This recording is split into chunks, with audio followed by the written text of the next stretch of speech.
Shop key. My key. Oopsie. Let's see.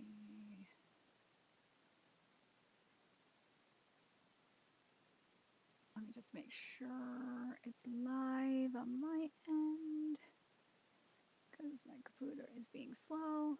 All right, so I think everything is good here. All right, up Wendy Nerdigans. This is the one and only Packer Girl 89 of Nerdigans Inc. And my adorable kitty is somewhere around here, hopefully being good kitties. And today's Nerdicast is going to be our summer anime season preview as well as our Anime Expo preview. But before we get into this stream, oh, hi, kitty, there you are. We are at war with YouTube and Twitter's algorithm, and they are slowly but killing my channel and my sanity.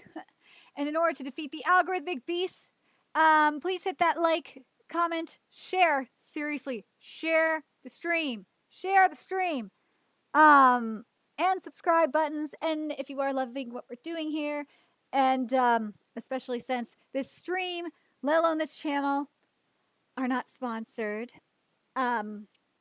I want to help keep my adorable little Bubba Kitty and its operation alive and kicking, so we can keep bringing you more anime and manga content, whether it be for live reactions, like for a ton of series that we will be talking about here today in terms of manga, and some of the their anime counterparts that we will probably be covering on Patreon, or news, analysis, and live streams like this video.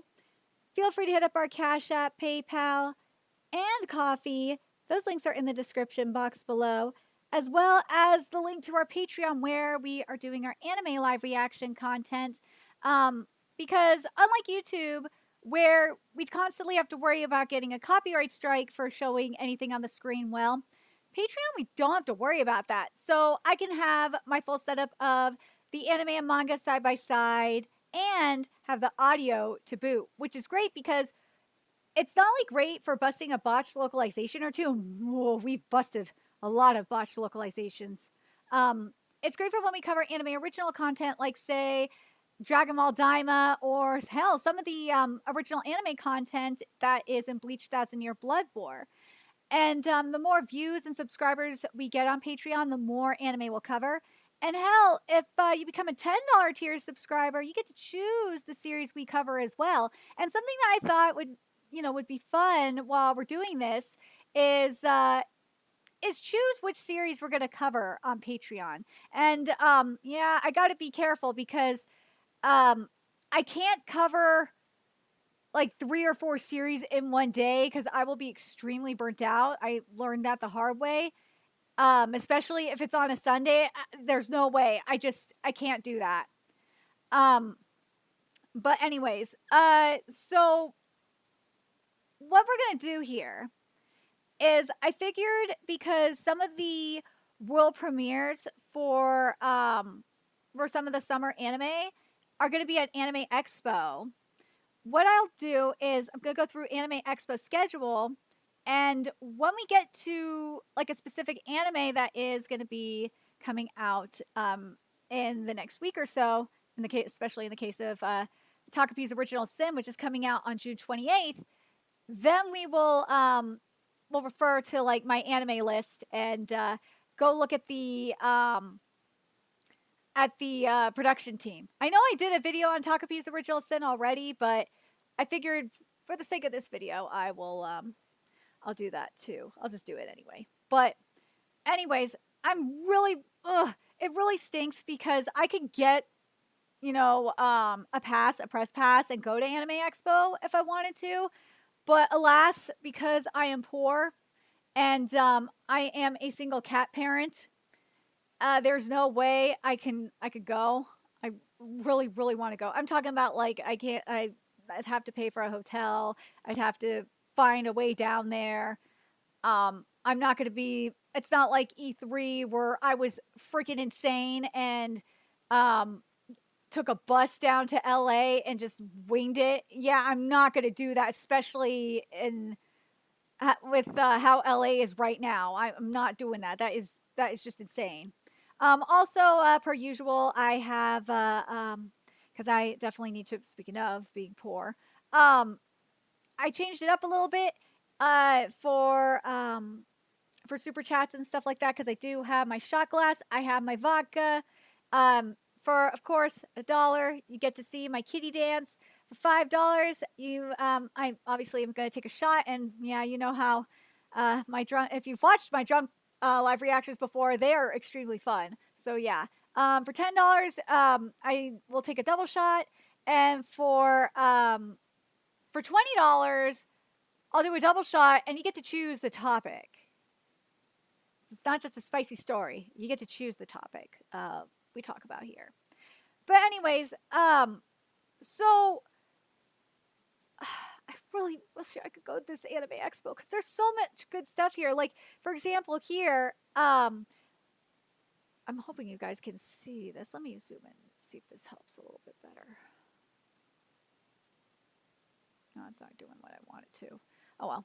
So they have a panel, and usually Anime Expo does have this, is a panel about breaking into manga publishing. So you get to learn about marketing, publishing, translation, editing. Oh, now you want to work. Damn, that took a second. And more, which I think is very important. And there are many ways to have a career in manga, and you don't even have to be a good artist for most of them. Yeah. And you have Ivan. Ooh, you got a stacked amount of people here. So you got the senior marketing director from Kodansha, Ivan Salazar, who's hosting it, and you have Ben Applegate, the director of publishing services at Penguin Random House, who owns Square Enix manga. Stop being slow. Okay, now I got to fix this because I don't know why my computer was being slow for a sec. Or let me put it at 125. Let's see. Then you have Morgan Perry, marketing manager, Square Enix manga and books, and Maggie Lee, the editor of Penguin Random House, to chat how about they got their start, and how you two could get involved in manga publishing. I think this is so good. This is. It's interesting that they don't have like specifically a translator there, but I'm not mad at that. I'm not mad at that at all. But because if you're like an editor, for example, editors obviously have to, translate anyway. So, but I find it very interesting that you have the marketing director of Kodansha hosting this, and not like say the editor of Kodansha. That's what I find very odd. But whatever. And also, I find it very odd that a translator is not there. Like, why is it only, because it says marketing, publishing, translation, editing, and more. Why is there not a translator there? We see editors, the marketing manager for Square Enix, and the director for publishing services. But in terms of Square Enix, why is it the marketing manager? Why not the editor? That's really bizarre to me. But anyways, let me know what you guys think about that. I know it's a nitpick, but I mean, come on. Not everyone, like people that are passionate about the manga industry that are going to be at Anime Expo, yeah, they probably want to be there for the editing aspect or like the translating aspect. Maybe for some marketing, but yeah, I just think that's very odd. But I think this, like, stuff like this is very interesting to me. This is stuff like this, breaking into manga publishing, is the kind of panels I like going to. I like industry panels like that. But this is kind of interesting too. Did they double book for this? Of course. And this is what frustrates me too, is when they fucking do double booking like that, bookings like this. Because then you have to like decide, are you going to the industry panel, or are you going to go to like a cultural panel like this about like the symbology of Japanese textiles? And I really do like this kind of stuff too, because you get to learn about like the textiles that some anime characters do wear, which I think is really cool. It's not fair, but yeah, for me, I would totally be going to the industry panel. But then you got this with Crunchyroll, which is really frustrating. Okay, because you got the morning premieres for Crunchyroll, and this is starts at 10 a.m. as well. And they have the new episodes and series premieres of exciting titles such as Let This Grieving Soul Retire, Denki no Magura, The Earthbound Mole, a couple of Cuckoo season 2, and the world premiere of May I Ask for One Thing. Now let me pull up a couple of Cuckoo season 2. Where are you, couple of Cuckoo season 2? There's Kanojo Okurashimasu, but where are you, couple of Cuckoo season 2? I think you come out like July 9th. God damn it. There it is. Now, a couple of Cuckoo season 2, the reason why I am considering covering this series, and if you have followed me long enough, you know why I will be probably covering the series, is because of Ai, and I love her, because you can't spell waifu without I. But let's see. So let's see what we're getting here with the main thing that I care about the most here is the director and the script writer here. So that is Masakazu Hishida. So let's see what we got with him here. He's got to have done more than just like episode directing. So what's this one? Oh, that's Viral Hit. Okay. Then he's done ensemble. Yeah. Oh, if he's done ensemble stars, like that's perfect for I, because I is an idol star, so that totally works. So yeah, I could see this working. And then he did Pretty Rhythm Rainbow Live. Yeah, I could see this, especially considering the content that is for Ai's introduction. Yeah, I could see this working. The only thing I'm worried about is that because from what I heard with season 1, they rushed a lot of content. I swear, if they screw up my waifu Ai's content, I will hate life. But in terms of the idol portion of Ai's content, I'm not worried about it because they did ensemble stars and Pretty Rhythm. Yeah, I think Ai's content is going to be handled really well. So I will be very, director and script wise, I am pretty happy with that. Let's see. The character design for Ai looks pretty decent. It's not, obviously, it's never going to be the manga, but it looks pretty decent. Let's see what this art director is giving me here. Background art, background art, background art. Oh, that's just background art. Okay, some art. Okay. Some art direction.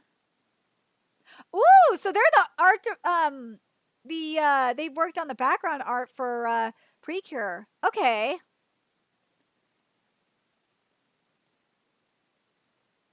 I'm not worried about this one. I'm not worried about this one.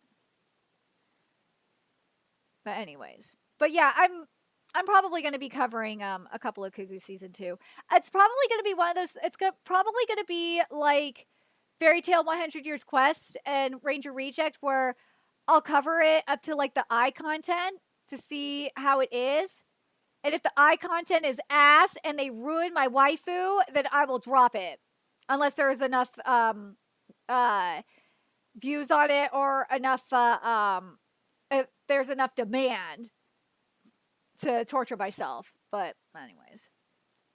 For those of you that are into Spanish dubs, this is really interesting. They're actually doing a panel on Spanish dubs, which I think is very fascinating. Because I know Spanish dubs are, well, obviously this is in Los Angeles, so there's that. But like even outside of Los Angeles, Spanish dubs are extremely popular. So,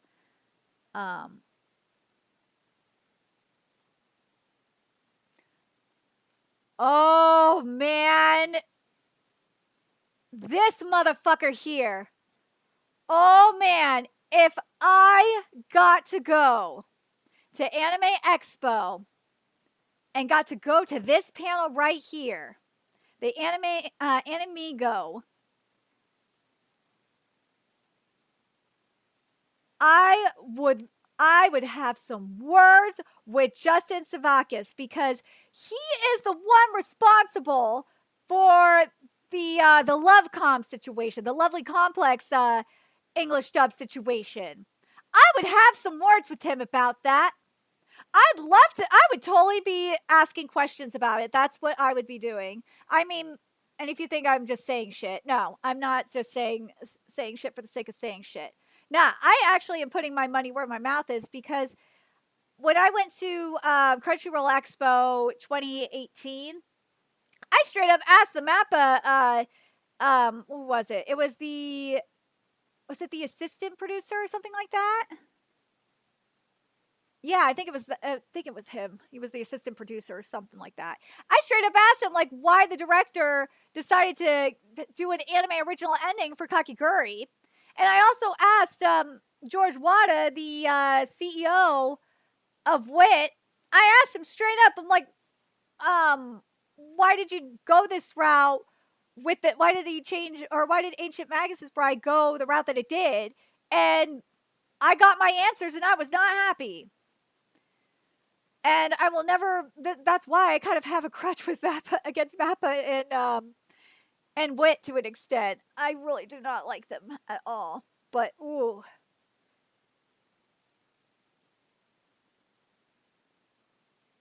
Hi, Afui, to you. But yeah, God, I really, really would like to go in there and I really would like to be there to give him a piece of my mind. Oh God, he makes me mad. He really makes me mad. But something that I have been seeing, that I noticed a lot in this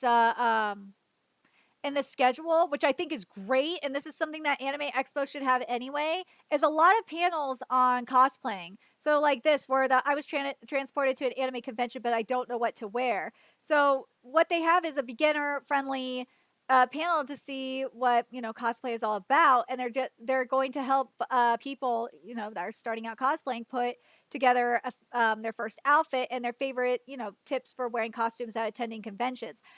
I think that's great. Like this is what I would like to see more of at anime conventions, is stuff like that.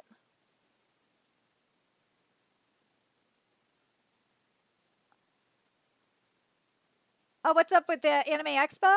Anime Expo is next week, or yeah, it's next week, and I figured because I saw some really interesting stuff in this in Anime Expo, and it also kind of correlates with summer anime, because there's a lot of world premieres and stuff like that. I figured, you know what? Why not cover both? So, but yeah, there's the games that are there are fun, like Anime Family Feud, like it's the anime intro. There's also, if you're a Blue Archive fan, this is a kind of panel that I would go to, because when I go to, as I said, when I go to anime conventions, I go to like devs and industry panels. So here, they were there last year too. But yeah, the Blue Archive devs are going to be there. So like if you are a Blue Archive fan, this would be a good panel for you to go to. Of course, they have the Maid Cafe. They always have the Maid Cafe. Those are fun. And then there's, of course, there's the fashion shows there that are really fun. Now, this is very interesting as well. And Anime Expo does this every year, where if you are like an aspiring voice actor, Bang Zoom does, you'll see it later in the schedule, that Bang Zoom does actual auditions there. So if you wanted to get into the English dub anime voice industry, you could actually audition for Bang Zoom at the convention, which is really, really cool. Um, Oh, I cosplayed Anya in April, and it was easy as my long hairs, long curly hairs now dyed pink. Yeah, the maid cafes are so much fun. They are. Let's see, a second. Yeah, they're really, really fun. Let's see. But yeah, what they have here is what I like here too, is that they're giving you like tips for warm ups, um, and they're even doing this. They're voicing short scenes together there, which I think is cool. And it even says, "Don't worry about your Japanese language learning experience or level." That's so cool. Like, I want to go to panels like this. It frustrates me that Crunchyroll Expo is gone, and I hate that the convention that is the conventions that are closest to me, like SAC Anime and Fanime, which is in San Jose, they don't do stuff like this, and it irritates me to no end that Perini is just like, screw you guys, we're getting rid of like the one thing that's great.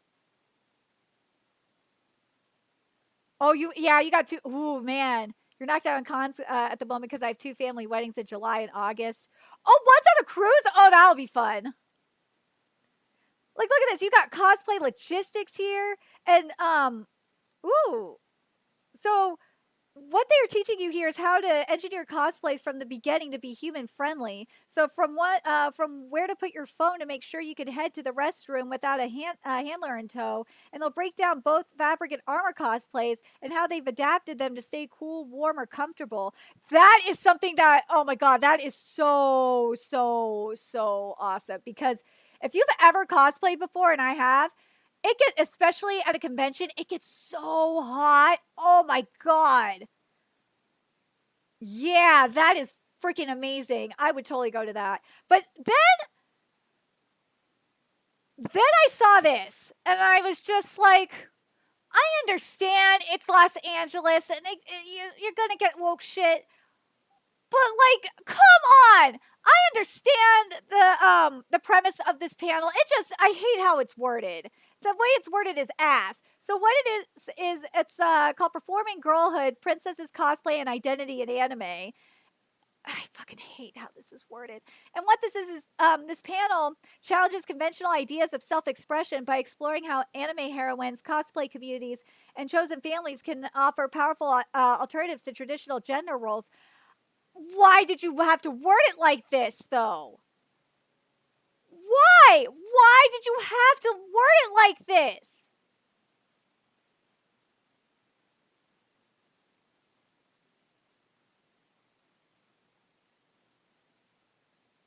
I just don't like how they worded it like this. It just... But yeah, like, I'm telling you right now, if you are a mecha fan, like a Gundam and a Macross fan, Anime Expo is the place for you right now. I'm not even sponsored by them or anything. Like, I was going through the schedule to last night to prep for this, and like, they're giving out free Gunpla, for fuck's sake. But yeah, there's a GQX special event where there's going to be a feature featuring a movie screening, talk show, a live music performance, and there's the director, Kazuya Suramaki is going to be there, the voice actor of the main character, Machu, Tomoyo Kurosawa, and more are going to be there. And we'll get to it later, but there's a Macross panel as well. So, yeah. So, yeah, NBC Universal Japan, they're the ones producing Hellsing and Berserk and more, just like Warner Brothers Japan produces Record of Ragnarok. I know, it's crazy, right? But they are doing, this is the kind of panel I would go to. I'm not for the screening, but I would just be going to the industry panel. Because they're doing the world premiere of Inexpressive Kashiwada and Expressive Uda with special guests from Japan, and they're doing they're giving out stuff with giveaways, and they're doing updates on Grand Blue season 2. Now, Grand Blue, I tried covering Grand Blue season 1, and the problem I had with Grand Blue season 1 was it sucked so much of the comedy out for the first, like, it was for at least episode 1, I think even episode 2, because I tried a couple of episodes, and I was just like, nah, I can't. I had to drop it. Yeah, girlhood. I'm a girl. I performed 99 Red Balloons in an SS uniform for a dare in 2023. In German, you know how hard it is to sing and move in heat and steel toe. Dude, that has got to be hard. Oh, Jesus Christ, it's got to be hard.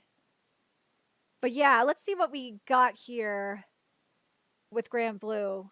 Speaking of Grand Blue, I'm still surprised on how many people are not caught up with Grand Blue or not reading it, because Grand Blue is just goddamn amazing. All right, let's see if Shinji Takamatsu is returning from Grand Blue. Dude, he's a voice actor too. I didn't know that he was Elizabeth. Dude, that's fucking awesome.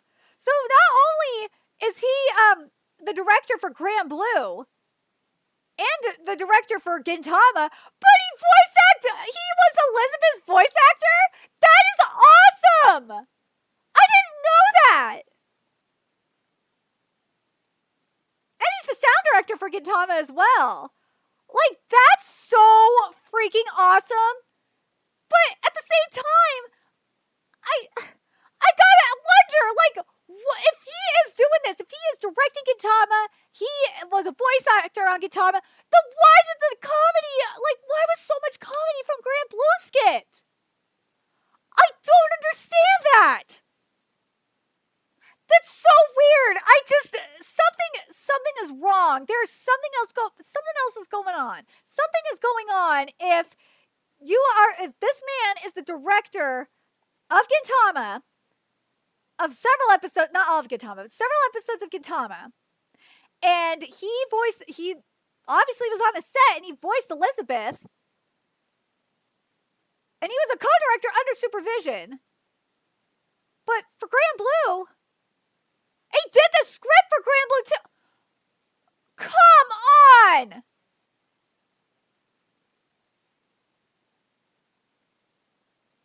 I don't get it. I don't understand how all this comedy was cut from Grand Blue. I don't understand it. He worked on School Rumble too. He's the director for School Rumble. Like, this baffles me. This completely baffles me. Again, I gotta stress this. I keep asking this. How was so much comedy from the Grand Blue manga cut? How? I'm so confused. I will try it with season 2. I will try it again, and I swear, if the comedy is cut out again, I'm just going to lose my mind. I'm so confused. So confused by this. So confused. Oh yeah, and by the way, for both Grand Blue season 2 and a couple of Cuckoos season 2, they both come out on July 8th. I think both of them are on Crunchyroll, if I remember correctly. Yeah, they should be both on Crunchyroll. Yeah. I worry. I'm kind of surprised that a couple of Cuckoos season 2 is even on Crunchyroll, considering it's a Kodansha. I'm surprised both of them are on Crunchyroll, to be honest. I am. Hold on a second. Let me check my thing here, because I actually do have the press release that will tell me this. Let's see.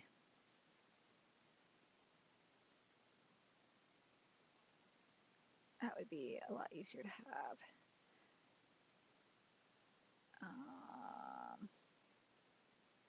July 8th.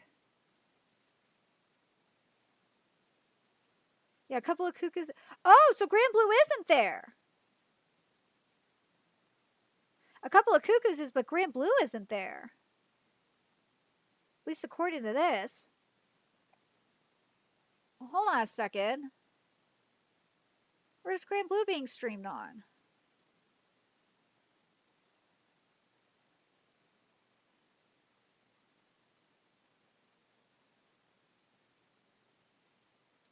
Should say where it's being streamed on, right? Why are you not saying where you're being streamed on? God damn it.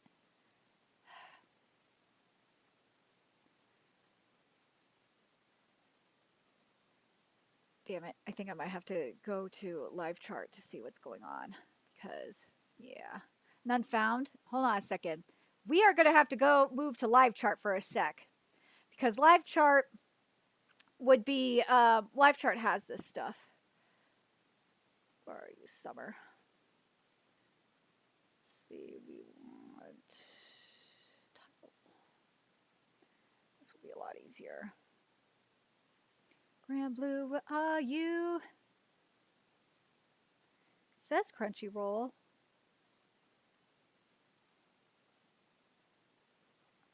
On. Let's see. Okay, so it will be on Crunchyroll. That's what I thought. I was like, why didn't it show up? Why did it not show up in my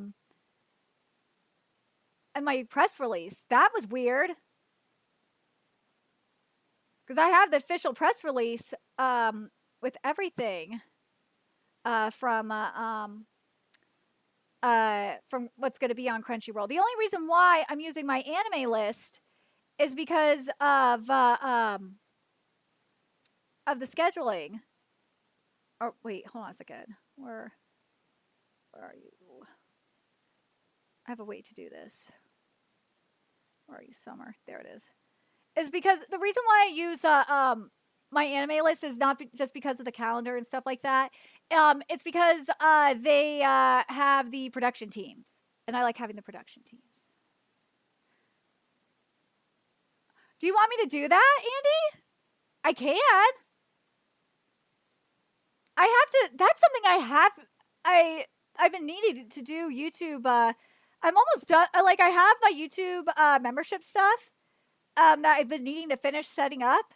But I can do that. I could do something like we could do if there's enough people that want to do it. We can do like a fantasy football league or something. But But yeah, I need to finish setting up my memberships. I do. But yeah, but as I said, like if you guys want, especially want to see me get extremely drunk on the stream, for one, or as well, also see Kitty dance. For $1, you get to see my donations. You get to see my Kitty dance. For $5, I will take a shot of vodka. For $10, I'll take a double shot of vodka. For $20, I'll take a double shot, and you get to choose the topic. But for right now, what I'm doing, for those of you just coming in here, I'm going through the stacked Anime Expo schedule, which Anime Expo is next week. And because some of the world premieres for summer anime season are being shown at Anime Expo, like when we get to those specific premieres, then I will get to the actual anime for summer. But yeah, of course they got to use Peak. But this one I would want to go to. The reason why I would want to go to this one, again, this is an industry panel, because this is about the new cool Japan policy. I really would want to. I want to go to this. It discusses the opportunities provided by the new cool Japan policy. That's what I want to go. I want to go to that so bad. But then you got, of course, you know, the fun stuff like Anime Jeopardy. You got the Akiba music, which is fun. And which this is interesting too, because little Akihabara and Shinko Music Japan is represents Akiba music, and it's a brand new Japanese music entertainment company aiming to recruit local talents to globally expose and help flourish in the music industry. Ooh, so they're introducing the company and officially debuting their talent, Hamu Cotton. That's pretty cool.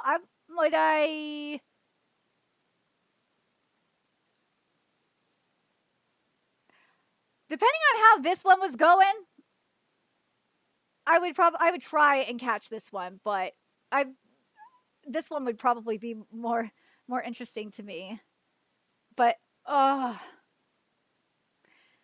this would be hard to choose between these two. I hate when they double book shit. It drives me nuts. Let's see. See, this is what I was talking about. If you're a mecha fan, you are winning, because we already saw that there's a really good Gundam panel. Now you get the Big West Macross panel here. So you get to celebrate the journey of Macross past, present, and future, and relive unforgettable memories, discover thrilling new... Ooh, look at that! Discover thrilling new projects and embark on the next chapter of this legendary adventure together. Whoa, wait, what? Are they announcing Numa Cross?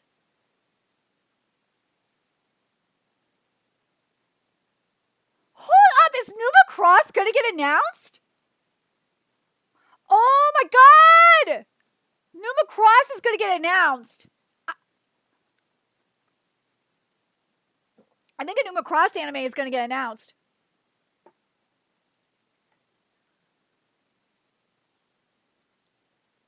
This is gonna be very interesting.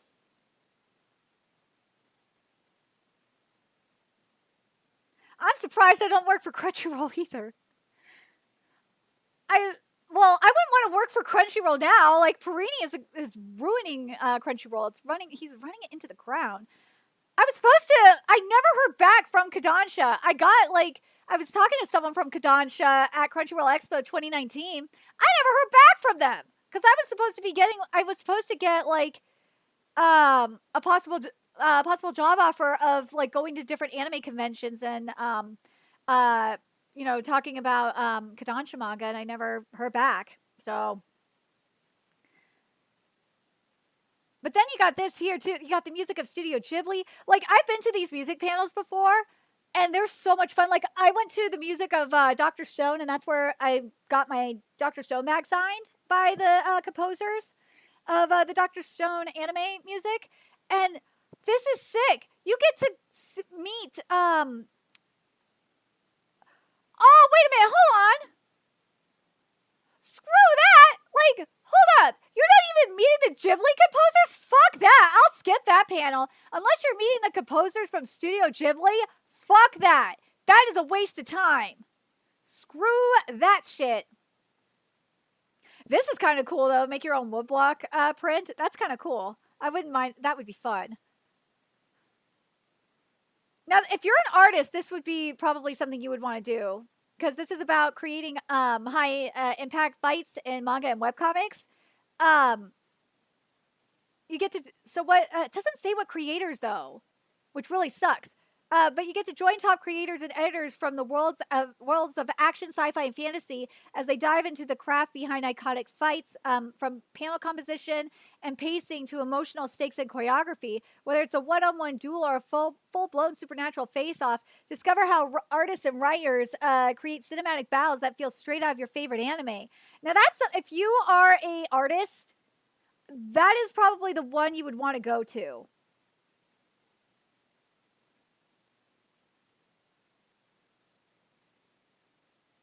Or like if you're like an aspiring webcomic creator or manga creator, because you could put your stuff on Manga Plus creators. That'd be really fun. Well, I went on NFL Network, not ESPN. I wish I would have gotten to go on ESPN. I was on NFL Network twice.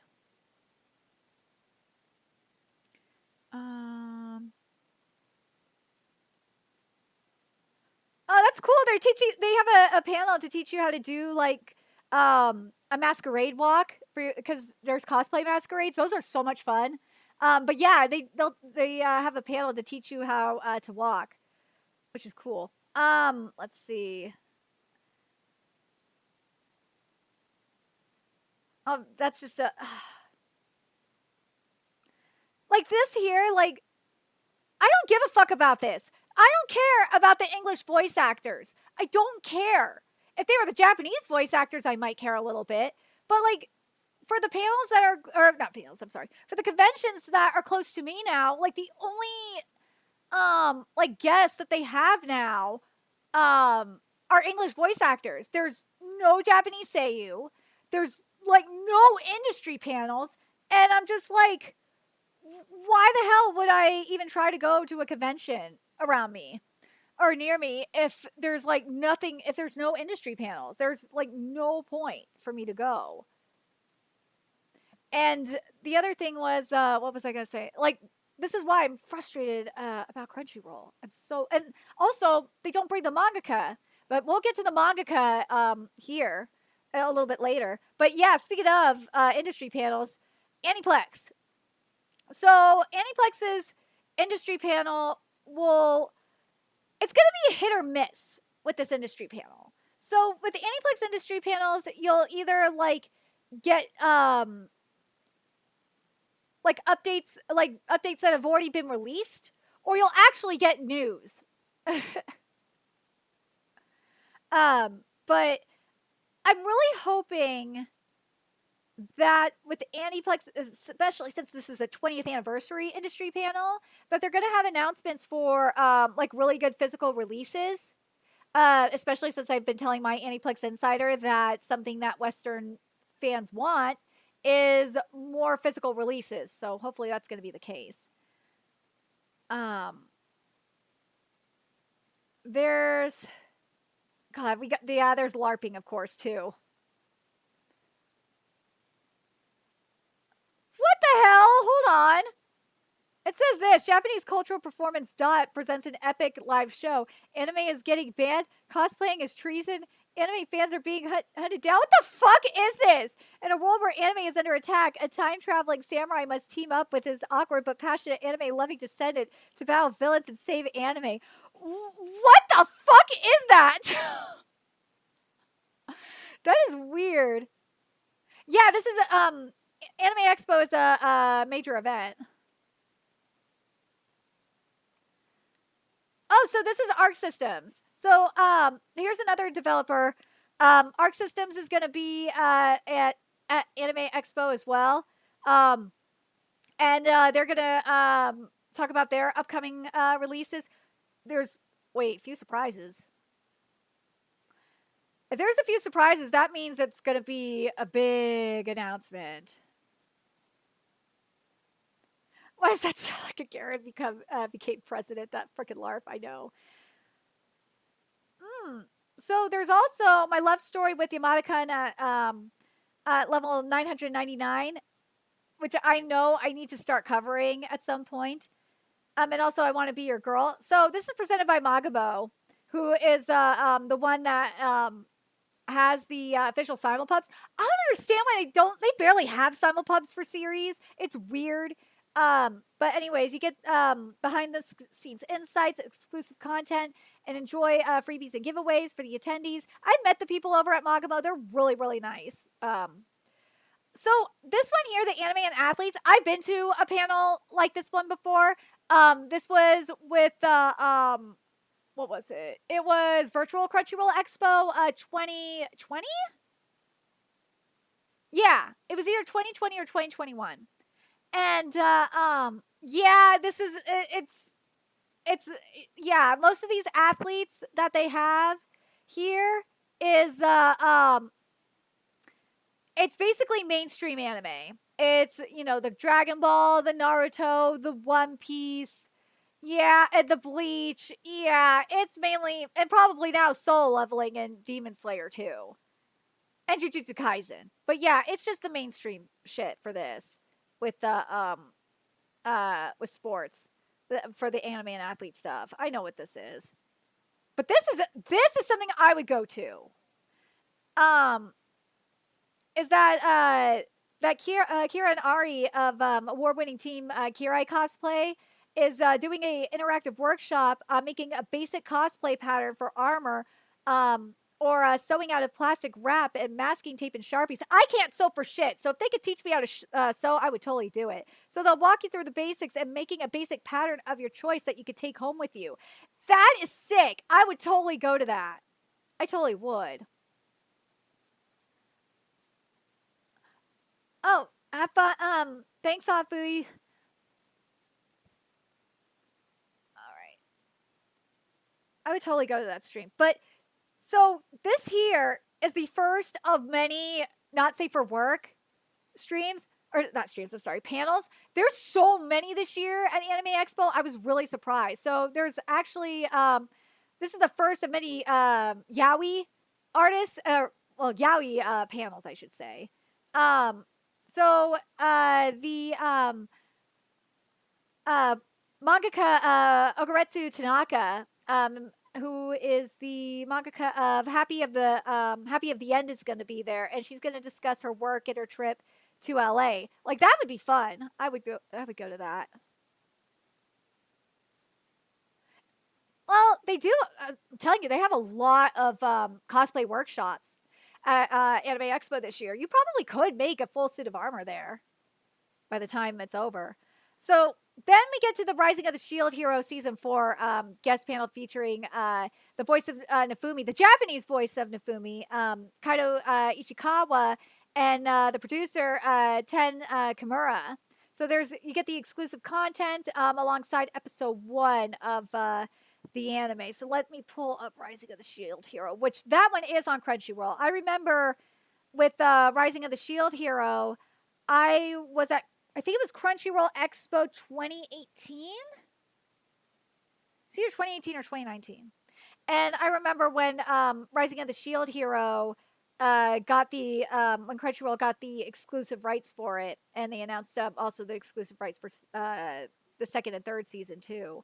Where are you? Rising of the Shield Hero. I know you are here somewhere. Here it is. I know the past season was really, really bad. I know people are not happy with the direction of it. Let's see what we're getting here.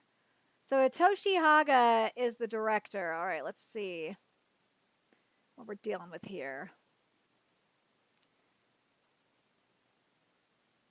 Ooh, hold on. Did they change directors? No, so it is the season 3 director. Okay, so he's coming back. Oh, God, yeah. Yeah. Yeah, I'm sorry, guys. You are stuck. You are stuck with this season 3 director. Where's the script writer? Series composition. Let's see if he's coming back. This is Keigo Koyanagi.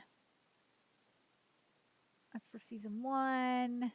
Yeah, you're getting the same scriptwriter too. Yeah, so I don't think much is going to change with that one. Oh, hi, Prince Dragonis. But yeah, it's not going to be pretty. I don't think anything's going to change with Rising of the Shield Hero because you have the same director. The director changed from what I saw. The director changed, I think, from like season 1. It was different in season 1, obviously, but yeah, there was definitely a director change between like season 1 and I think like season 2 or season 3. Yeah, season 3 is when the current director came in. So yeah, it was season 2 and season 3 was when the change happened, I think. But yeah, it's not going to be pretty.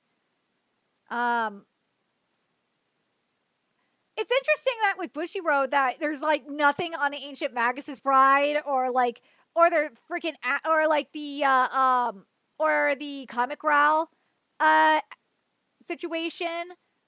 I'm so surprised by that. You would think they would want to push that, but no, it's just about card games. It's so dumb, so dumb. But now this though, this is the first of a few panels where, and I don't think I've ever seen this before, where you get to learn how to study Japanese with Gogo Nihon. Study in Japan and study Japanese in Japan with Gogo Nihon. Like this is for people that want to are thinking about moving to Japan. And Gogo Nihon have helped over 15,000 people from all over the world live in Japan and learn Japanese at a language school. So they basically tell you how to get started. But this I know a lot of people would want to go to. So they are doing a special screening of Colorful Stage, the movie, Amiku Who Can't Sing. And they're going to have appearances from the voice of Akito, Fumiya Imai, and the voice of Toya, Kento Ito, and Karen Isobe, voice of Saki, and the voice of Shiho, Yuki Nakashima. I know that panel is going to be just wild. It is. But this, I was mentioning earlier that for mecha fans, that this Anime Expo was going to be wild. And that they were giving free Gunplas. Yeah, look at that. Fun with Gunpla. A workshop where participants are given a free Gunpla kit. Yeah, you get a free Gunpla kit. And a guided and guided on how to assemble it into a Gundam figure. That's freaking sick, though. But here, though.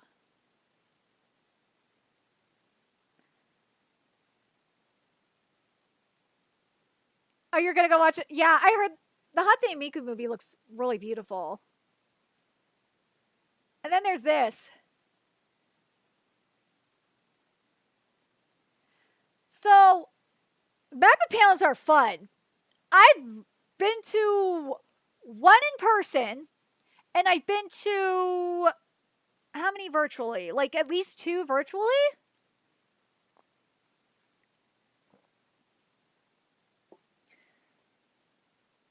And the virtual one, ooh, I'm telling you, when it came to Chainsaw Man, I remember it. It was Crunchyroll Expo. This was when they were able to do in person again. So it was I think it was 2021. Or 20 no. Yeah, it was 2022. I'm sorry. It was 2021 or 2022. And they were talking about, it was right before Chainsaw Man's anime came out. And I remember that they said, they were talking about how Chainsaw Man's art animation was going to be like more on the realistic side, like borderline live action side of the art spectrum. And I was just like, the moment I heard them say that, I was like, dude, are you insane? That is the dumbest thing you could do. That is not Chainsaw Man's art.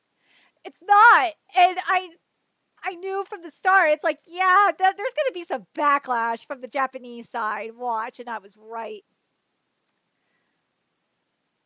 Oh, you know why it's going to be peak? It's because the person who should have been the director of Chainsaw Man's anime from the get-go is the director this time around. And I'm so happy about that.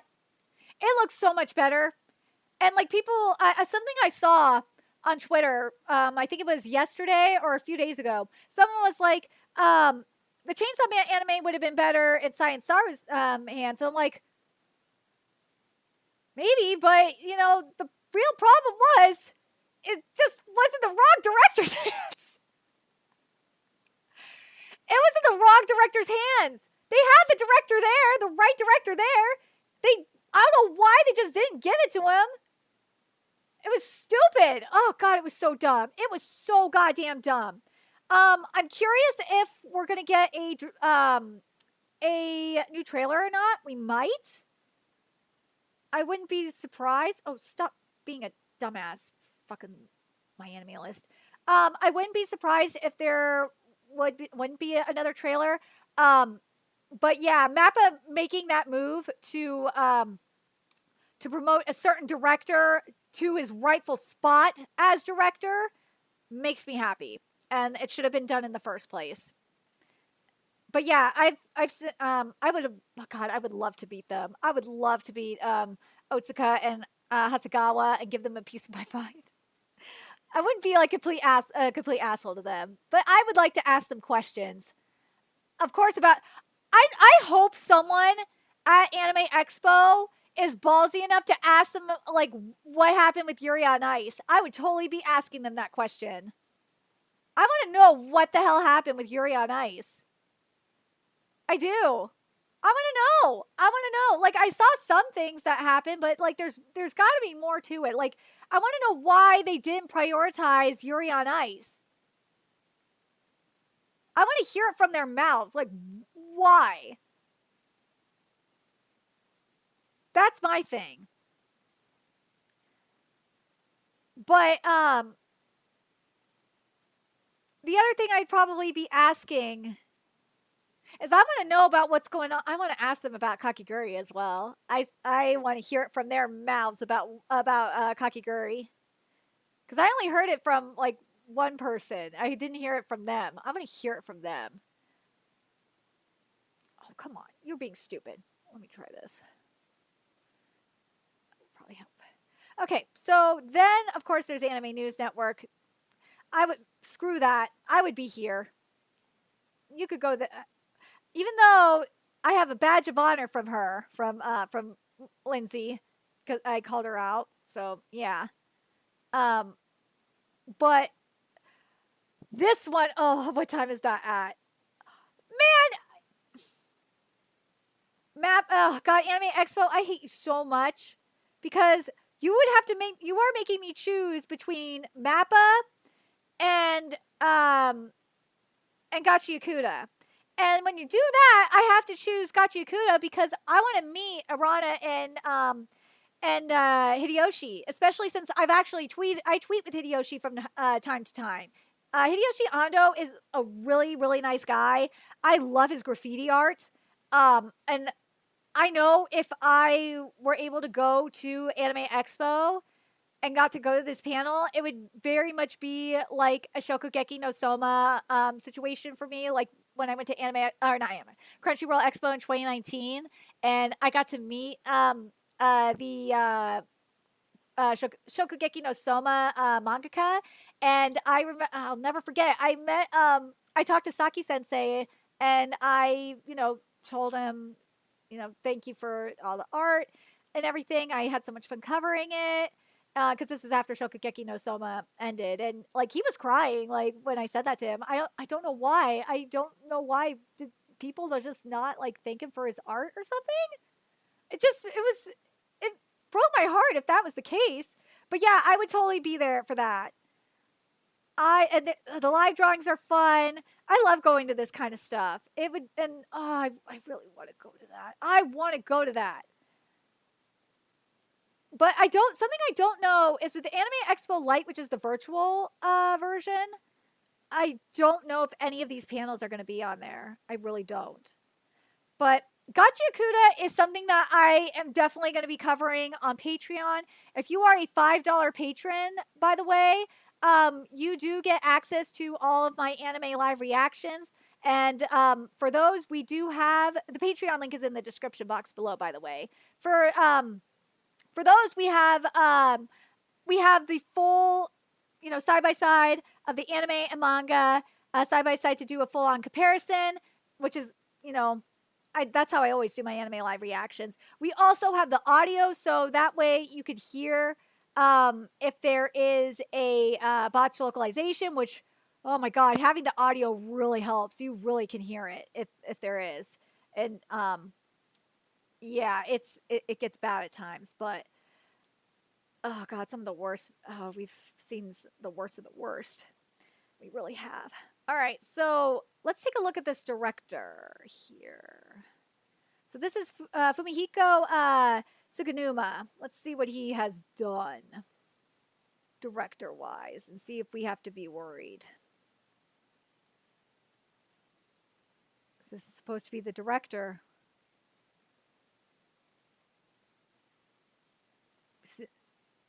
So, what? It says episode. Oh my God! It says episode director. What? For that? Wait a minute. Is this his debut? What?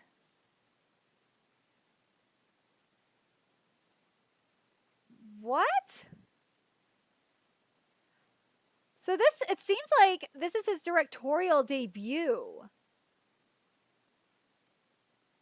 I'm concerned. All right, let's take a look at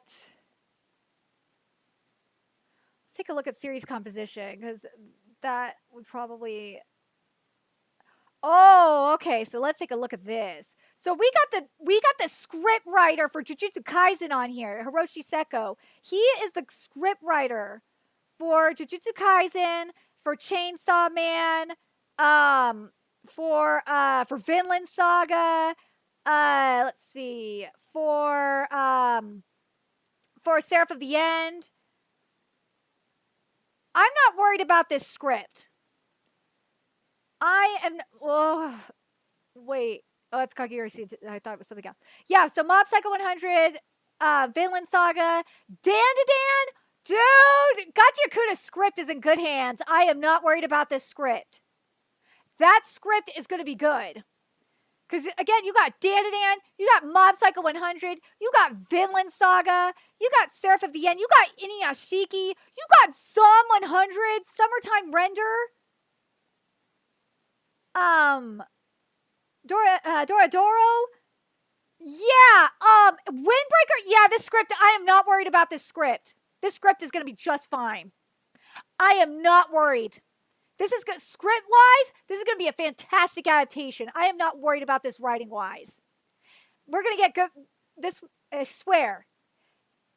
If the writing is bad here, like if there's scenes cut, it's not going to be on Seko. This is going to all be on the director. That's what it is. The script, that's what I'm going to get from this, is that if there's scenes cut, or if scene, like the order of events are changed, it's going to be on the director. And because this is a rookie director. God, Seko, I hope you take charge. I really do. God, I really hope you take charge of this of the situation, or it's gonna, or it could get really ugly. All right, let's see what the chief animation director has done. Let's see. Woo! So we got the animation director for like a few episodes of Full Metal Alchemist Brotherhood. Okay. So this is the Data Life character design. All right. Character designer. Let's see. See if there's any other key standouts here besides Data Live. There's Classroom Crisis. Anything else here that sticks out?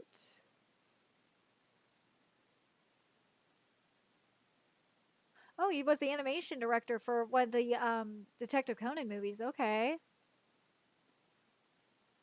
Like animation and character designs, like it makes sense for why it looks good for the most part, based on what I'm seeing. Like Tokyo Mew Mew, yeah. Let's see. If there's anything else here that really sticks out.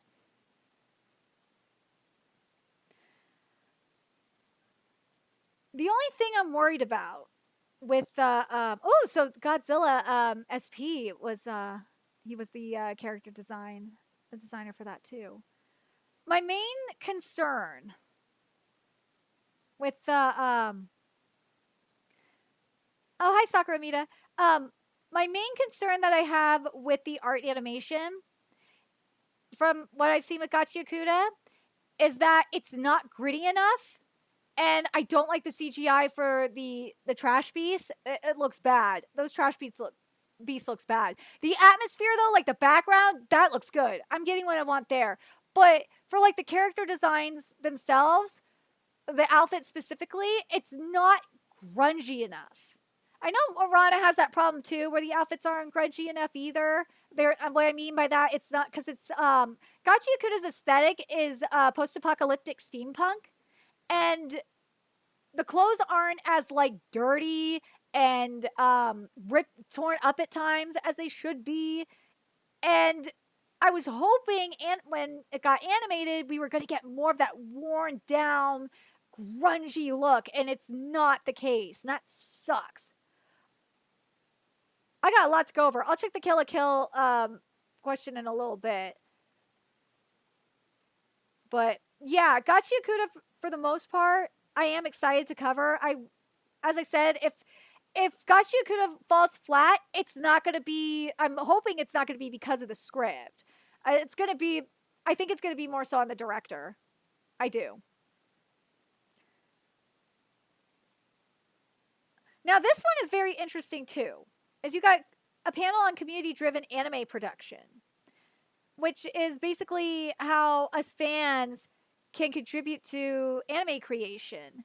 And it's not just that. You get to learn about community-driven anime industry challenges and how co-creation empowers new IPs. Like, this could go either way. Like, it could be a good thing, because obviously learning about the industry is good. But this could also be bad, like in terms of like a Western influencing the anime industry. But yeah. Hi, Key. They don't love you, Kitty. There's no donations for you yet, Cat. Yeah, I'm sorry. See, Kitty wanted to know if he was loved, but there's nothing. There's no donations on the Cash App, the PayPal, or the Super Chat, so they do not love you, Kitty. I'm sorry, they do not love you. But yeah, the J Novel Club anime industry panels, that's always a staple. Um, there's the solo camping for two. Um, that one is not really on my radar because for me, when it comes to anime, it's got to be like something really, really, really something special for me to cover an anime original series. Right, Kitty? Well, that or it's got to be requested. And if you're a $10 patron, you could choose the series we cover here. Right, Kitty?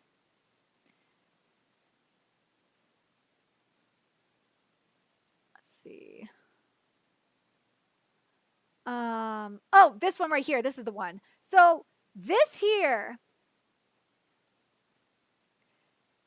is very interesting because you got the Ghost in the Shell panel here. So there is, for those of you that aren't living under, for those of you that are living under a rock, there is a new Ghost in the Shell anime that's coming out.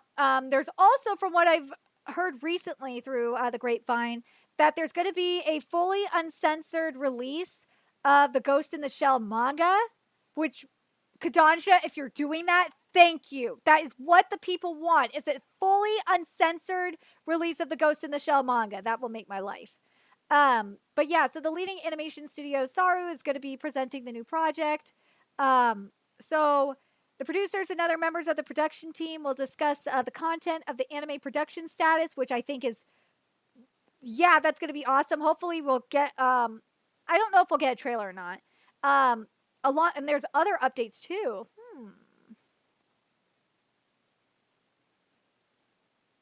Yeah, beginning of the end season, after the end season 2. Yeah. Well, it's core 2. It was already announced, like when the anime was announced, technically.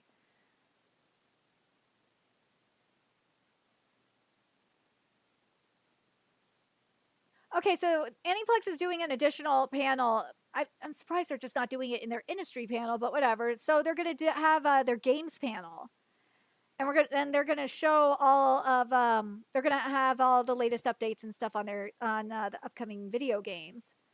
But then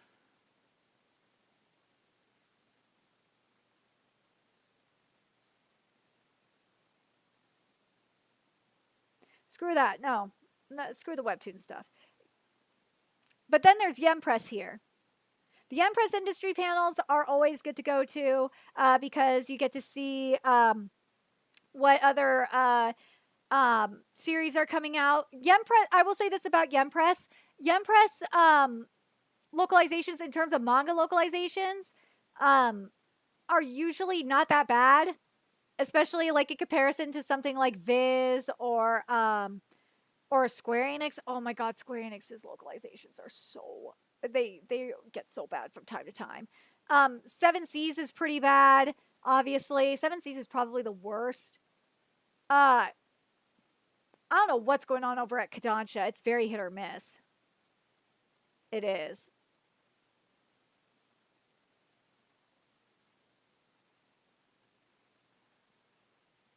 Let's see.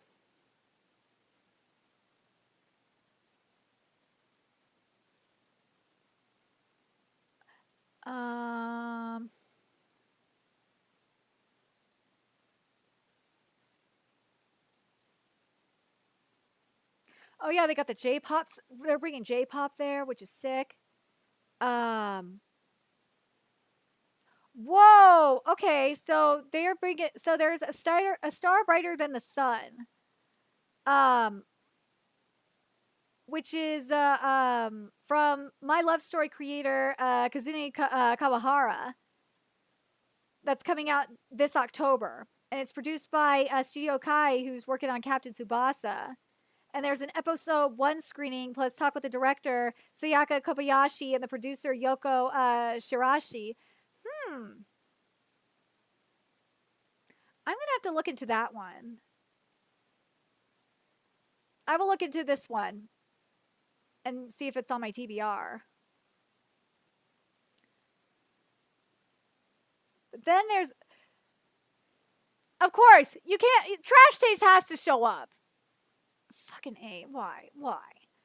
Screw you, GX Plus. Like, screw you.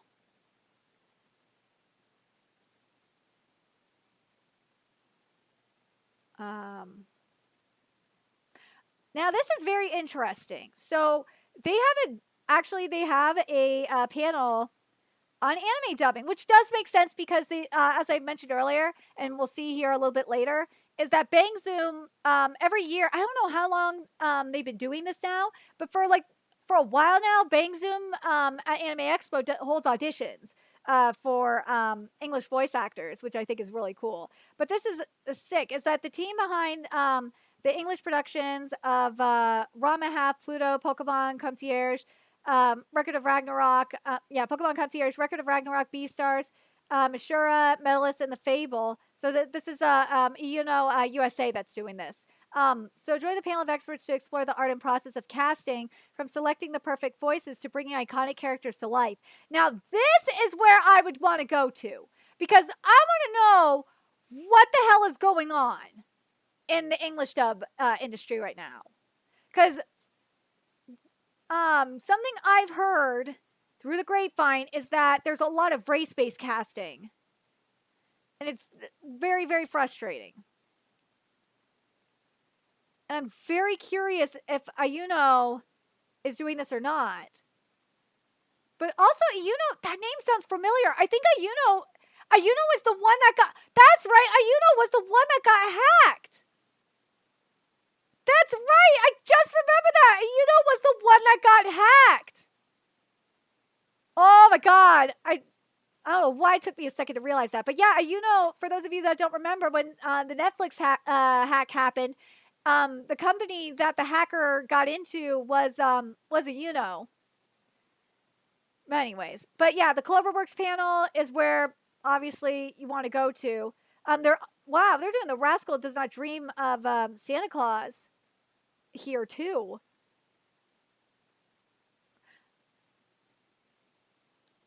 That's awesome. The Cloverworks industry panel, I'm very interested. As I said, I'd be going to industry panels anyway. As much as I would want to go to you anime dubbing and learn all the fuckery that's happening, I would be going to the Cloverworks panel first to see what's going on. And then there's the Crunchyroll evening premieres. So you got Kanojo Okarashi Masu Season 4, To Your Eternity Season 3, Night of the Living Cat, and more. Oh, hey kitty. Speaking of kitties. Kitty, they do not like you. There's no donations for kitty dances. There's no donation. Ow! That hurt. There's no donations for shots, which really sucks because I'd like to be able to, pay my rent, but it is what it is. I'm just happy that there's people in my stream right now and that I'm not just straight up talking to myself. That makes me happy. Let's see. Let's take a look at Kanojo Okarashi Masu. Am I going to cover Kanojo Okarashi Masu? I don't know if I'm going to cover this one. I love Yamori. Yamori's my girl. But I don't know if I'm going to cover Kanojo Okarashi Masu. Where are we, director? Let's see what we're dealing with this director, though. So this is Kazumi Koga. Let's see what you have done. Oh, so he's been there from the start. Okay. So there's no director change, but for the fuck of it, let's take a look and see if he's directed anything else besides Kanojo Okarashi Masu. Actually, not just episode director, just director. Right, Katie? Just director. Oh, he did this one. Is that the one I think it is? Oh, he did Kubo Won't Let Me Be Invisible. Okay. So yeah, okay. So there is that. Oh, I adore Zombie Cat. Yeah. That sounds cute. see if I can find it.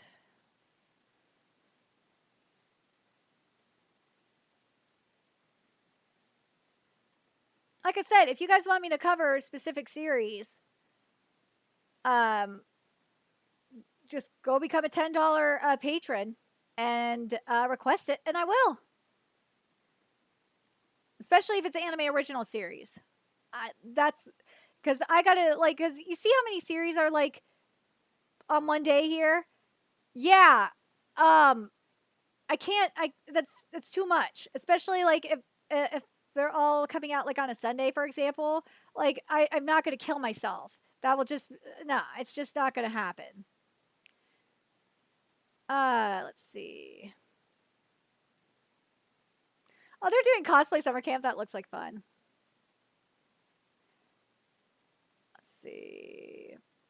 Oh, if you're a Sentai person, they are doing like a Sentai, a fan Sentai panel, which is good. But like this is, I'm torn on this one because sounds like fun and it sounds so stupid. Is that they're doing maybe it's because of the wording of this is just making me like, God damn it, really?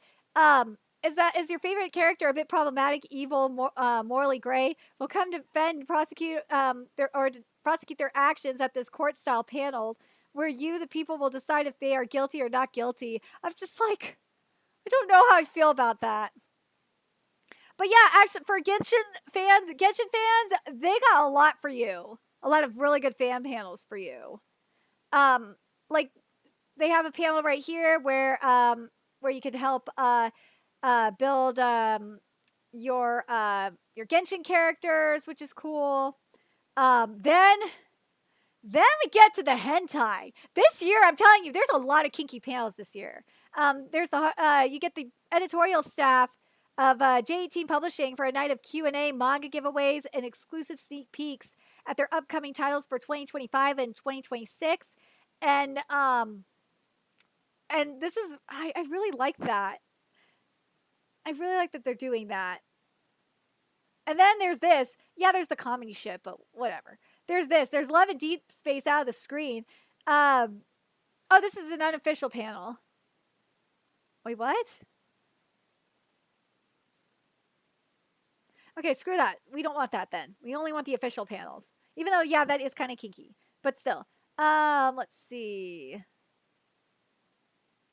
Oh, that's just... Dude, this is stupid. But, let's see. They got tattooing, which... This is kind of interesting, too. Like, the anime ink stuff. I think that, like, when you... I mentioned it earlier. When you get, like, to, like, the history of certain aspects of Japanese culture, like stuff that you see in anime and manga... I find it very fascinating. So that would be fun. Oh God, this though.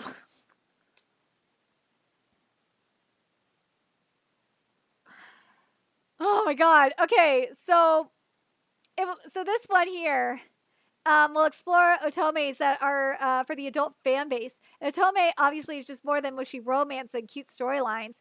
And they'll also talk about adult otome fan base at large, explore some BL visual novel titles and upcoming titles. That sounds like fun, I'm not going to lie, but this is funny. I'm sorry, the title of this panel is funny. Lobotomy Kaizen. Oh my God.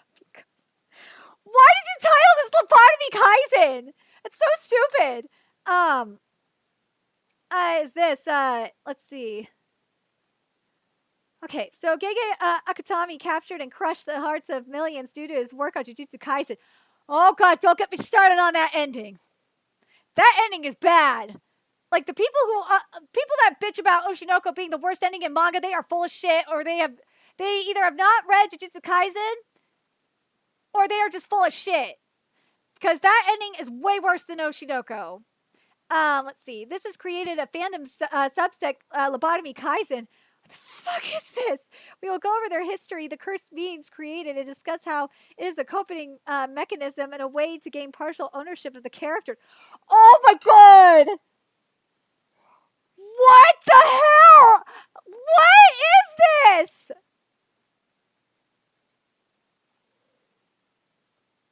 Hi, Kingdom World. Kingdom World all time, dude. You came in at the most interesting time. Have any of you heard of Lobotomy Kaizen before? Like, what is this? God damn it. So stupid. It's gotta be one of the dumbest things I've ever heard. Dude, like, there's the cursed memes created and how it is a coping mechanism and a way to gain partial ownership of the characters. What the fuck is this? Like, is there lobotomy academia? Like, I have to ask. Seriously. I gotta wonder if there's my lobotomy academia. I gotta wonder, because that's what it sounds like, too. But, yeah, so now we're July 4th, but for Anime Expo, and yeah, I said it earlier, there's a lot of it, of cosplay, really good cosplay panels. There's one for armor, specifically for armor. And Johnny Junkers has clients including like Riot Games, Marvel, Tencent, what? And Crunchyroll. So you get to learn you learn basic armor patterning, manual plastic forming, and 3D printing armors. That is sick. That is sick. And you get what he's trying to do is give everyone their ideal option to make armor and props. That is sick. That is a panel that I think a lot of people will want to go to. Like, these cosplay panels this year are just amazing.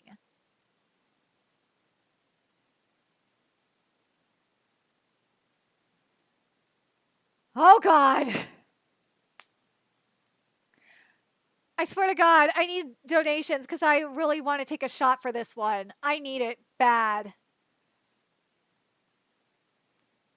And that's this one here. I know it's LA, okay? I understand it's Los Angeles. But this man.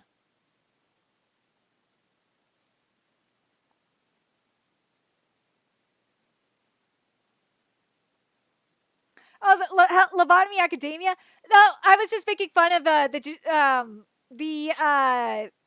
Lobotomy Kaizen thing, like saying that there was talking about how there's like ownership of the characters or whatever, and cursed memes and ownership of the characters, and I'm just like, yeah, that sounds like something that the My Hero Academia fan base would do.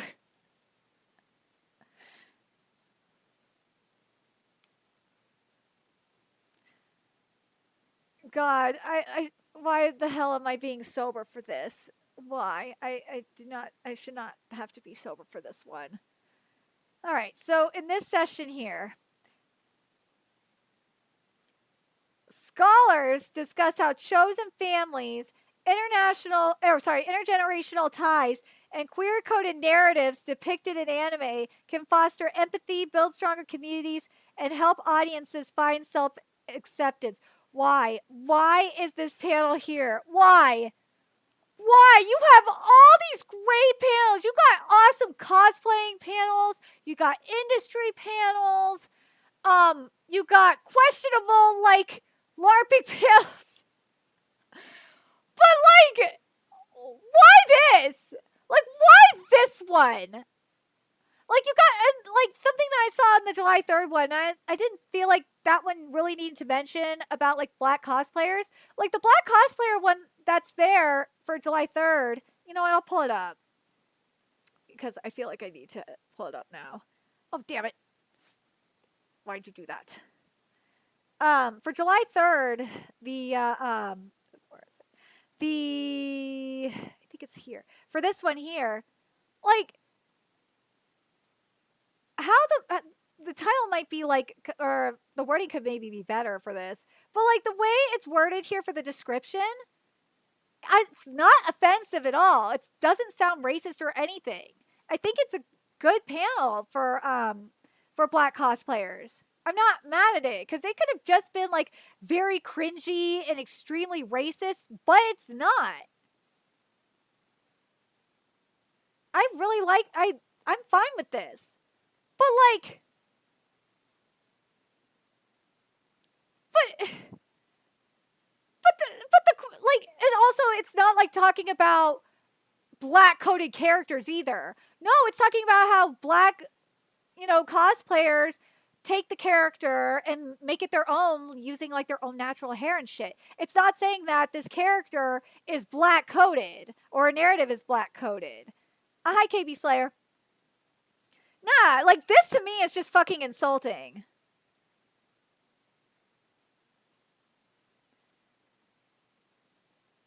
I really hate that they worded it like this.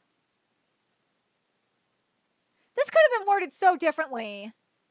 But I really hate that the queer coded shit is there. For fuck's sake, you got panels on Yaoi series.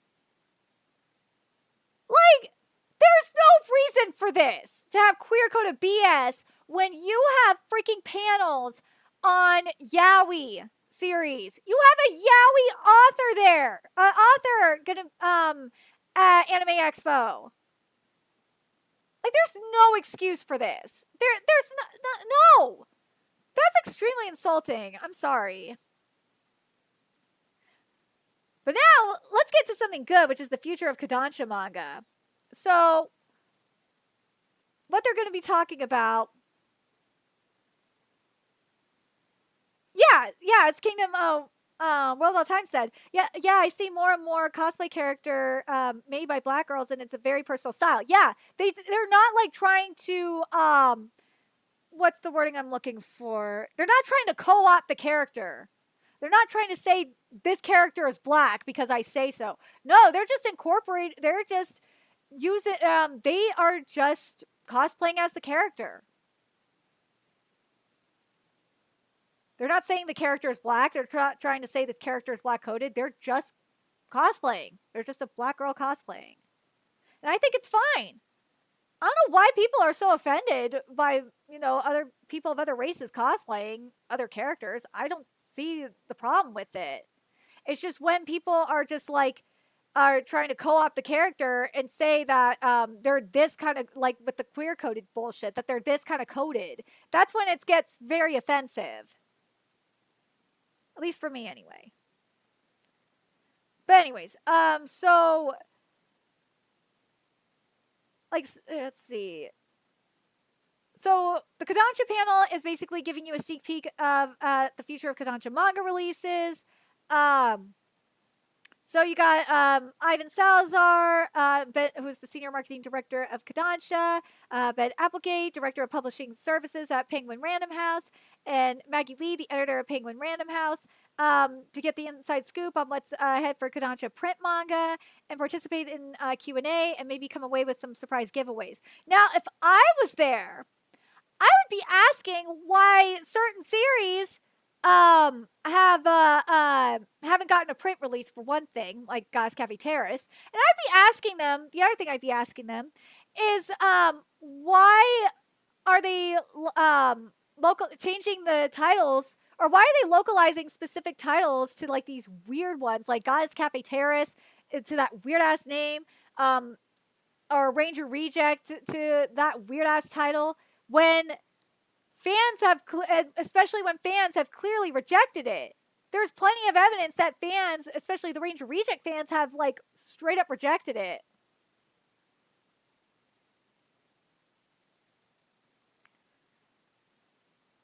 Oh, Prince Dragonis Crystal said this. Like, Shirazade from Fate Grand Order. I'm okay with black cosplayers, the black cosplaying community, to give a good look for the franchise. Yeah. Like, it doesn't matter, at least for me. And then we got the Gachiakuta premiere. We already went over Gachiakuta, so. There's a Q&A with, of course, the mangaka and, they got the film producer, the Bones producer. Oh, I would have questions. Oh, they're showing the first 2 episodes? What? You're getting the first 2 episodes of Gachiakuta, but man, I'd be asking questions. I have questions for Amano on certain things, but like, I would be, if I went to just the Hideyoshi and Arata panel, I don't know if I would go to this one.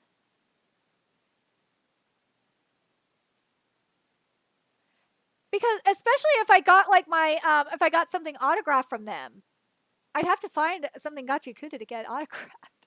But yeah, I don't know if I would go to this one because when it comes to anime for me, I like having the manga side by side with the anime, and I want to compare it, and I want to cover it on Patreon. So, but yeah, I I'm gonna ask like Arana about their time working with Okubo, the mangaka of Soul Eater and Fire Force. I want to ask them about that. I want to ask Hideyoshi about like how they got into graffiti art and how like how they met Arana and how they got into working on Gachiakuta, like that kind of stuff.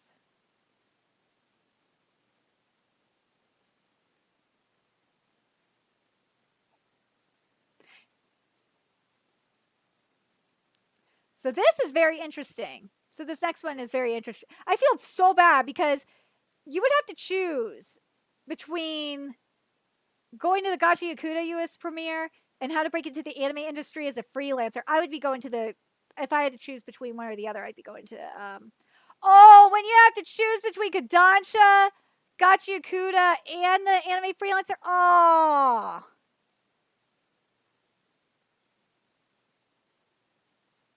Oh, that's hard.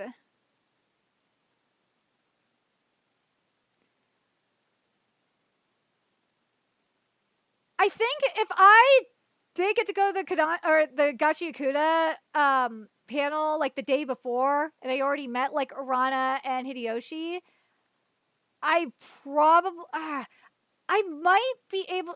You know what? I might be fine with skipping the Kodansha manga reveal because I could just get that shit on Twitter.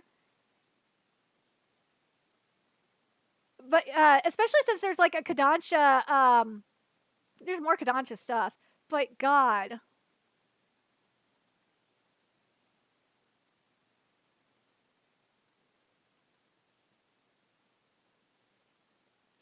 Let's see. So what are they doing for the freelance? So, ooh. So what they're going to do at this panel is they're going to tell you the new opportunities in the industry and how to level up your skills to work on anime you love remotely from the comfort of your home. Which I can attest to that that this has been something that has been happening since COVID.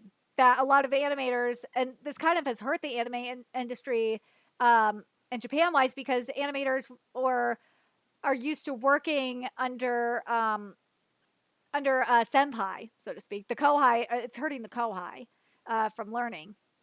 But anyways, this is hosted by Yoshi Kirishima, an animator and producer who's worked on series like Sailor Moon Cosmos, Boruto, Boichi the Rock, Madoka, Idolmaster, Zombieland Saga, and Princess Connect, and also was the producer and chief animation director of Phase Connect's Phase Kalito PV, and chief animation director and character designer of Guagura's Shark lore video. Ooh. Now, if you are an animator or an artist and want to get in the anime industry, and you have to choose between the Kodansha panel, the Gachiakuta panel, and this one, I would go to this one. I would, especially if it means learning how to be able to get in the anime industry and work from your home. Yeah, this is the one I would go. I would go to.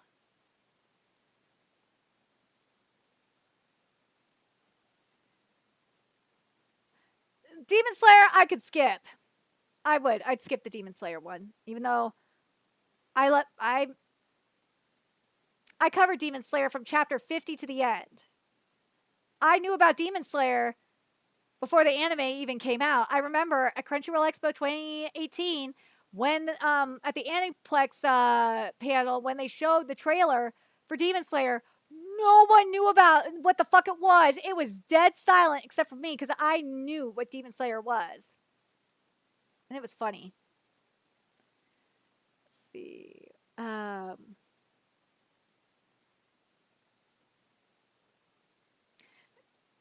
Let's see if there. What's the other one here? There's the Poke Sketch.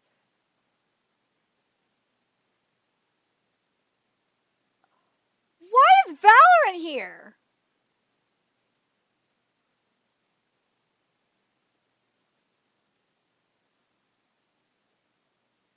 I guess Valorant could be here, but I don't understand why. This is kind of interesting here. They're doing let's see. They're doing a major announcement about Univolt, a new music project blending storytelling, stunning visuals, and electrifying sound, because this is supposed to be a new era of sound from the shoujo Nova. Damn. So yeah, they're really going for it.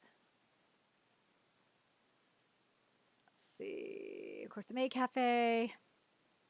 Oh, now this would be good. If you're a fan of The Summer Hikaru Died, the mangaka is going to be there. And you're going to learn about Mocha Bakurin's like career retrospective. Like, the thing that's great about I like going to mangaka panels. They're really fun. I like them. So if you are a fan of The Summer Hikaru Died, I would totally be going to I would say go to this panel. Totally be going to this panel. But speaking of, where are you? Summer Hikaru Died. This one is going to be a Netflix exclusive. Yeah, Crunchyroll was stupid and lost out on this one. Where are you? Summer Hikaru Died. I think you are like right here, right?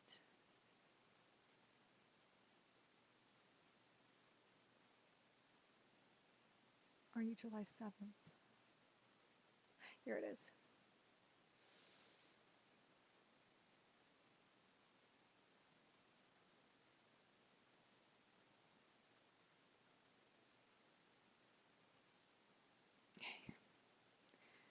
There we go.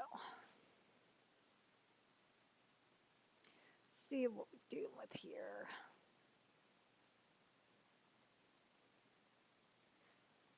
So this one here, so this is Ryohei Takashita.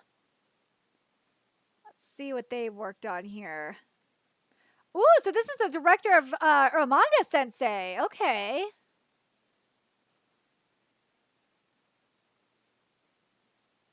Let's see what else they worked on here. What do you think, Kitty?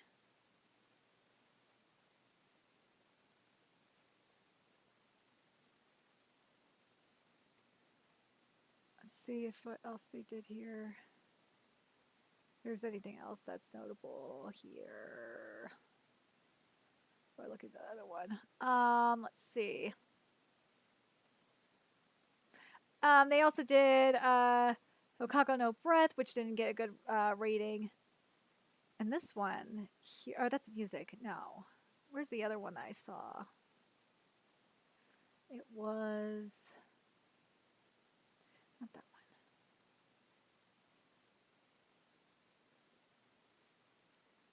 Saw it like right.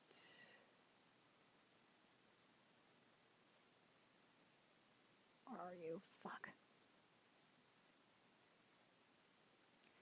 I saw it right here. Right. Whatever. Yeah. Okay. So.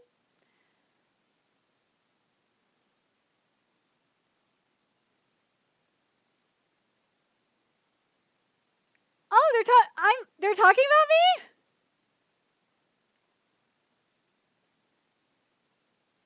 I feel special that they're talking about me. I wish it like this knowing this, like, it's weird because I've had people say like say that I'm like the leader on Twitter anyway, that I'm like the leader of a movement, and I'm just like, really? I don't feel like it. Because I've been so shadow banned. I just, and like I'm struggling so much.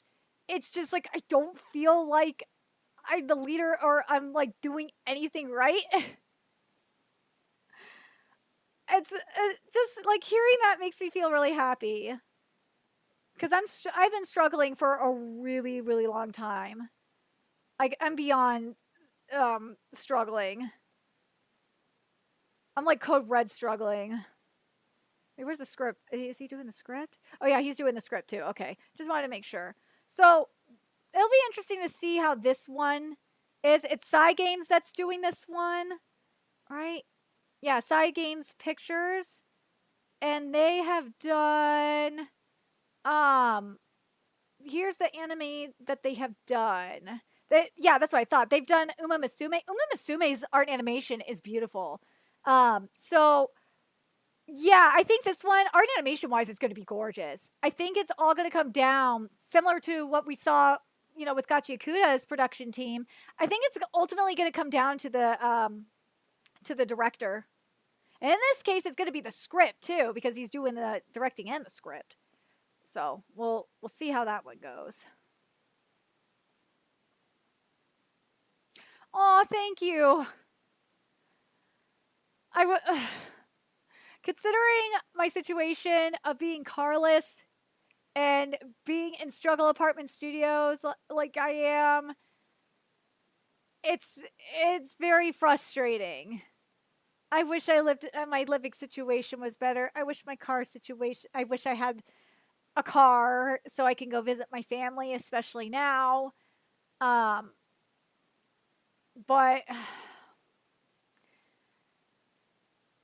I don't like being like on the verge of homelessness constantly. It sucks. It's just how my life is, unfortunately. I hate being shadow banned. I'm beyond shadow banned. It sucks. It just really sucks. But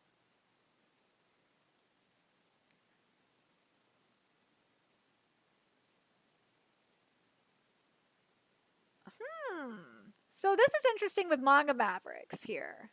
So they started as a manga podcast and became indie manga publishers. And the thing I think is the most interesting part of this is Red String Translations. I'm very curious what they're going to be releasing. I'm curious if they because they did start off as a podcast. I'm curious if they'll do simulpubs or something. That'd be awesome.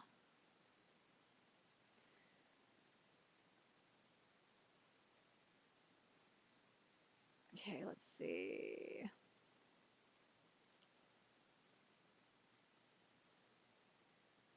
That's really cool. About learning how to use calligraphy. That's pretty cool. Then you got the Grand Summoners developer panel.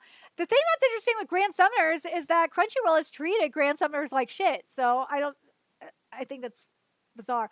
Speaking of Beyblade X, I know I am so behind on Beyblade X manga. I have to read to catch up with it and start covering it again. There's a lot of series I'm behind on that I need to catch up with and start up again. Blue Period, I am up to date with it, so I can start covering it again. What's the other one? Unlimited Gotcha. I'm almost. I have a few more chapters to go. The Hero Who Seeks Revenge shall exterminate with darkness. I'm caught up with. I'm just waiting for the right spot to resume coverage of it. But yeah, there's a lot.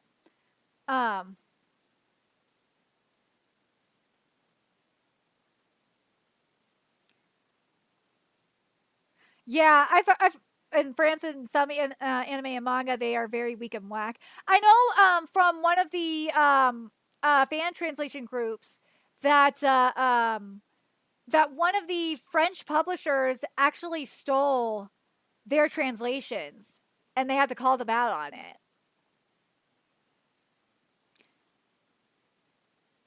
But yeah, I will resume my coverage on Beyblade X at some point. I need to do it.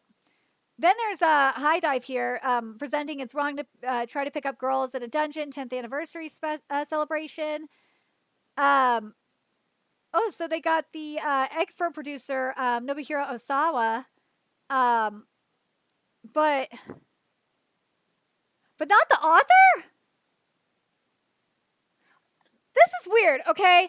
Look, you got mangaka, there's even more mangaka showing up in here. We'll get to it in a bit. You got the mangaka for Hikaru Died. You got the mangaka for Gachiakuta. And you got like, we'll get to it when we get to like B-Stars and shit.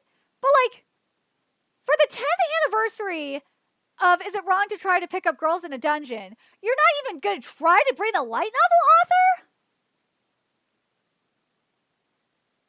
That is weird. It's only the producer?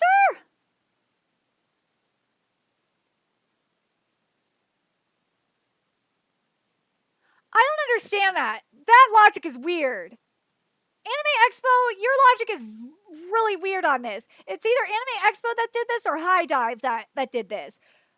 Either way, like, that is fucked up. What Kodansha did was the right thing. Kodansha was like, yeah, we're going to get the mangaka for Gachiakuta here because this is one of our biggest series. But what the fuck are they thinking? All right, let's see. I'm going to say the same thing about Susanoo Freiren. Why not bring the mangaka for... Well, the mangaka for Susanoo Freiren, I don't know what's going on health-wise with them because the manga is on indefinite hiatus right now. So I think that one I can maybe understand. So, but then we got the Bandai Namco Filmworks Industry panel. We're going to see the latest news on upcoming anime. You got the with special guest appearances by Tomoyo Kurosawa, the voice of Machu, the main character of Mobile Suit Gundam GQX, and more. Well, yeah, he's going to be there because of the Gundam panel, but yeah. Now, this one I think would be interesting to go to is how anime, manga, and RPGs inspired Naoki Yoshida and Final Fantasy. I would be going to this. No question, I would be going to this. But there's one problem. Is that Power Itagaki's panel is at the same time. Why would you do that, Anime Expo? You assholes! If I want to see Naoki Yoshida, but I'm sorry. I'm sorry. Like, I want to see it because he is like the producer and director of Final Fantasy 15. And wait, hold on a second. Am I reading this right? The Final Fantasy 16, excuse me. Producer and director. And, or not 16, why did I say that? It said, but it's 14. Fuck, I can't read. And I want to go. And Final Fantasy 16. Yes. There we go. I want to go because I love Final Fantasy. I do. But I'm going to Itagaki's panel. I'm going there. If I'm at Anime Expo, I'm going to that panel. No matter what. Because I covered B-Stars, and I'm covering Sanda. With Sanda, I know the manga's finished, but I don't give a shit. I'm covering that manga to the very end. The scanlators are getting the chapters out. I'm doing like up to like 20 chapters per video. So they're going to be like, I'm trying to keep it under 2 hours a pop. But God, I love Sanda. Sanda is, if you have not read Sanda, why? In regards to Itagaki's newest series, I've seen some scanlations pop up for it. And I'm going to find them and I'm going to cover it. I will cover that new series. But yeah, Sanda is fan-freaking-tastic. But yeah, I love Itagaki Paru. I love it. I love Itagaki's work. And also, I will say this right now. I think Sanda is better than B-Stars. I do. Sanda is a way better series than B-Stars. If you have not read Sanda, why? Go read it. It is so goddamn good. I love B-Stars. I loved covering B-Stars. It's great. But God, Sanda's writing is just it's way more powerful than it should be. I didn't expect Sanda to be as good as it is. I did not expect it. And with Science Saru, like in my opinion, um, I think Science Saru's art animation works better for series like Sanda than it does for Dan to Dan, and that is because Itagaki's art style doesn't have as much um, shading and line work and detailing, and it's not on the realistic side of the art spectrum. It's more like on the what is it? The illustrative surrealism side of the art spectrum. So Science Saru's art and animation kind of leans more into that a little bit better than on the real illustrative realism. Well, yeah, but yeah, I really I want to go. I want to get a live drawing. I want to get I would totally want a drawing of the best boy of my reindeer boy of my reindeer femboy. I would totally ask for that.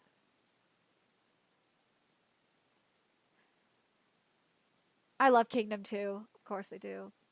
But yeah, I oh god, I really wish I could go. I want to go just for that. Yeah, Kitty. Yeah, Kitty, we still haven't gotten any donations. I'm sorry. They don't want you to dance, Kitty. You are not loved, Kitty. I'm sorry. Why you're not loved, I do not know. I love you though, Kitty. But this is what I was talking about in terms of this is something that Bang Zoom does every year. Is is if you stop by the Novo on July 4th. Hi Jordan. We're going through we're doing okay. We're going through Anime Expo schedule right now, and also going at the same time going through the summer anime schedule, because some of the world premieres that are happening at Anime Expo are for summer anime. And man, dude, Anime Expo is freaking stacked. There's cosplay panels, lots of them, lots of really good cosplay panels. There's there's a lot of mangaka this year. Like they got the Gachiakuta mangaka, they got the Summer Hikaru Dai mangaka, they got Sanda slash Beastars mangaka. They got we learned about something called Lobotomy Kaizen, which is got to be the weirdest freaking thing I've ever heard of in my life.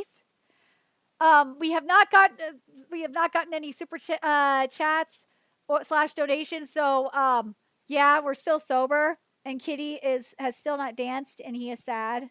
You got eye bogeys, Kitty. I'll still. Yeah, you're an eye bogey kitty. Ah, stupid eye bogey kitties. But anyways, let's see. But yeah, so you can actually become part of a anime English dub by just auditioning at Anime Expo, which is cool. Yes, and there's no experience necessary, which is awesome. But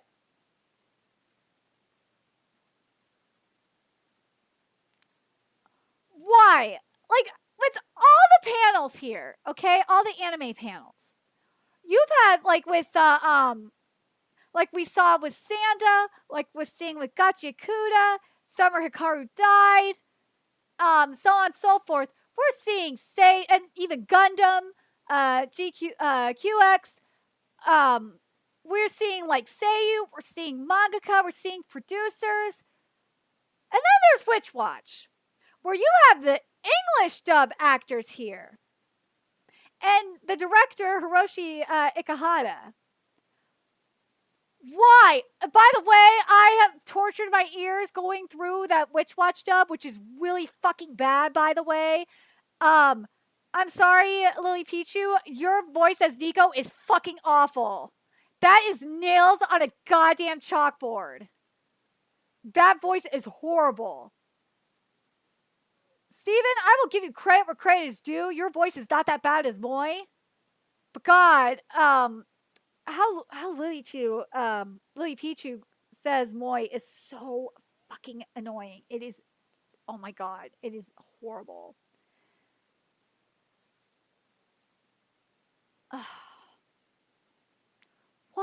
English voice cast.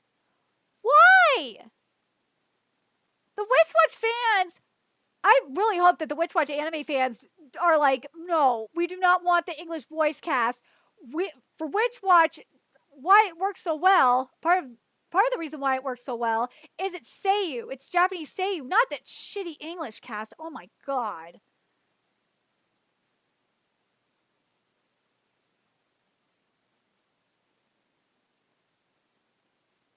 Oh no, not a problem. Mike Lee, not a problem. Yeah, Zenochan's here. You want to see Big Zenochan? Here is Big Zenochan. Say hi, kitty. Say hi to the people. Maybe they will give. Maybe they will donate, so we will still have a place to live, and maybe get a car or something. Look at that. Look at the kitty. He's the best kitty. They love you, kitty. Yeah, I think so.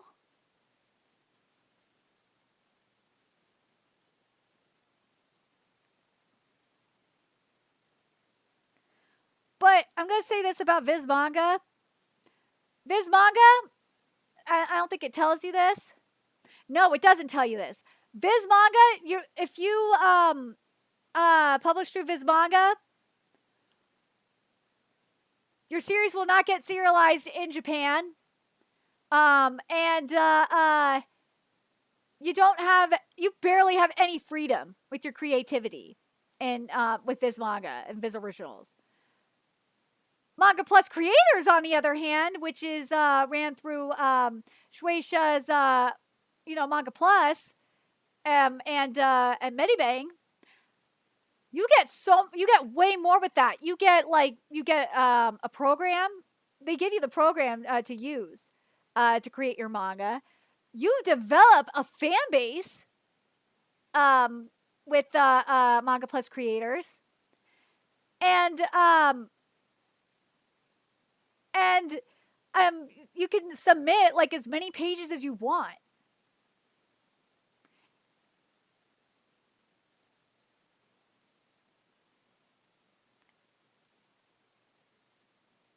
I don't have the money to become a VTuber. I could barely afford to stay in Struggle Apartment Studios right now. I cannot afford to. I can't pay for a VTuber model. And also, I'm very expressive. I don't think a VTuber model can be as expressive as I am in the face. Let's see.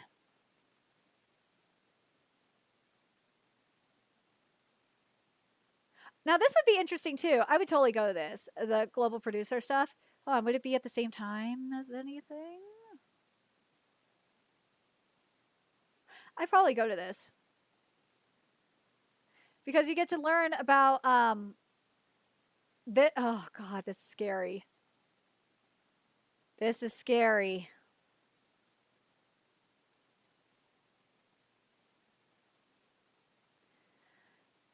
That is scary.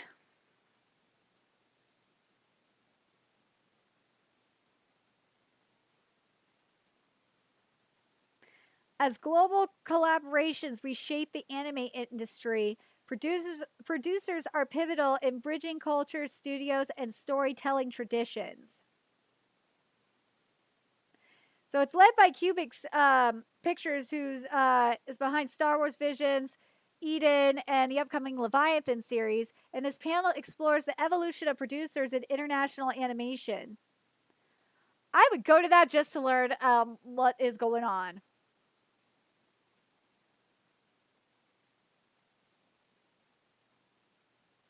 This is cool. The Hatsune Miku Colorful Stage is hosting a fan meeting event too, and you get to talk with the VAs and stuff. That's pretty cool, and you get free items too. That's awesome. Now, this is something I'm interested in: is the Cyberpunk Edge Runners behind the scenes, because you get to meet the cast and the crew, but. Why? Why is the Anime Man hosting this? What the fuck? What? the script writer. So you don't have the director, from Trigger. You don't have him there. And that's kind of funny because we're going to get to the panty and stocking with garter belt.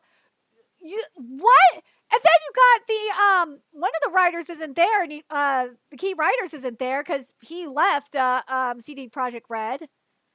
And then you got the English voice actors there. Why?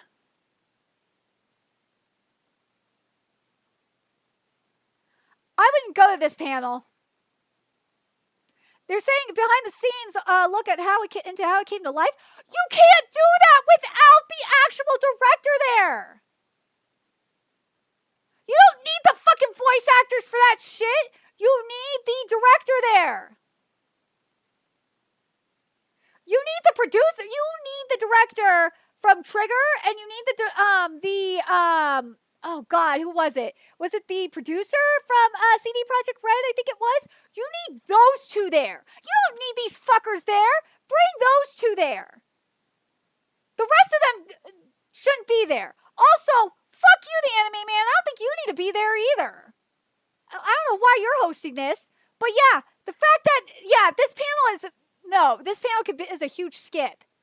You're not going to get the full story of what the fuck happened. I know the story of what happened because I've read several interviews with oh my God, I think it was the producer or someone from CD Projekt Red, and about all the different there was a cultural clash happening between CD Projekt Red and Trigger. And you're not going to get that story from them. The voice actors don't know shit. Like, why the voice actors?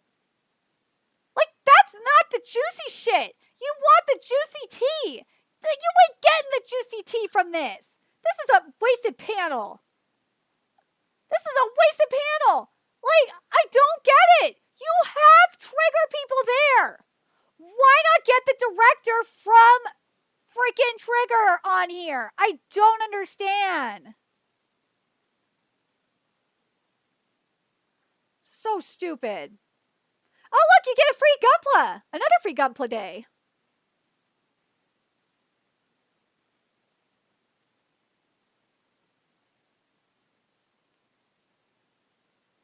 Oh, look at this. There's Japan's first interactive anime film. So it's called let's see, Hypno Sismic Division Rap Battle movie in Utano Prince Sama Taboo Night Quadruple X AX special versions. So you get to vote with the Control Movie app in Hypno Sismic. Oh, that's kind of cool. I'm not gonna lie.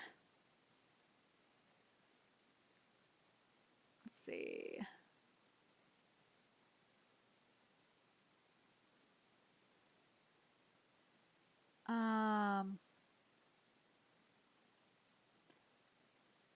Oh, now this one I think you guys might be interested in. So Konami presents Unmasking Silent Hill F with Motoi Okamoto, Ryukishi 07, and Akira Yamaoka. Now that is something that I know a lot of you guys would be interested in, because you get an in-depth look behind Silent Hill F, the newest game in the Silent Hill series, with producer Motoi Okamoto, writer Ryukishi 07, and composer Akira Yamaoka, as they give you exclusive insights and never before seen footage from the game. Now that is a panel.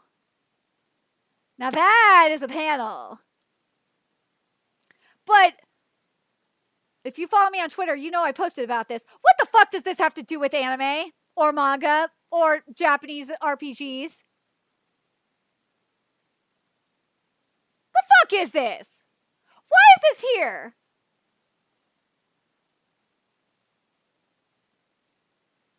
This has nothing to do with what Anime Expo is. Like, what the hell? Let's read the description here. Join us as members of the AAPI community share their journeys of breaking barriers in sports, from challenges to triumphs. They'll discuss resilience, representation, and embracing their heritage while inspiring change in the world of athletics, and celebrate their stories of the power of diversity.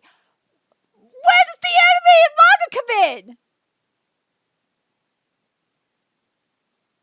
What is this? This is not an anime panel. Get that shit out of there.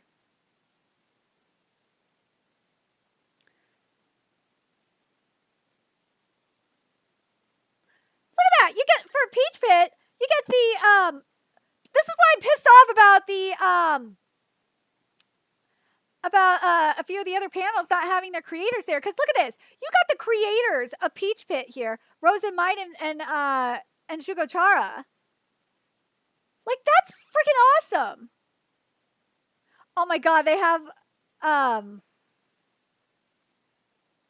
they also have the beginner's guide to group cosplay. That's actually pretty cool. I like that. That's awesome. Ooh. Now this is a panel.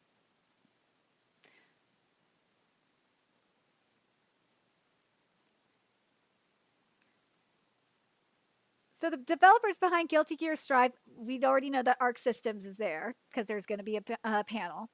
They're going to discuss the future of Guilty Gear Strive. What exciting new developments will unfold?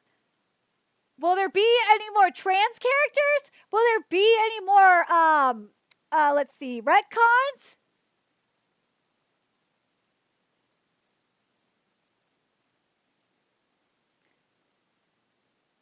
Dude, how many 20th anniversary, like how many industry panels is Aniplex gonna have? Like, Jesus Christ.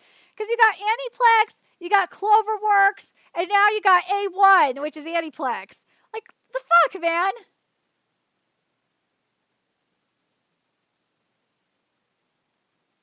Like, this one you don't really need to go to. Like, maybe catch some shit at the end of it, but yeah, this one you really don't need to go to.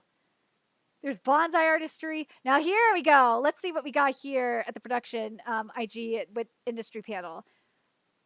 Oh, I've met Maki. Maki is really nice. And yeah, my favorite person here, George Wada. This motherfucker. Oh, I would love to. And Maki would be my connection to getting into Anime Expo. But yeah.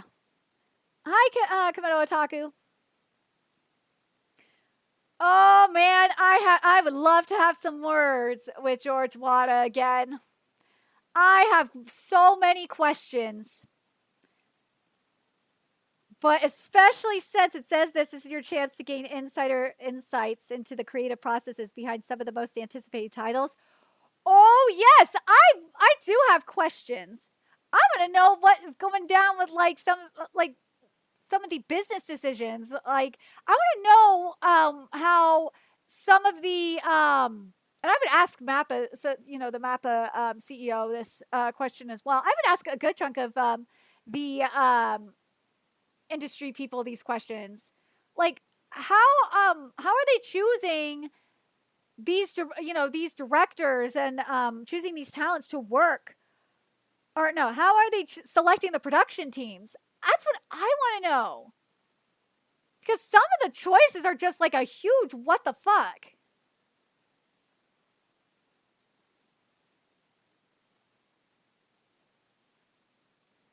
Let's see. Oh, so Iron Mouse is going to be there for the VTuber crowd. Iron Mouse is going to be at Anime Expo as well. And there will be a panel for her. Now this, though. This is what I'm waiting for. We're gonna finally get an announcement for the final part. And if it's anything like previous Anime Expos, we should be getting a trailer.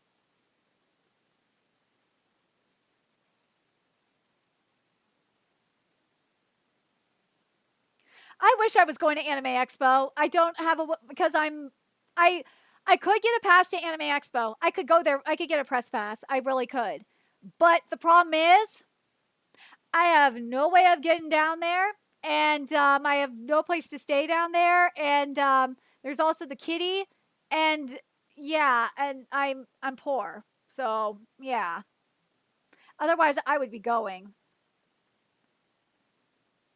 I'd be totally going in a heartbeat.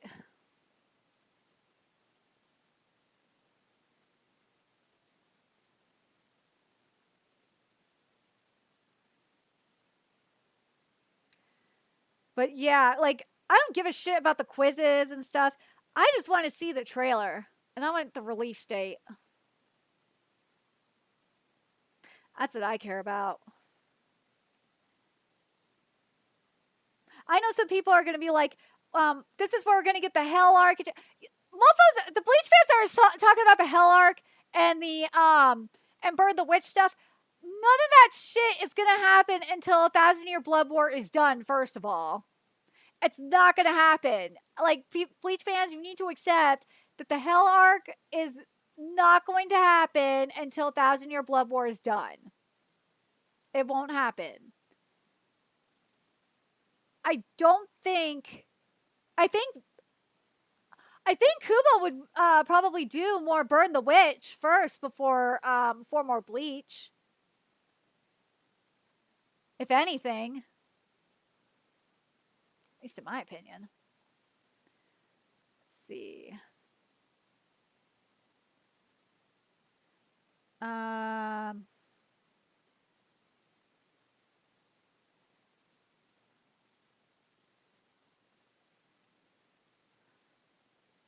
Oh yeah, this would be. I would want to go to this too. The New Type magazine. New Type is for those of you that don't know, it's the anime magazines. It's one of the top anime magazines in Japan. I would totally go to that.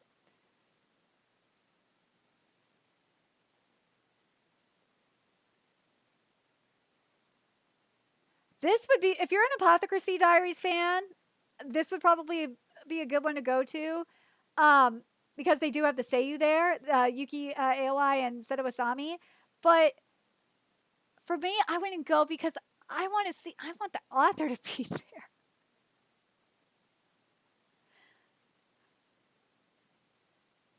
But like this is what I mean by the cosplay stuff. Like they're teaching you how to rhinestone and shit. It's awesome. But this though.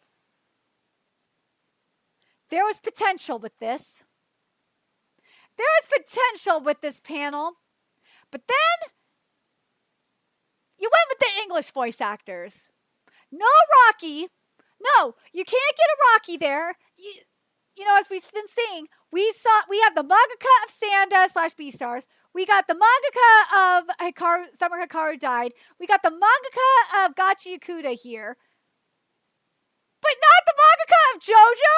Fuck, you got the Final Fantasy producer and director here. But not the mangaka of JoJo. Come on.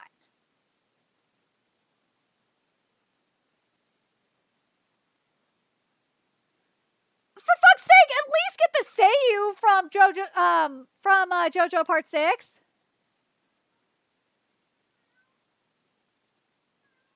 What, Kitty? No, Kitty, they haven't donated anything yet. Yeah, so no Kitty dance. Yeah, see, Kitty's disappointed in you, in the humans. He's disappointed in the humans.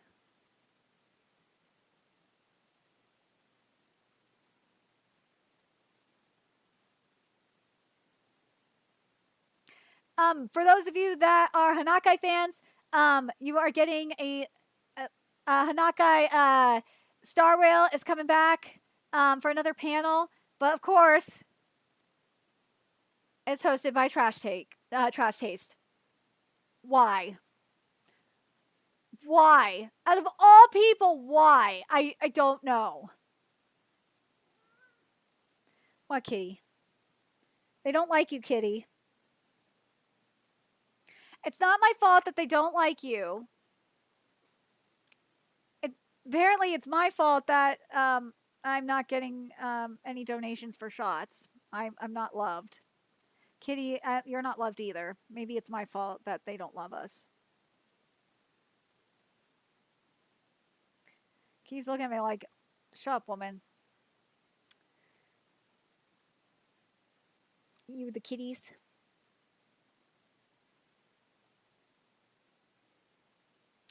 Oh, they like you, Kitty. They like the kitty. But, let's see. Oh, kitties.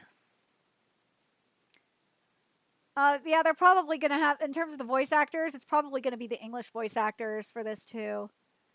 But anyways, yeah, so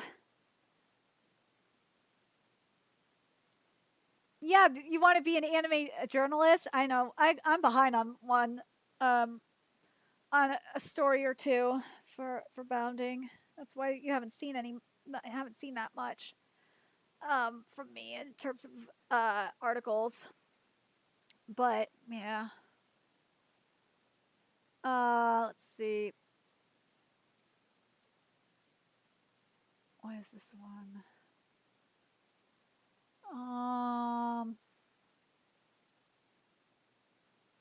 Now this would be interesting. The Consumer Insights team at Fan Service pun, presents all new data on what fans are watching and what audiences want to see, read, and collect next season. Now I'm curious on the sample size for that.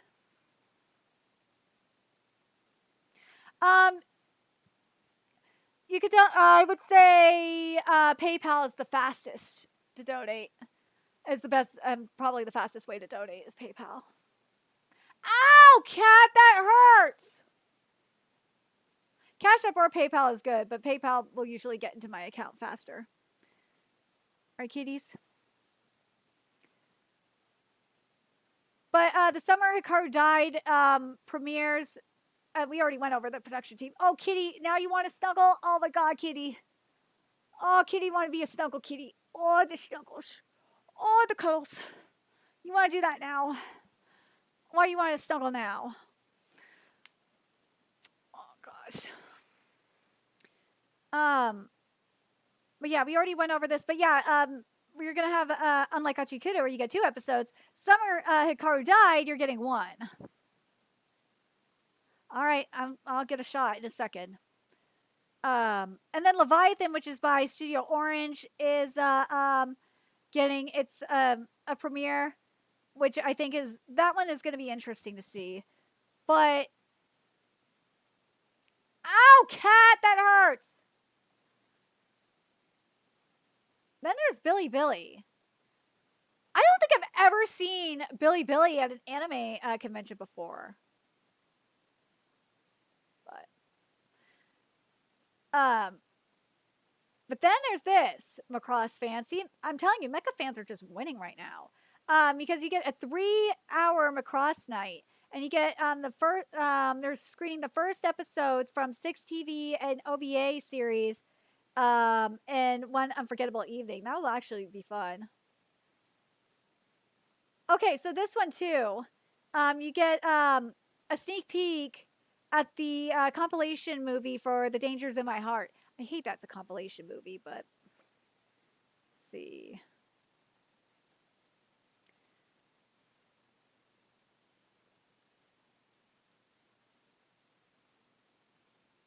Oh, here, this is interesting. So, what this is, well, Manga International Network team, this is a brand new initiative sponsored by the Japanese government that aims to support and offer more international exposure to early career manga artists with fresh perspectives, original art, and extraordinary stories.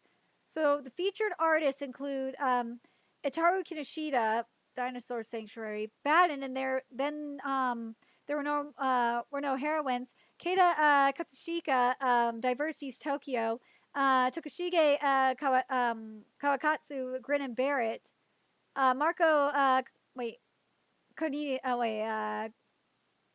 Konada, there we go. Akari and Mocha Ame, good morning, good night, and see you tomorrow. That's interesting.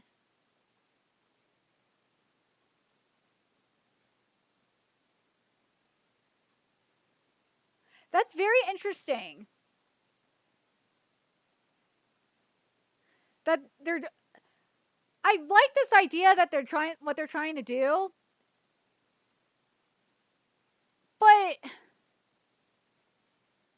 I think what should be done, though, at least on Shueisha's part, because of the Manga Plus program, why not do it through Jump Rookie? Because they do have Jump Rookie. Why not put some of Jump Rookie's manga on Manga Plus?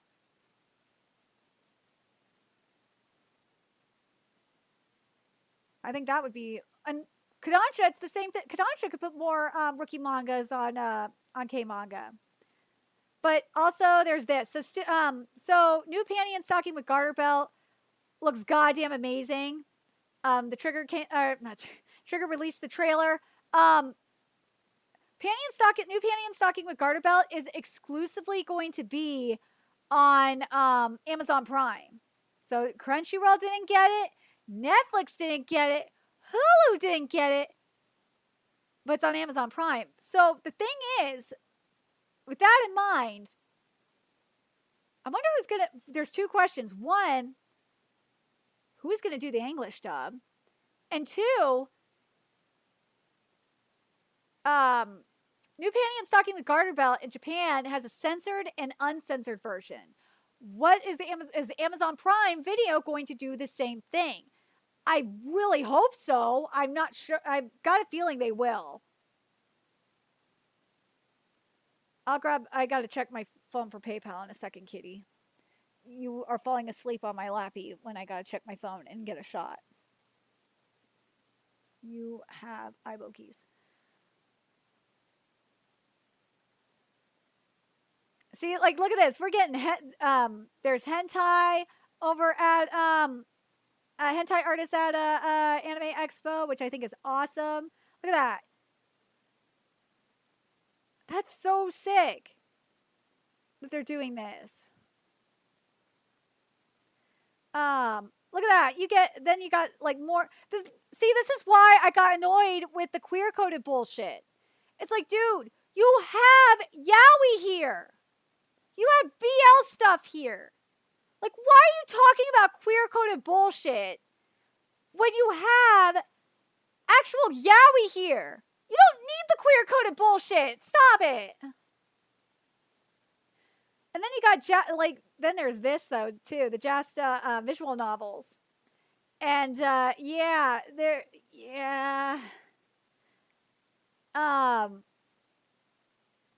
see. Oh, this one though. Like, this is so appropriate. I'm surprised they didn't do one for My Hero Academia, to be honest. Is this. So, and I sent this to Madam Savvy because she's thirsty for Genshin Impact characters. Hold on, let me just make sure this went through my PayPal like I think it did. Yeah, it did. Okay, perfect. Ooh. I got to take a double shot. Hold on a second. I will take a double shot. But let me read this first. So, a full hour of thirsting over Genshin Impact characters, and we will be sharing and showcasing our favorite edits, fan art, fanfics, and more. And I love that it says here this room will be cleared prior to the panel too. Like, they have to do it. Let's see.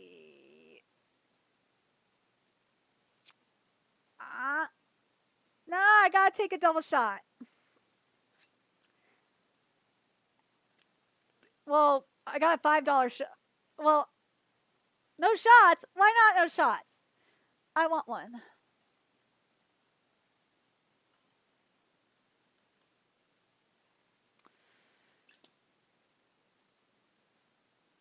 Oh, when I get near the end?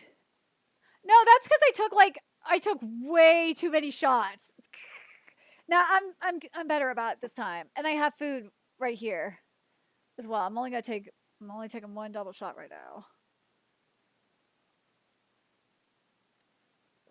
Ugh. Whew. Ugh. All right.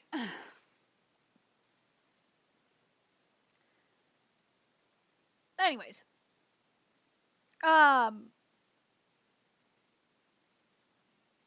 Oh yeah, so look at this too. So there's Manga Gamer in terms of visual novels. So this is the largest localized. I didn't know that this even existed. So Manga Gamer is the largest localizer of visual novels, And what they're going to do is they're going to present the newest license announcements and, if time permits, answer all kinds of questions from the audience about the visual novel industry and what it's like to work on such adult titles. Like, this is what I'm talking about. Like, you don't need to have, like, these dumbass woke panels unless you're trying to fill a quota. But even if you're trying to fill, like, a quota, that's fucking retarded because you have, if you're trying to fill, like, a gay quota or whatnot, you got BL. You got yaoi shit. There's no reason for this.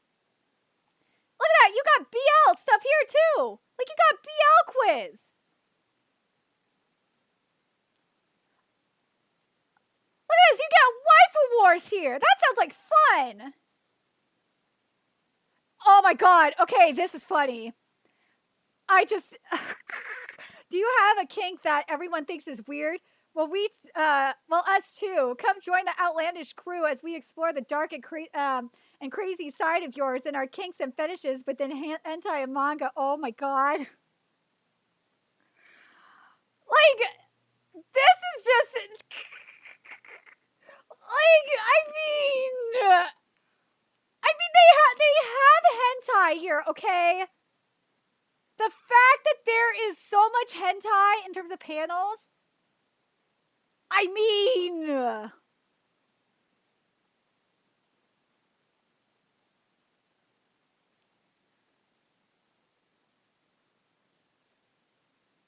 okay, let's look at day 3 here.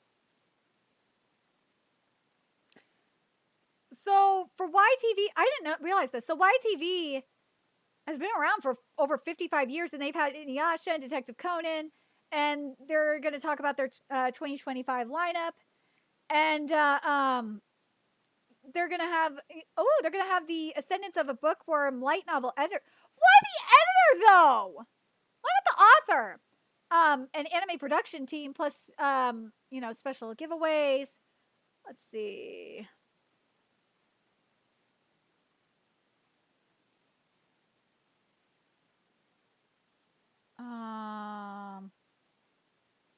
Okay, here we go. Let's see what we got. But, yes! They got the Japanese VA for this! So here's the My Hero Academia special event here. So Go Beyond Plus Ultra, the final season of My Hero Academia, just coming out in October. So join Daiki Yamashita, aka Deku's Seiyu, Justin Briner, the English VA Deku, and Shonen Jump editor. Okay. What? But why not Horikoshi? Where's Horikoshi in all this? To your exclusive behind the scenes of the final season, and maybe a special... there it is. And maybe a special message from Koei Horikoshi just for AX 2025. And something that, I was talking about with Cider on Bounding into Comics 01 stream on Monday was... Because we were talking about Vigilante, Boku no Hero Academia Illegals, which I love covering. I love covering this that series. I loved covering the manga on my YouTube channel, and I love covering the anime on Patreon to an extent. There's some things that I've been let down by, but something that I really like that Bones is doing is that they're really leaning into the comic book aesthetic, and I really wish that that the main Boku no Hero Academia anime would have done the same thing. If they would have done the same thing, I think the Boku no Hero Academia anime would have been a lot better. And it also would have probably made up for a lot of the imperfections, like the really bad art and animation that the anime had. Ooh, look at this! They got a Persona panel. All right. So what Sega and Atlas are doing is they're going to share behind-the-scenes stories of P5X's development and celebrate its global release. All right. And they're going to have a special live performance by Lin and Izumi featuring songs from Persona 5. All right, that sounds good. So far, we're not seeing anything from Katrina because she was talking about possibly doing a panel at Anime Expo. So far, we're not seeing anything from her. All right, so there's a last boss. Wait, what? So, NBC Universal Japan is gonna have news on Suikoden the anime. What? Suikoden the anime.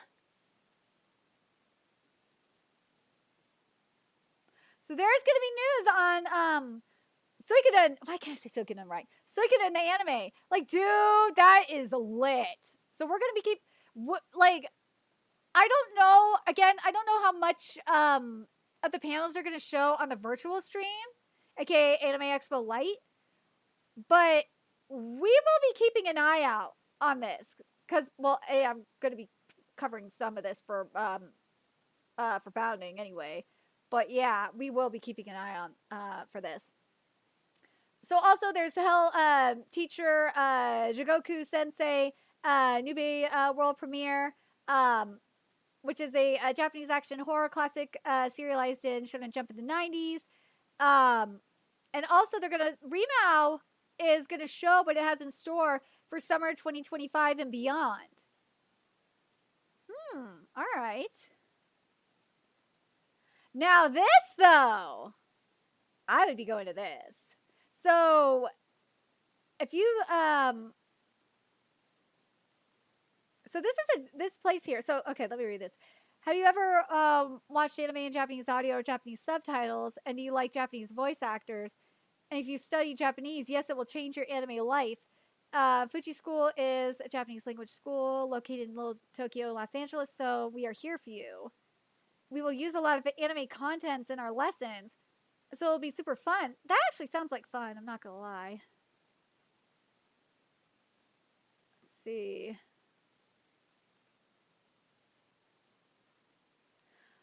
Oh, God, I hate how this is worded. Okay.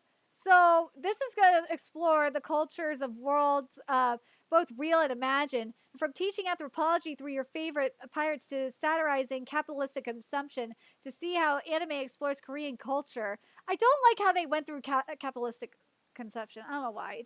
That just bothered me. Let's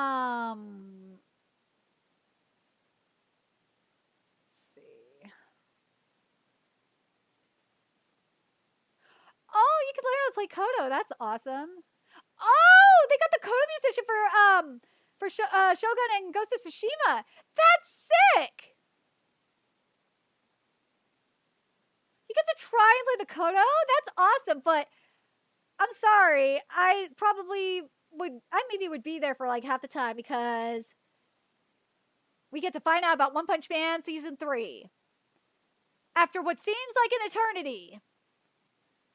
You get news on One Punch Man Season 3. And then we actually have the Seiyu too.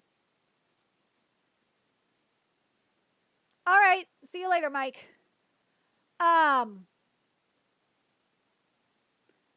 We don't know what the fuck is going on with One Punch Man Season 3. We don't. The only thing we do know is that, and I think I did a video on this, is JC Staff is a fucking slave driver. Like, people want to talk shit. Well, I talk shit about Mappa, and I got my own reasons. But everyone talks about Mappa being slave drivers. Nah, they got nothing on JC Staff. For fuck's sakes, one of their studios even admitted that they don't even have security or a cleaning staff. And their newest studio straight up said that they started their operation like a year ago, and they've worked on like 4 consecutive animes in a year. They are slave drivers, and I'm so annoyed that no one is pointing this out. I'm like one of the only people that have pointed out that JC Staff is a fucking slave driver. That's a slave driver over there. And something I'm worried about is one, we don't have the director for One Punch Man Season 3, but the producer for the studio, or the anime producer for Studio One, it really sounded like they were just getting to work on One Punch Man season 3. Like they finished up the anime for spring, and they were just like working on One Punch Man season 3, which is very concerning.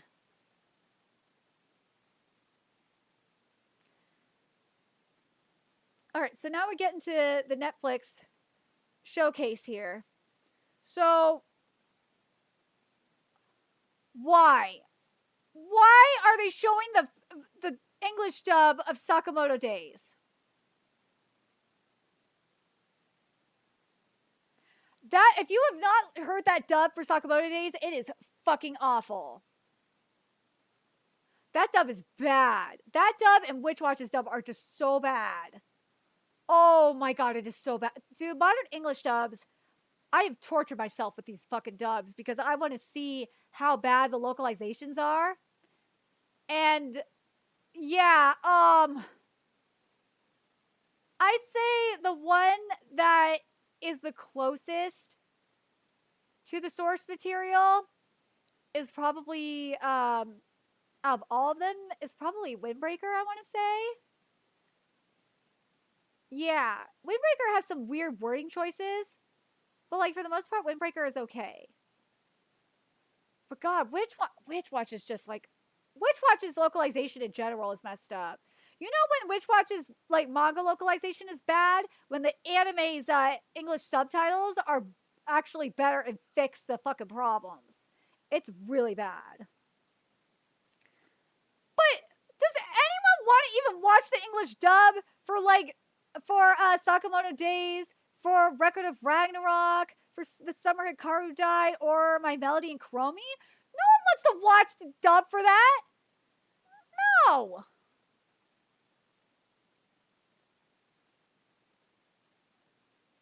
Who wants to do this? Fuck you, TikTok. Who wants to take a stroll to the Patreon, spend an evening with the anime men King Christian and Ohio Who wants to do this shit? This is creepy. This is really creepy. I can't be the only one that thinks that this is creepy. I think it's because of how it's worded. It's just fucking creepy.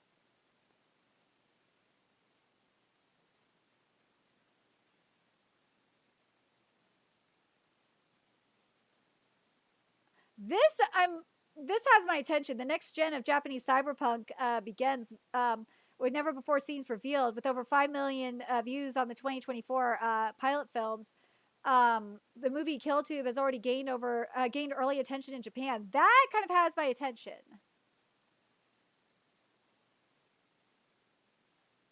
And obviously, you know me. I like going to, as I've been saying throughout this, I go to industry panels. They're fun.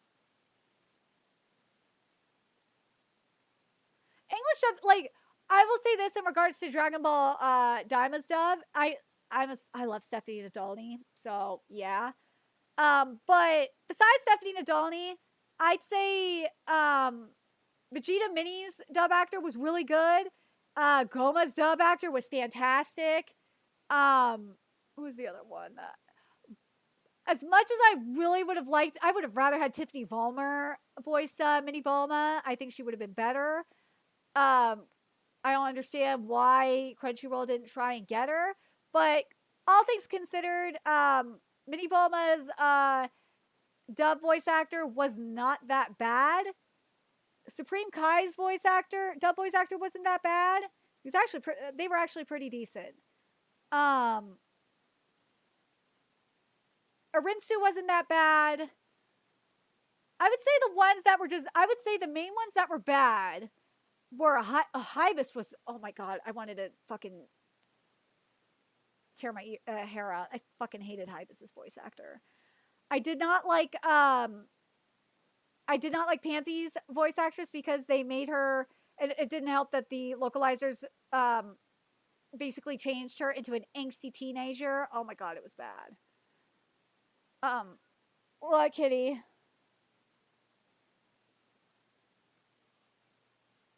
Yeah.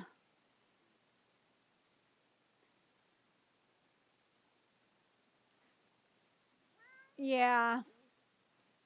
fuck you, George Wada.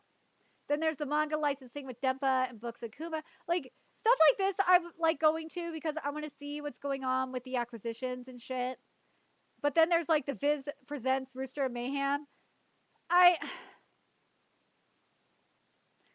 wouldn't go to this one because I would have already went to the other panel with Wit, the Wit and Production IG panel. So I would have gotten my questions answered already. Let's see.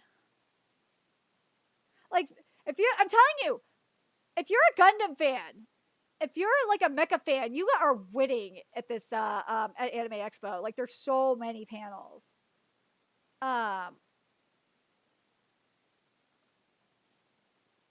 There it is right here. This is the other panel I'd be going to. Warner Brothers Japan presents Record of Ragnarok Season 3 and upcoming titles. Here we go. So don't miss your chance to connect with the guests from our hottest titles.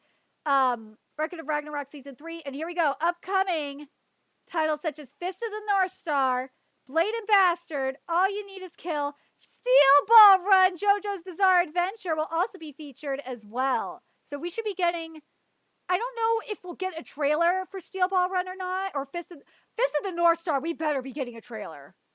I swear to God, we better be getting a trailer for Fist of the North Star. I don't think we will for JoJo. I doubt we'll get one for JoJo. But Fist of the North Star, we got to be getting one.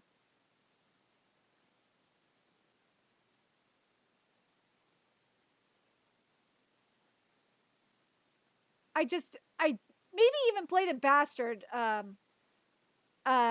will get a trailer as well. But I swear to God, if we do not get a trailer for Fist of the North Star, I'm going to be furious. Because the announcement happened, what, like a year ago? Something like that? But yeah, Fist of the North Star needs a goddamn trailer. It really does. So for the Fate fans, this is for you. So this is a celebration, anniversary celebration project.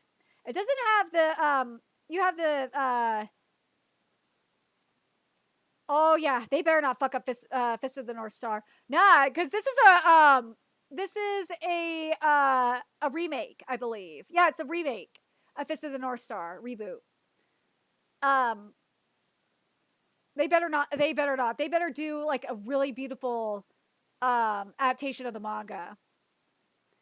But so we're getting, so what this is Fate Grand Orders, past, present, and future, as well as other Type Moon projects. So if you're a Fate fan or a Type Moon fan, you're going to be seeing some announcements at Anime Expo. So stay tuned for that. So Darkstone Titans Future Core 2 is premiering. You're going to see the premiere for that.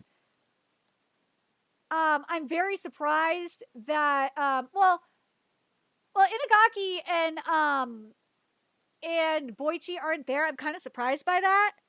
I know Inagaki's working on Trillion Game, and I know Boichi is working on the Martial King, but I'm still very surprised by that they're not there. But Kobayashi, I'm glad that it is the Seiyu that are here and it's not the English dub voice actors. That's why I'm very surprised that this isn't the case for, like, say, Witch Watch.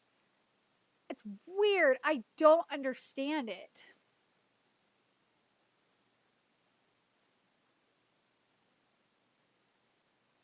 Let's see. I like that. Cosplay tips for Bakas. That's actually kind of nice. All right, so Togenaki. All right, I'm going to pull up Togenaki in a sec because I have things to say about Togenaki. Because, one, the mangaka follows me and has watched my Togenaki content. And this is an anime I am going to cover, period, on Patreon. But there's also the situation in regards to the chapters that, of course, I have to mention. Where are you, Togenaki? I forgot what date you came out on. Come on, Togenaki, where are you? I think you were like July... I thought it was July 7th, but I think it's July... Here it is, July 11th. All right. So let me read this first and then I'll get into my thing here. So the premiere for Togenaki is going to be on July 5th at Anime Expo. And I'm telling you right now, all the premieres that are being mentioned here, yeah, they will find their way onto pirate sites. So you're going to have Arushibara is going to be there online, and I understand why. Here's the thing. I understand why Arushibara is not going to be there in person. Reason why Arushibara is not going to be there in person is, one, he, I've talked about this before. He recently got married over the past year, and not too long ago, he became a father. And he loves his baby. He loves being a father, and he wants to be with his baby and his wife. So, so that's probably why he is not at this panel, and I don't blame him for it. I'm glad that he is going to come be there via like Skype, or not Skype. I'm sorry, via like Zoom or whatever. But this is one of those times where I completely understand why Rushibara isn't there. I would love to beat Rushibara. He is amazing. He's really awesome. But I mean, he's got an infant to take care of. He's got a wife and a newborn kid, or an infant to take care of. So I understand. You got the voice actors, Kazuki Ura, and the producer Takanori Matsuoka and Miku Kabata from Bandmade. And there's exclusive behind the scenes insight into this explosive series. I love this series. I do. So as I said, I've been covering Togenaki since chapter 9. The scan leaders are extremely behind. They've had, from what I know, and they do watch my content. They've said there's just a lot of IRL stuff I think is happening with them. I have been covering kind of like what's happened like with Shy and with Sanda. I'm because they've fallen extremely behind as well. Obviously Sanda. I've been doing like 10, maybe like 15 chapter live reactions for them, because otherwise it will drive me nuts if I don't do that. When series are extremely behind in terms of like scanlations or whatnot, I like doing multiple, like I like doing them in batches, so that way it's a lot easier in terms of coverage, especially if in the case of like Togenaki, what the scalators will do, they will release like sometimes like 4 or 5 chapters. They will release them in batches sometimes, so that way I do not like feel like, oh my god, I'm gonna lose my mind. So the next chapter, the scan leaders drop for Togenaki. I will be doing a very long live reaction for it. I know Togenaki has way over 200 chapters right now, and it's like the scanlation's like is not even at chapter 200 right now. So you're just gonna have to be patient about that, unfortunately. I really wish a different group would. I'm sorry, scalators, I love you, but God, you guys need help. Let's see. Let's take a look at what we're dealing with in terms of this director. Let's see. Because Togenaki is one of those series where because Arushibara's art is fucking stiff as hell. If you watch my content, you know I love you, Arushibara, but you know. It's baby steps with this art. It really fucking is. It is stiffer than a motherfucker. And the blood art gets very shiny at times, and it drives me up the wall. And for me, like, this is one of those series that could get, like, the art animation, the team there at the studio could really do something with it and could really enhance it. But God, I really hope that they picked a good team, or this is gonna it's not gonna be good. Right now, this looks like it's their directorial debut, and I am not happy with that. Why? Why are you doing that to me? All right, let's see what else we're dealing with here. let's see what we're dealing with the script.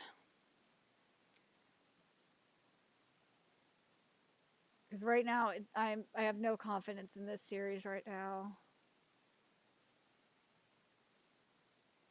Okay. Oh, so they did the script for Overlord. Okay. Oh! Alright, they did the script for Kaguya-sama. Okay.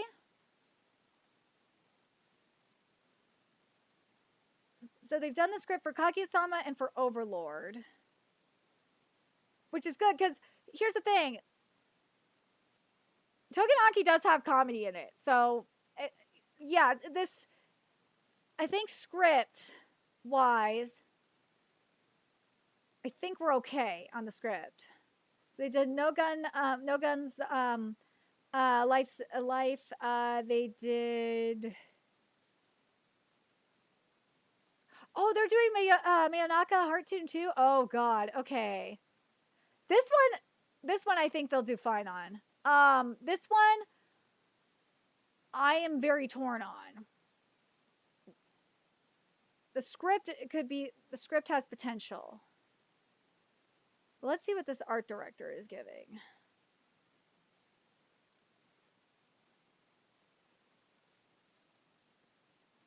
If this is just background art, I'm gonna fucking hate life. God, is this really just background art? Oh, they did the art. They were the art director for Artie. Okay. Vivid Strike.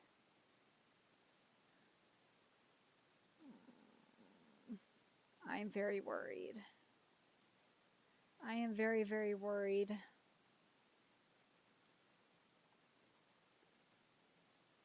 Yeah, I'm worried about this.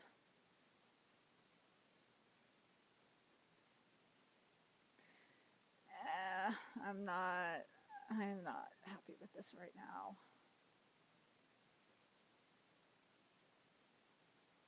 Let's take a look at the character designer. So we've got key animation.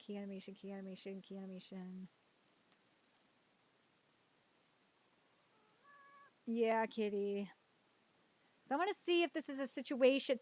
The reason why I'm looking at like the art director and like the key and the character designers, because we've seen situations where it's like for example with Chainsaw Man, where it's like, wait a minute, this makes no sense. Why aren't they the director? It's that kind of thing.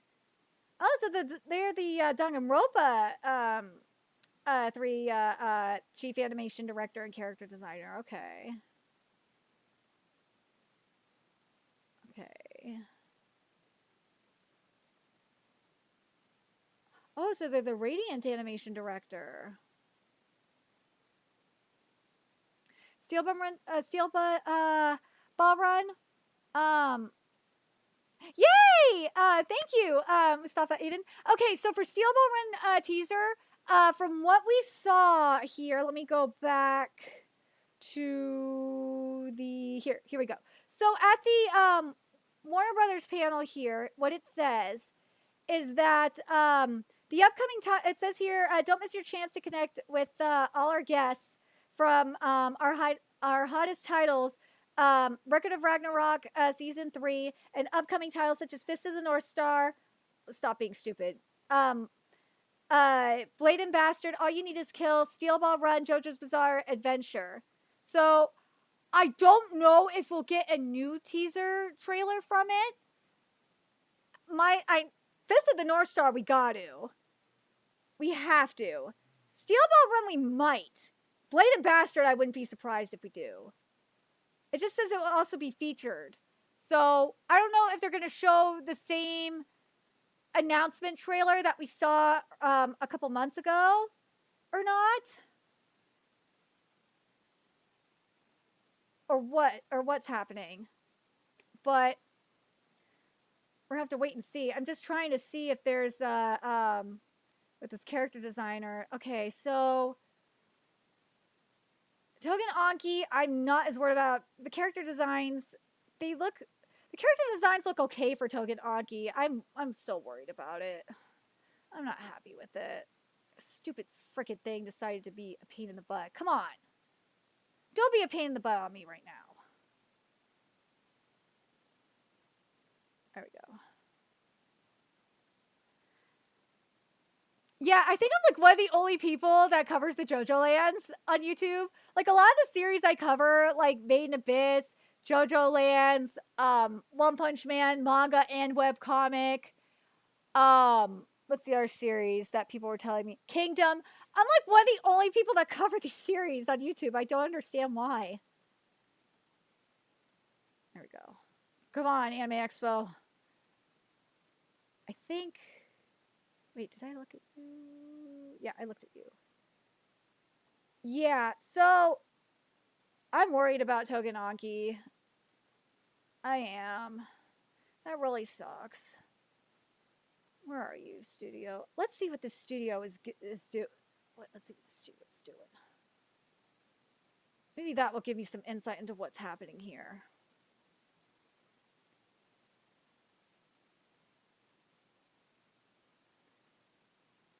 That's producer. But where's the animator?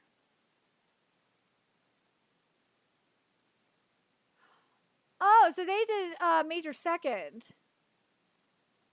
Or they did major. I'm sorry. Okay. They did Tenkin Bloodline. They did Duel Masters. They did the trailer for Hoseki no Kuni, so you didn't. No, I'm not including that. Yeah, I am very worried. I'm very worried about Togen Anki. Script-wise, I'm not worried. But art animation-wise, that frustrates me so much. It does. It is?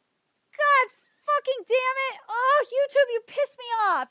YouTube, why does YouTube fucking do that?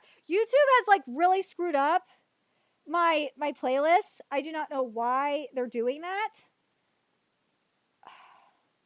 Let me see what's going on with it. While I'm waiting for this to load. Thanks for telling me. Let's see what's going on with it.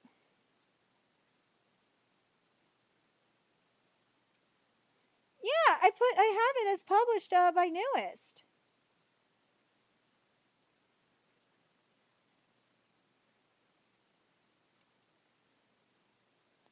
What the hell?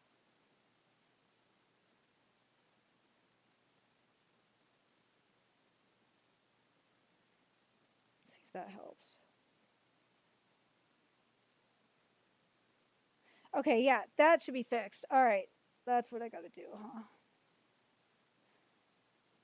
All right, yeah, that's what happened. Okay, I figured out what's going on with it. All right, I gotta fix. Where's the other one? He said Black Clover was out of whack. All right, let's find it.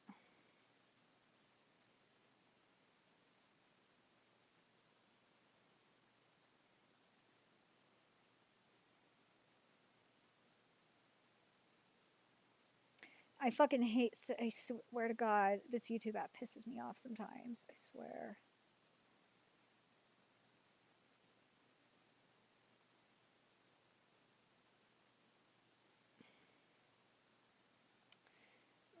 Go here.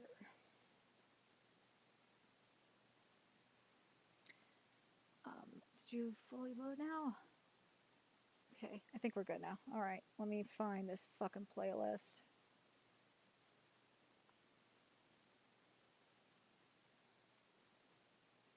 It's when they say it was out of order. Black Clover. All right, let me find it.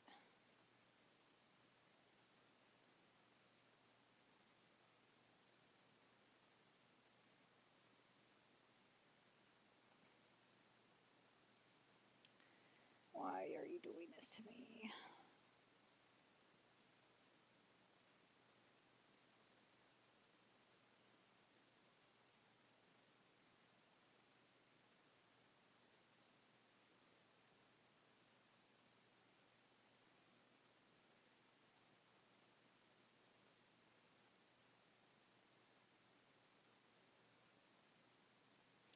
All right, that should work now. Okay, Black Clover should be fixed now. All right. All right, that should be fixed now, Cash Callis. Thank you.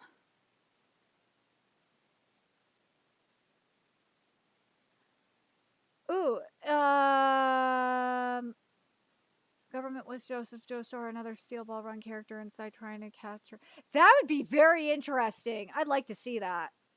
But so we'll see what's going on with that. But so for those of you that just are coming in, what we're doing is because so many of the summer anime premieres are happening at Anime Expo, and I wanted to cover both. I figured we'd go through Anime Expo, and as we get to the anime that are premiering, then we look at the anime itself and look at because what I do for my anime guides is I look at the production teams, because usually what happens is with the production teams, they usually indicate if a series is going to be good or not. And most of the time, I'm actually pretty right. And if you guys want to choose a topic for me to cover, like while I'm covering this especially, if you donate $20, I will do that. You could do it Cash App or PayPal or Coffee as well. I have them. I should have Coffee up there as well, pinned. There's for $10, I will do a double shot. For $5, a single shot. For $1, I can get my kitty over there to do a dance. And by the end of this stream, I'm gonna figure out what series I'm gonna cover on my Patreon. Which the link to that is in the description box below. And if you're a $5 patron, you have access to all of my anime content. Because on Patreon, I don't have to worry about getting a copyright strike on YouTube, so I can have everything, my full anime setup, where I could cover. I have the anime and the manga side by side. I have audio, so like you guys can hear the botched localization, which is really awesome. If you become a $10 patron, you get to choose the series we cover. I know I gotta set up YouTube memberships. I'm thinking I'm gonna figure out a way to connect the Patreon stuff to YouTube. So like if you become a member on YouTube, that I could just I can connect the give you a way to get a membership onto Patreon. I know I gotta figure out how to do that for Coffee as well. So there is that too. But anyways, let me get back here to the schedule here. But so we were back on July 5th. Hold on a second. I lost my spots. But so far, like compared to like say past I want to say like over the past couple of years, there was a little bit more like woke, a few more woke panels in Anime Expo in like the past few years than compared to this. But like I just don't understand why there's any here at all, especially considering there's way more BL and yaoi panels this year. There's like it'd be probably a good idea to have a Yuri panel to balance it out, but there's like no need for any of this like queer coded bullshit. Oh my god, I fucking hate that they had a queer coded fucking panel. Stupid. Let's see. But the thing that's great here, because I don't think we've seen this, I haven't seen this at an anime convention that I've been to, is I love seeing a lot of these cosplay workshop panels here. I think that's really smart, especially at something like Anime Expo. But yeah. But if something that I've noticed this year in particular is there's a lot of mecha panels this year. So if you're like a mecha anime fan, you are probably living your best life. Because there's like Gundam trivia, like there's Gunpla panels where you get a free Gunpla. There's like multiple Gundam panels. There's Macross panels. Let's see. well, if you're a Fate fan, there's FG. If you're a Gacha player, you're living because you get Genshin panels. You got FGO. You got Hanakai. Let's see. Well, if you want to live in Japan, there's foreign employment and work environment in Japan too. See, this is what I'm talking about with the Gunpla. See, you get free Gunpla kit. Okay, so this is good too. So TV Asahi, broadcaster and home for Doraemon and Shinchan, it brings new anime updates. That's awesome. I've never seen Asahi be at an Asahi industry panel before. That's awesome. So you get don't miss a special talk with Science Saru and Jadagara, Witch and Magnolia, and plus new updates with guests from the Dangers of My Heart movie and Agnadia, a new anime based on Kotobukiya. Dude, an anime based on Kotobukiya's Model Kits? That's awesome! Like, we're getting anime based on more Model Kits now.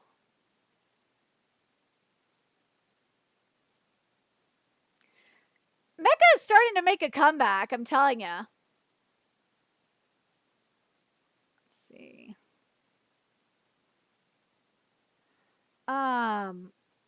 This though, look at that! World premiere, Gintama Mr. Kenpachi Zany class. I want to go to this! I want to go to this! You get the world premiere at Anime Expo, the world premiere of the Gintama spin-off anime. There's exclusive footage, message from the Odd Jobs, I'm guessing the voice actors is what they mean, and behind the scenes insights, and discover new merchandise and participate in our exciting giveaway and dive into the Gintama universe. That's freaking awesome. I'm surprised there's nothing from Sorachi here. There's got to be a message from Sorachi. There's got to be. Oh, there's another panel with the Persona music panel. That's sick.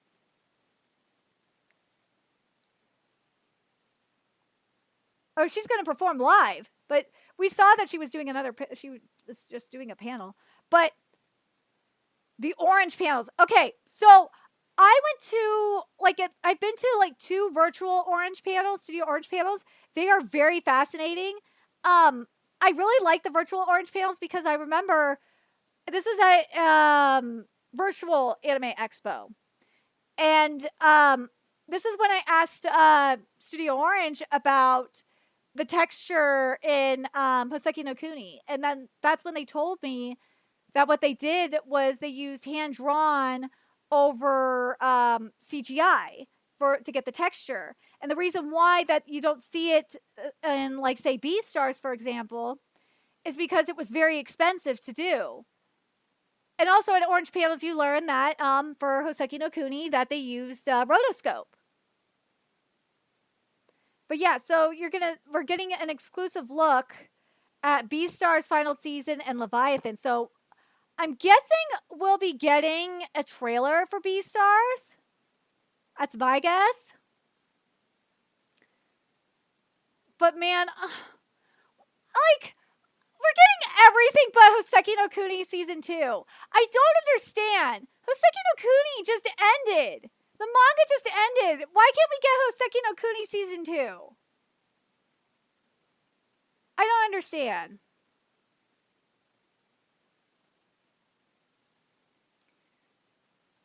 See.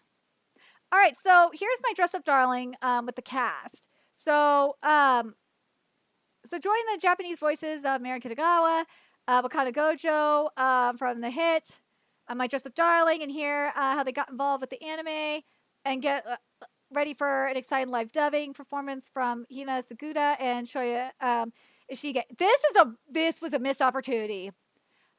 Why didn't you get the mangaka here? Because something the mangaka, especially with all these cosplaying panels, the mangaka would have loved it because that's what the My Dress Up Darling mangaka wanted to do with My Dress Up Darling. And while Square Enix wanted to push for more of a romance series. So this was a missed opportunity. But speaking of My Dress Up Darling, that is a series I will be covering on Patreon because of my boy Amane being there. Amane is best boy. best girl, because sometimes it takes a boy to be best girl. So yes, I will be covering my dress up darling. Where are you, my dress up darling? I know you were here somewhere. Where are you, my dress up darling? Blah, blah, blah, blah, blah, blah, blah.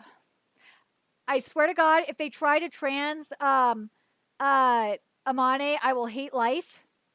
Especially since this is coming off of what happened with Tsubaki in Windbreaker, where we just had the acceptance of femboys, cross-dressing femboys.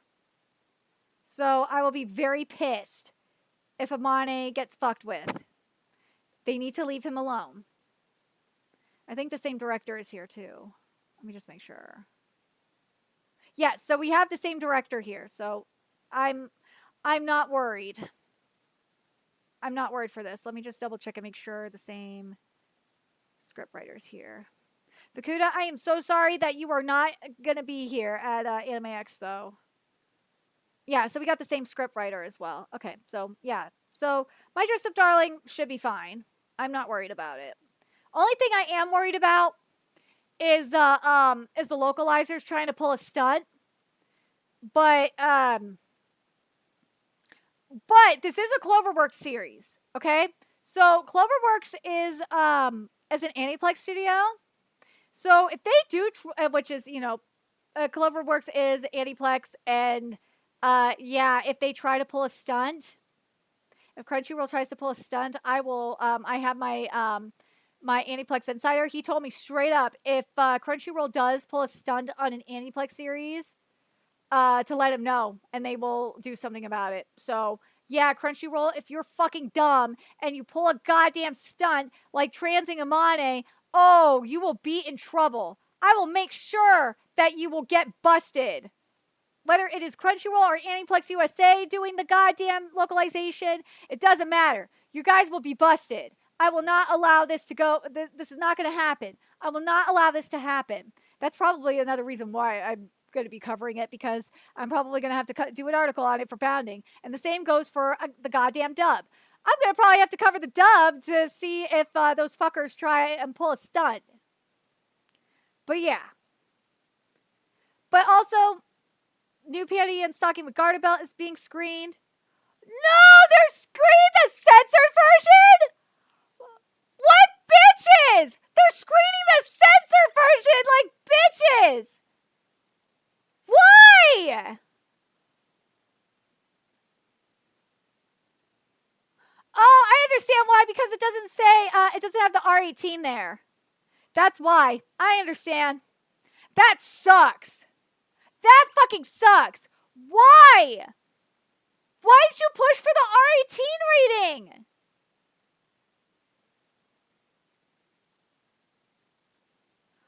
Seriously, Trigger, why did you push for the R18 rating and have it uncensored? That's bullshit. I would be so pissed. I would not go watch it. I would not watch I would not go to this panel. I would not watch the censored version. No. Let's see.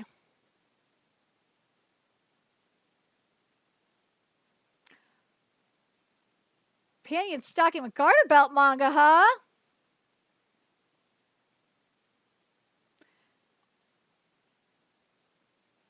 All right, so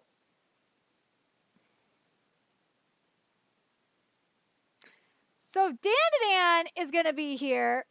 We're getting the Dandadan panel. But hold on a second. You see that it says 18 plus here. So Dandadan can get the 18 plus shit, but new panty and stocking with garter belt can't? Why? That makes no fucking sense. I'm sorry. That makes no sense. That Dandadan can get the 18 plus, but new panty and stocking with garter belt can't screen the uncensored version. That makes no sense. I'm sorry. That does not. I can't be the only one that's thinking it. That is some bullshit. Why? Why? I call bullshit on this. So For Dan, they got, why the fucking English cast? Come on. So you got the director, Fuga Yamashiro, and then you got the fucking English cast. Abby Trott, who's Momo, AJ Beckles, who I have a badge of honor from, by the way, and Alex Lee, Gigi from the English cast. Fuck that. I don't want I would not watch this. I'm sorry. I would not go to the stand-in panel. Unless Tatsu and Sheilin were there, I would not be going to this panel. This is supposed to be a Dan panel. Where's Tatsu? Where's Sheilin? Why it's fuck speaking of Chainsaw Man, where's Sheilin for that?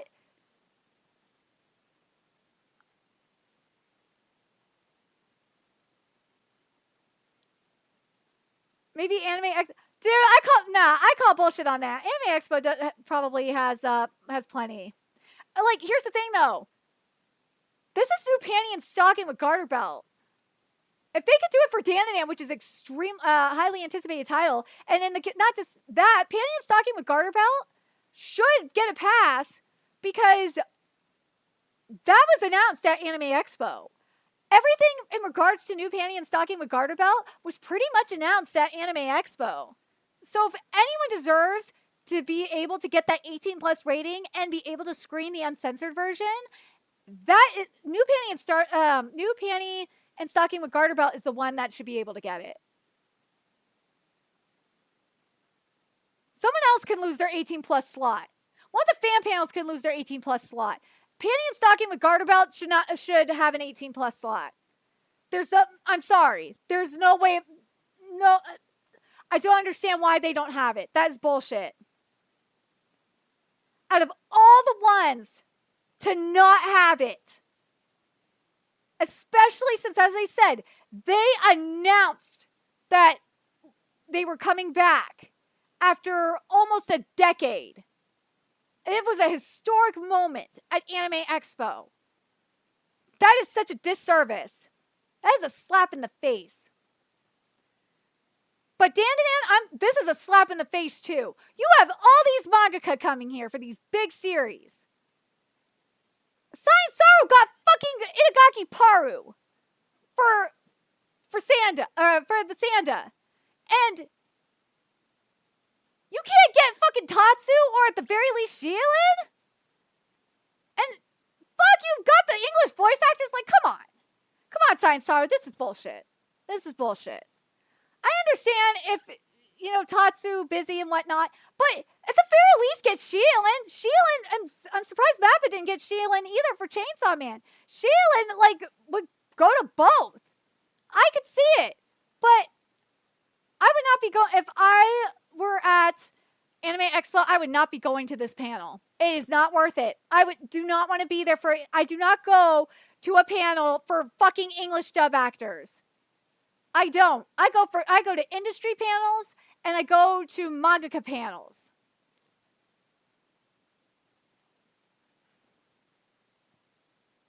And I go to kitty panels, right, Zeno? We go to kitty panels, right, Kat?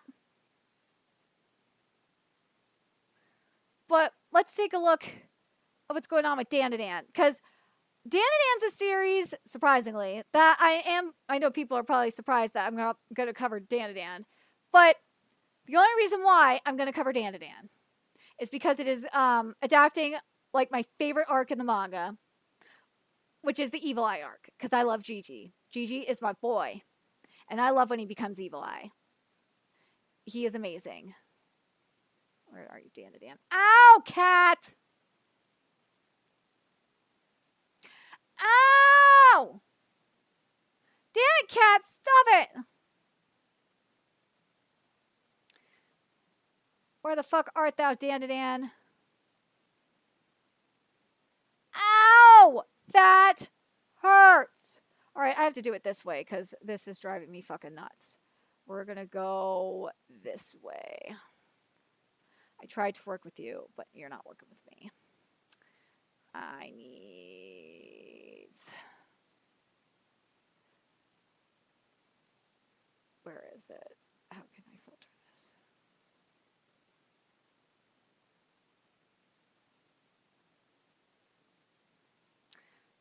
Dan. Wherefore art thou, Dan? There it is. It's coming out July 4th.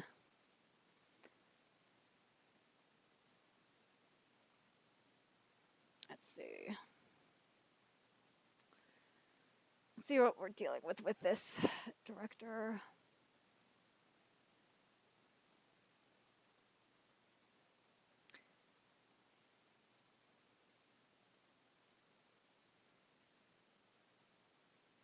Okay. Not getting much there. Let's see what we're getting with this director.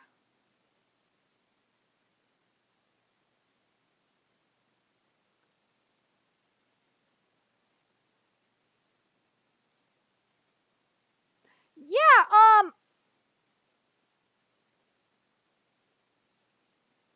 I am kind of concerned about Dan. Hold on, let me make sure that I am right about this before I say anything else. Okay, so I was like, yeah, okay. So this is the original. Okay. Oh, God. Thank God. Before I lost my mind.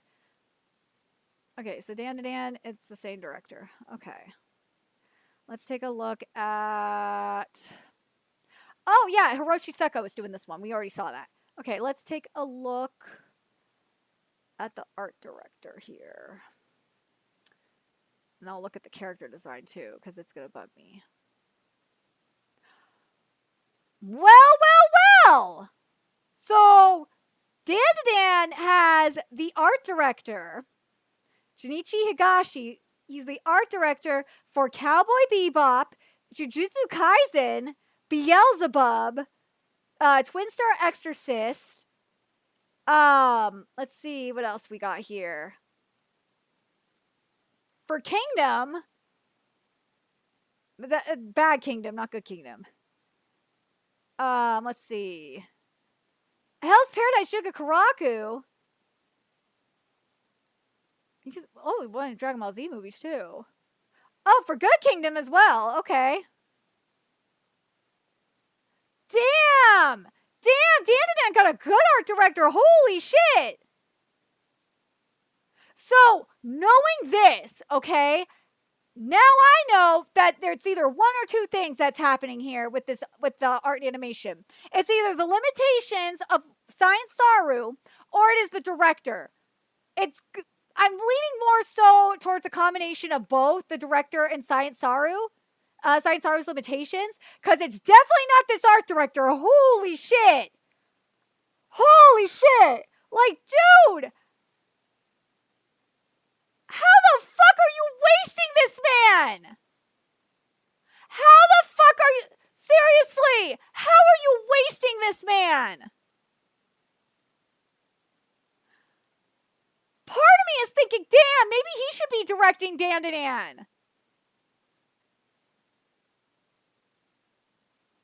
gotta wonder what would happen if Junichi Higashi was directing Dan.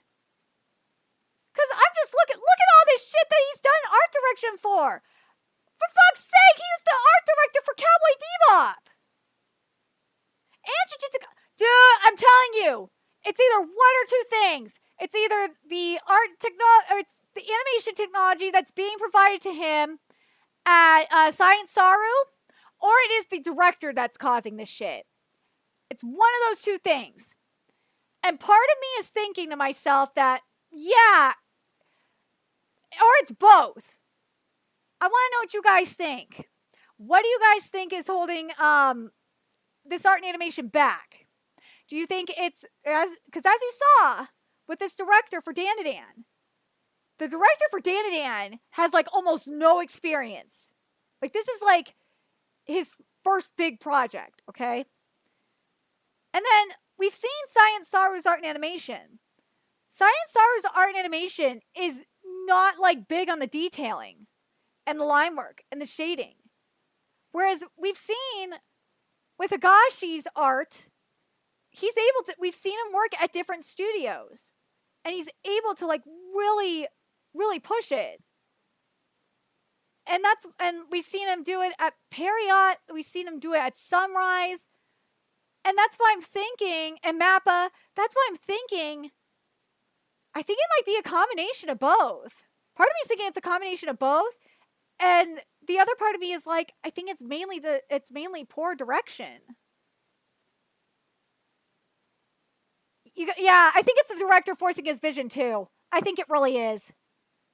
Because, as I said, if this man is able to produce beautiful art and animation at Cowboy for different studios like Sunrise, Mappa, and Period, there's no way that he wouldn't be able to take like the worst art and animation technology and be able to produce something beautiful. So yeah, it's gotta be. It's gotta be. It's got to fucking be. It's gotta be the director. It's gotta be this inexperienced director causing this. But now the next question is, do you guys think that this is one of those situations, kind of like what we saw with Chainsaw Man, for example? And probably to an extent Sakamoto Days too. Well, we don't know with Sakamoto Days yet. We know this for sure with Chainsaw Man. Do you think this is one of those situations where the art and animation for Dandadan would improve if Junichi Higashi was the director?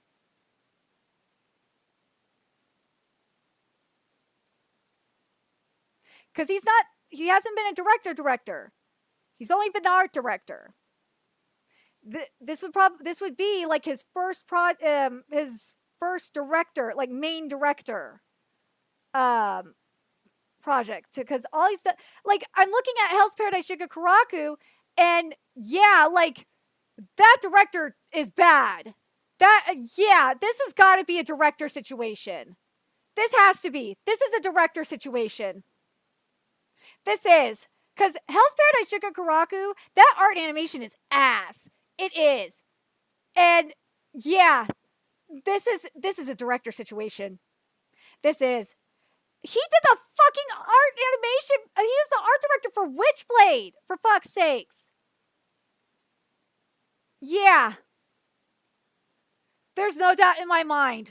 There's no doubt in my mind that this is a director situation happening at Dandadan. No question. No question. The moment the moment I thought about it for a second and saw Hell's Paradise Shigakuraku there, it's like, and I remember who is the director at Hell's Paradise Shigakuraku. It's like, yeah, this is the director. This is totally the director. But I just don't know if it's I don't know if it's one of the situations where if Higashi took over as director, if he would improve it, because he has no experience as a full-on director. He's just been an art director his entire career. But man, he's produced some beautiful work. Just look at this fucking filmography, man.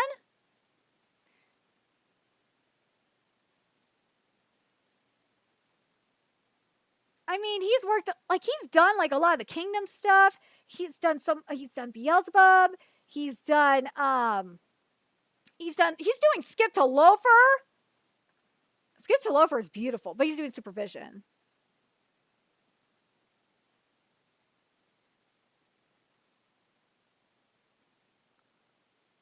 I can't help but think, as I said, I can't help but think that that's what this is.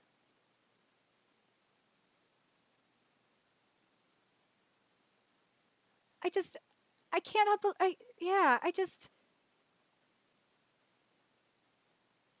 that's gotta be what this is. It's gotta be what this is.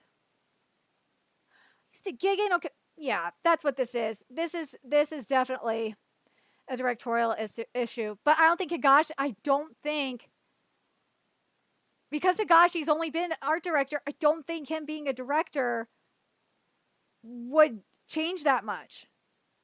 Because he's never been a director before. He's never helmed a series, like an entire series. And plus, he's like booked and blessed, man. He is extremely booked and blessed. I don't think he would have time for it. But yeah, there's something, and also look at this. There's 2 directors here. Yeah, there's a problem going on with Dan to Dan. Now we definitely know there's a. I really hope that this proves. Just showing you guys this. This proves that there is something going on with Dan to Dan, and it's up at in terms of the art and animation, and it's the director. It's the dual directors that are the problem, because the writing and the animation and the art director, that's fine. Let's take a look. Let's double check the character designer real quick. See what's going on here. Let's see. He worked on Inuyashiki as the character design. Yeah, this is a director problem. He worked on fucking Gantz as the chief animation director and the character designer. Yeah, this is a fucking director problem. He's the character designer for Psycho-Pass 3 and Psycho-Pass the movie. Yeah, this is definitely a fucking character. This is a director problem. This is hands. He worked on Berserk too. Yeah. You cannot tell me at this point where you have everything set, everything else is like filmography wise, everything else is like perfect. Script, art director, and character designer. The only problems that it could be are the studio not providing like the right technology, or it's the director. At this point, based on what we've seen here, it's got to be the directors. The directors are like just fucking, they're wasting them. You're wasting your talent here, Science Saru. Because you have shitty directors. Like, look at this shit. You're wasting your talent here. You're wasting really nice art and animation, and you're wasting character designs, and you're wasting a good scriptwriter. That's sad. That's really sad. We saw this, and again, we saw this with Chainsaw Man. We saw this with, we're seeing this with Sakamoto Days, where so much talent is being wasted. And we saw, and going back to Chainsaw Man, we saw what happened the moment that director was changed. We saw magic happen. That's why I got to keep bringing up Chainsaw Man and bring up that this is a director problem. This is. And that sucks. That fucking sucks. Do I think it will like perfectly translate Tatsu's art perfectly? No, but do I think it would capture it better if there was like if a better director would be there? Yeah, I think we would get like the dark atmosphere that Dan has.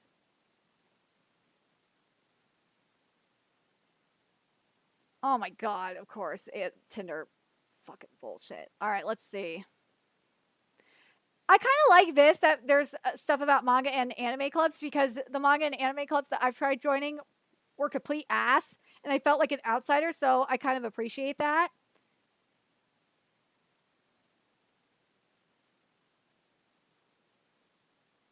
That is very subjective, isn't it? But there's the Crunchyroll industry panels are always very interesting.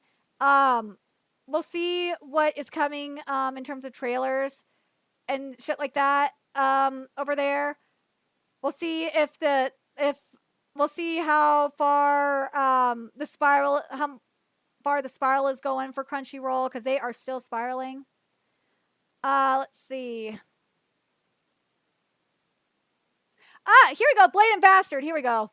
So Kagyu, the mastermind behind Goblin Slayer, is back with his latest masterpiece, Blade and Bastard.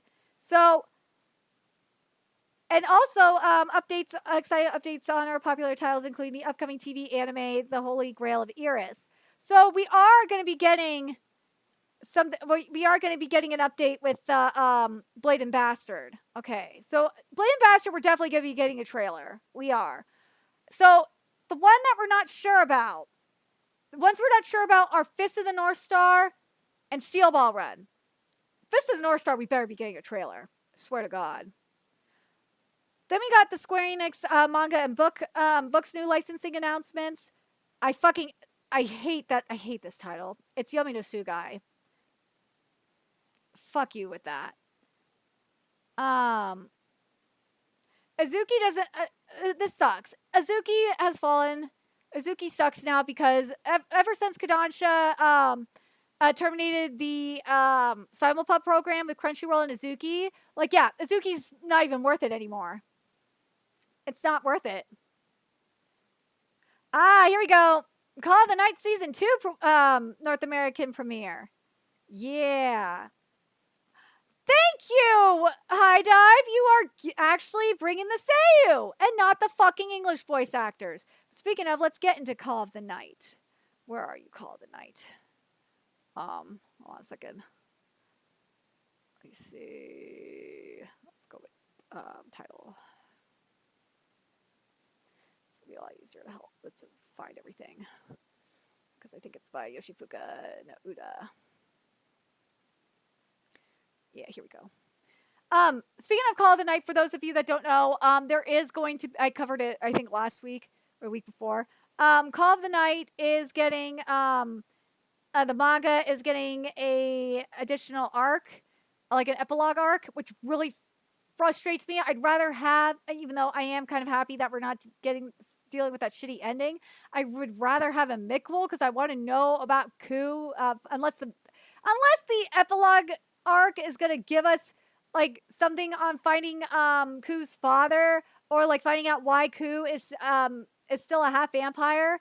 Like, God, I'll be so mad if we don't get anything about that. Like, that's the main thing that pissed me off about this ending. Let's see. I think we still have the same director, right? Let's see. Yeah, so we still have the same director for Call of the Night. Okay, so we should be fine. So Call of the Night, season 2 should be fine. I don't think there's any issues with that. Let me just make sure this script is the same. Dude, I didn't know the scriptwriter for Naruto and Bleach wrote Call of the Night. That's awesome, and Gintama. Damn, no wonder the script is good. And Psyche? Dude! There's a reason why Call of the Night script is good, and this is why. You got the scriptwriter for Naruto, Bleach, Cowboy Bebop to an extent, Psyche, Gintama, real life, you make the argument about prison school. Yamato, I love Yamato too. I love that series. I love the manga. It's cute. Let's see. What else do we got here? See, this is why I like going through the production list, because you learn so much about these productions. Triple X Holic. Damn! Like, this scriptwriter is great. They wrote the script for Rama Half seasons 3 through 7. Damn! Jahaya-sama 2? Damn! And D-Green and Hollow. Like, see, this is why I like going through the production team stuff so much, is because you find out why these anime are good. It's because of these production teams. Damn! Yeah, Triple X Holic, Ray too, of course. Let's see. See what else we got here. Digimon Savers. Digimon Savers is good. Let's see, what else do we got here? Damn, they've been around for a long time. Holy shit.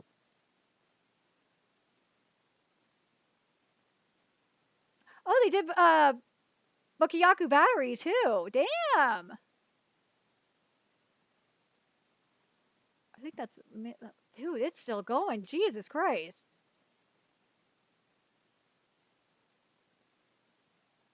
Let's see.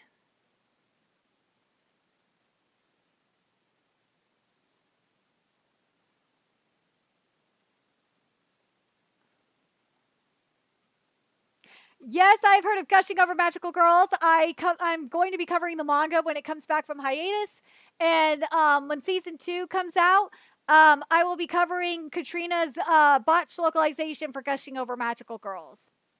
If you want me to cover the botched localization for season 1, that requires a lot. That requires donations for that, because yeah, that I covered like one episode, I think. I went through one episode and it was bad. That requires a lot of donations for that. But yeah, I will cover the manga when it comes back. We don't call it Chain Soldier. We call it Marusehi no Slave in this house. But yes, Marusehi no Slave. We will be covering the anime. We've been covering the manga for a very long time. I love the manga. It's so good. Let's see what's going on here. Oh, they did a Urusei Yatsura. Holy shit. Ooh, so yeah, so like Call of the Night is good. Like we're gonna be good. Call of the Night is fine. Yeah, so I would not be worried about Call of the Night. No. Dude, what the fuck? Really? Detective Conan the Black Iron Submarine's gonna get premiered at Anime Expo? I was not expecting that. Damn.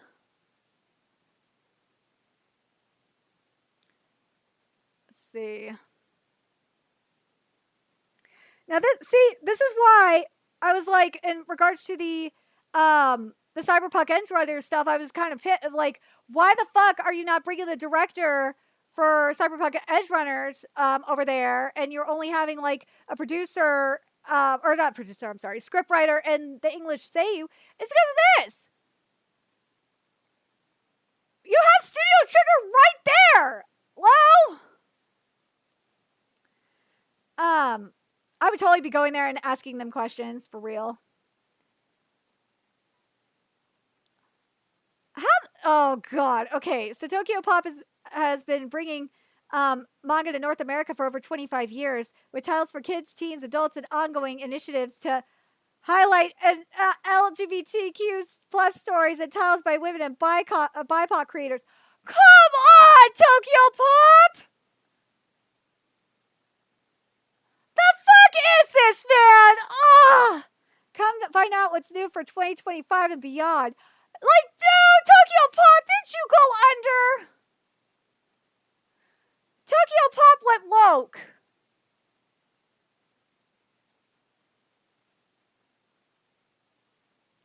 You don't need to highlight LGBTQ plus stories. It's something called Yaoi and Yuri. They already exist. They went to EI! Tokyo Pop, why? You died and then you went to EI! Why'd you do that? You see, this is why I'm going through. See, this is why it's fun to go through this stuff, isn't it? Because you've learned shit like this. Like, what the fuck, man?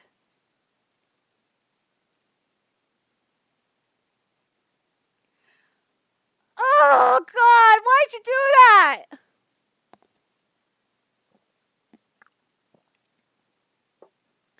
Why'd you do that?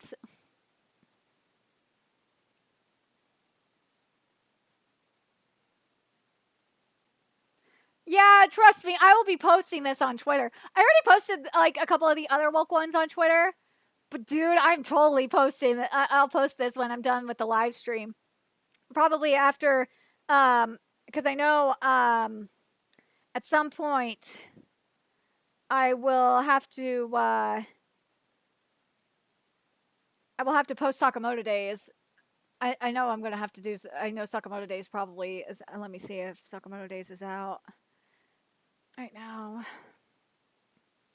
because I will lose my mind if it's out right now.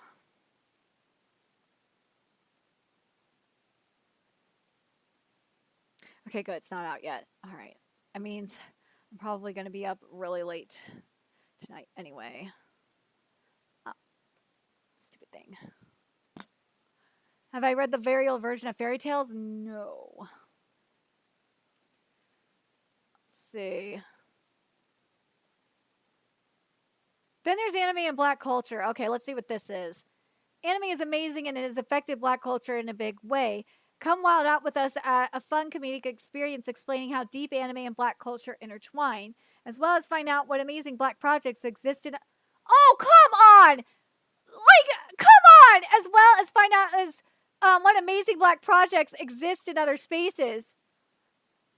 Like, what the fuck? Like, this is a co-op. Like, seriously. Like, you could have just stopped right at how deep anime and black culture intertwine, and it's like, okay, I see you. I understand. Go for it. But then, as well as find out what amazing black projects exist in other spaces. Come on. Come on, man. Nah, come on. Now you're just co-opting. Like, seriously. Now you're just, nah. This is cool, though, how to be a professional cosplayer in Japan. That's actually pretty sick. I'm not going to lie. That really sucks. 3D printing and 3D modeling. That sucks that got canceled. Let's see.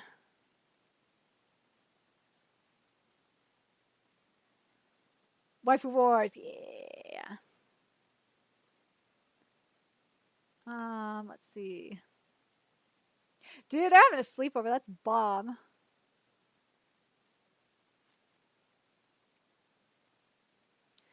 Dempasoft, dude. All right, so Dempasoft industry panel with Ishike.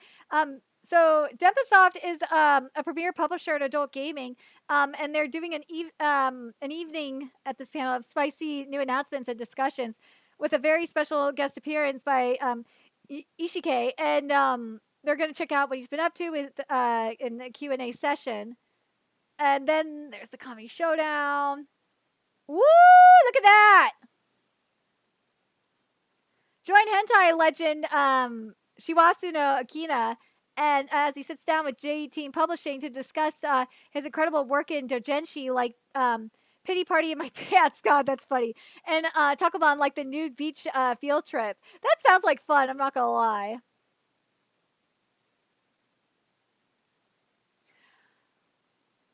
Oh God, our panelists will be discussing the history and terminology of Japanese queer media, how it began commercialization, legal issues, and where it is all going. Also, how it has influenced Western queer media and the bled back. What the fuck?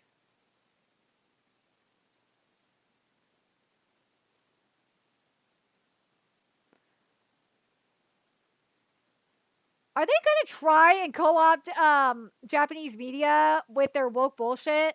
Like that's what, like when I see this, I'm like, I feel like that's what they're trying to do.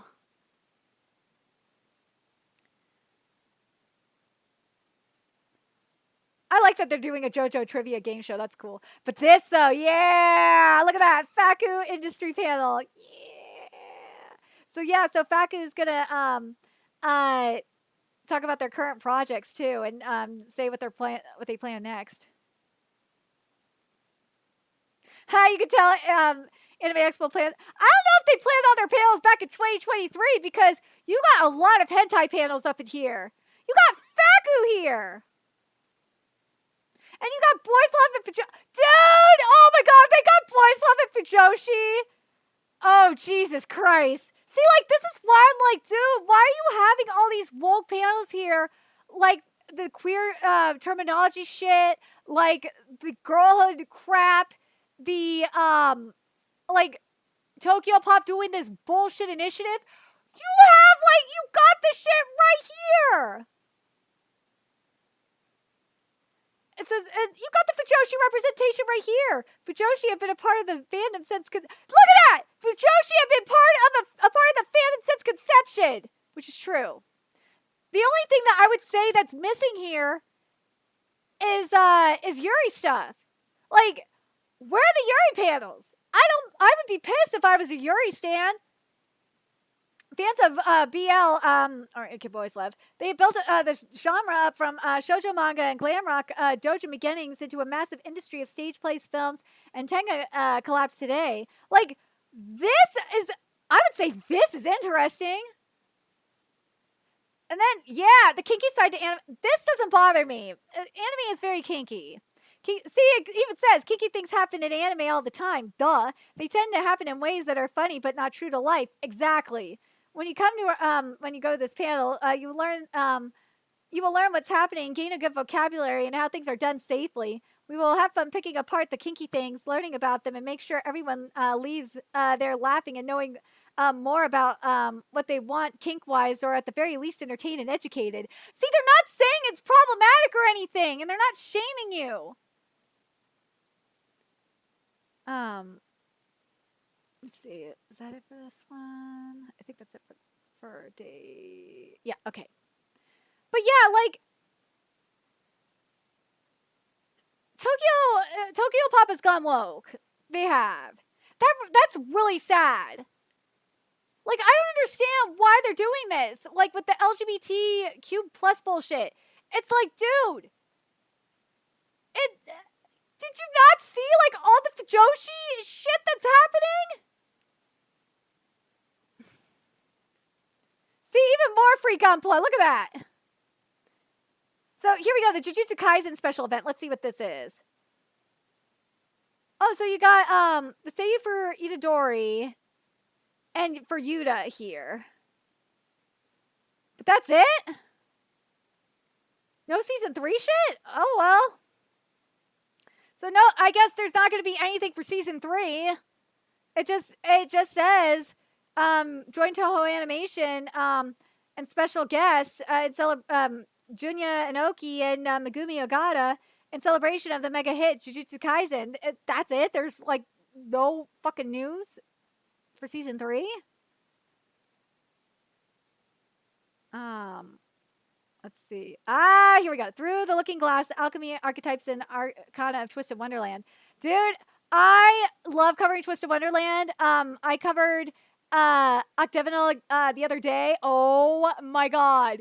The amount of like Ursula references in there to Azul was everything. Oh my god. If you are not reading Twisted Wonderland, why? That manga's great. I love it.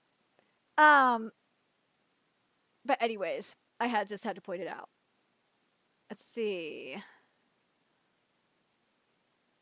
So they're doing an original light novel contest. That's kind of sick. Let's see. Step up your skit cosplay performance. There's the Kodo shit. If you're a Robotech fan, here you go. 40 years of Robotech. That's kind of cool. Let's see. Okay, let's see what this is.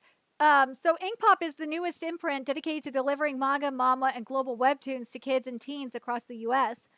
Expert editors are going to share their vision for Inkpop, discuss the unique challenges and opportunities in the U.S. manga market, and unveil some of the thrilling new titles and exclusive sneak peeks and special giveaways. I got a bad feeling about this one. I do. All right, so Kaiju number 8, which, by the way, I covered earlier today.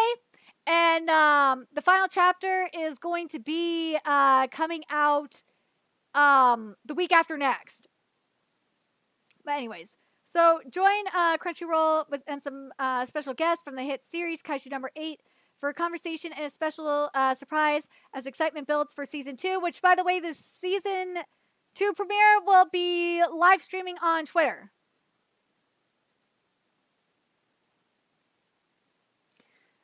All right, let's take a look at Kaiju number 8, if this wants to load for me. Where are you, Kaiju number 8? Kaiju number 8, where are you? There it is.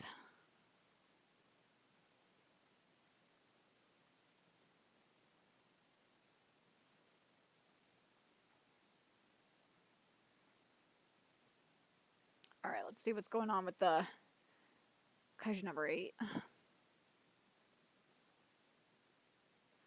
Let's see what we got here. So Blood Lad, they are the director for, so he's coming back from, he's continuing his directoring this. All right, let's see.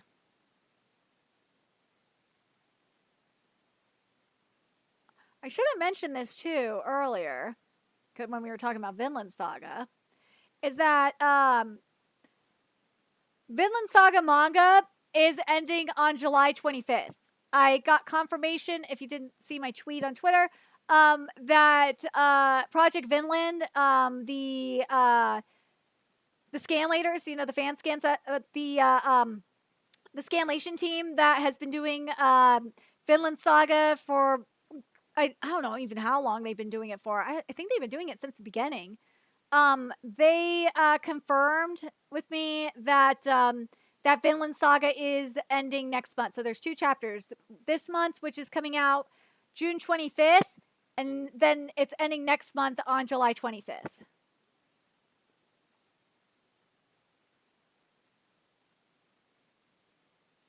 Let's see. Oh, they did a Lupin series too. Okay. So yeah, so I think it's the same team.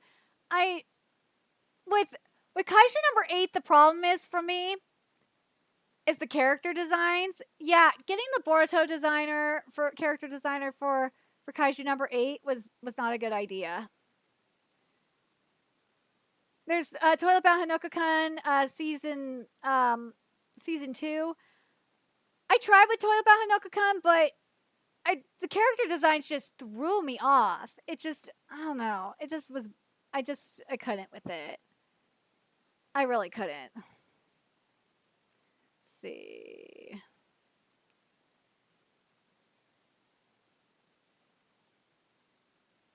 Okay, now this is interesting. Ever wonder how anime and manga made?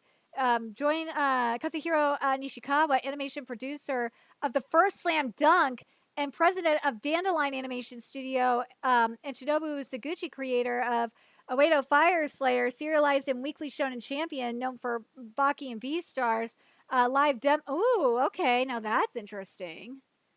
I would go to that. Oh, I would totally go to that. What would you do, Kitty? There hasn't been any more donations, Kitty. Yeah, they don't love us, Kitty. Now, G-Kids, though. Now, here's what I would do at the G-Kids panel. I would be asking them, why the hell are we not getting... Why are there short theatrical runs with ass marketing? If you want to compete with Crunchyroll, why are you doing this? Why are you doing exactly what Crunchyroll is doing and not the opposite, which is promoting the movies that you're doing releases for? Why only have like 2 showings, and why not get into, like, I don't know, working with the theaters to do like popcorn buckets or something? I don't know. But yeah, there's Uma Masude Pretty Derby, beginning of a new era screening. Yeah, so we got that happening there. Let's see.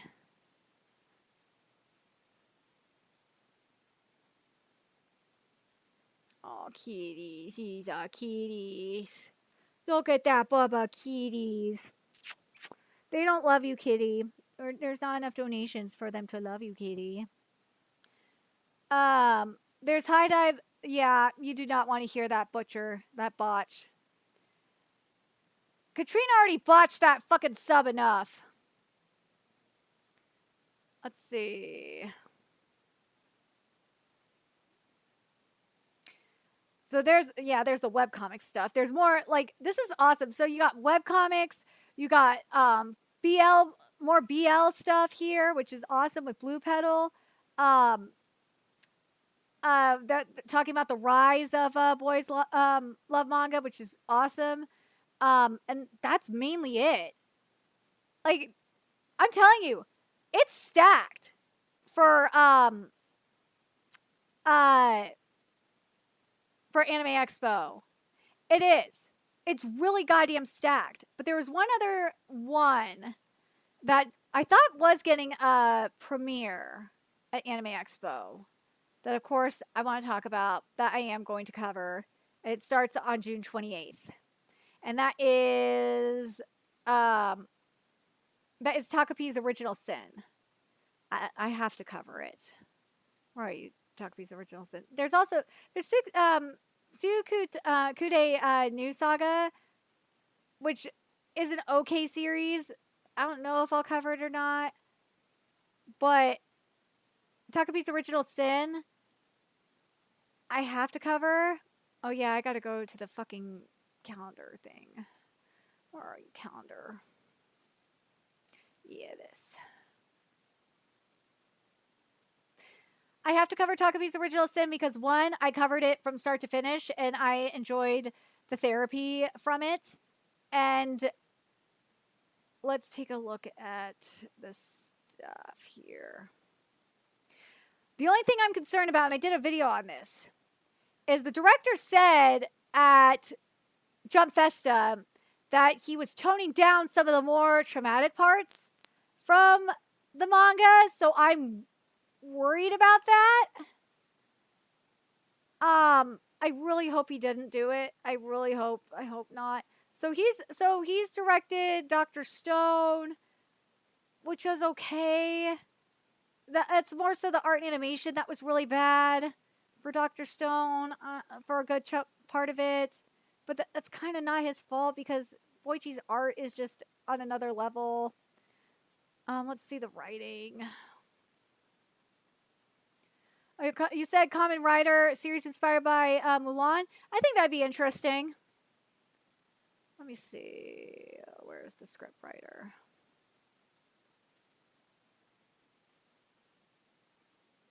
Do we have a script writer? Oh yeah, he's doing the script writer. Okay.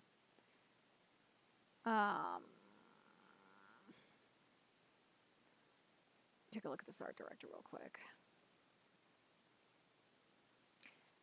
Yeah, so we're not getting that much experience with the art direction. But yeah,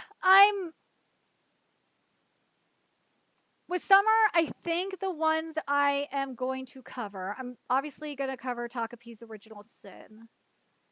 Because I have to. It's starting June 28th. Which is, I believe,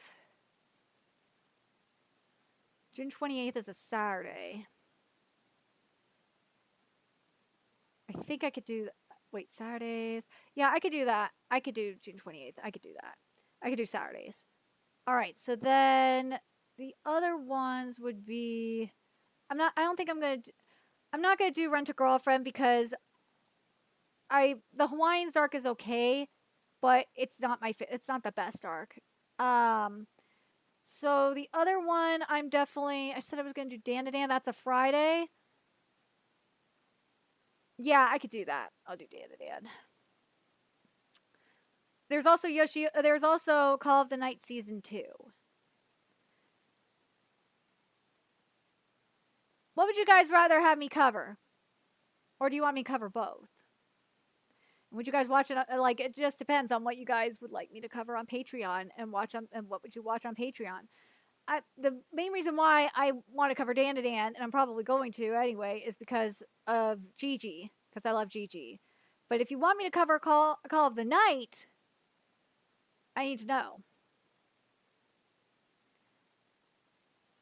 Yeah, I'm not gonna, because that July 5th is a Saturday, right? Yeah, I'm not going to do that. I'm not going to cover Kanojo Okurashimasu. Like,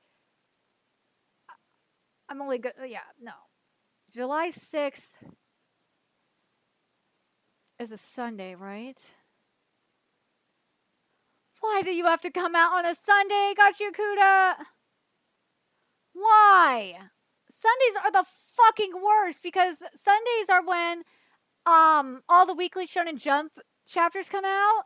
Sundays and Tuesdays are the fucking worst because Sundays are when the Weekly Shonen Jump chapters come out and some of the Jump Plus chapters come out. And then Tuesdays are when all the Weekly Shonen magazine chapters come out and some of the Jump Plus chapters come out. And then I think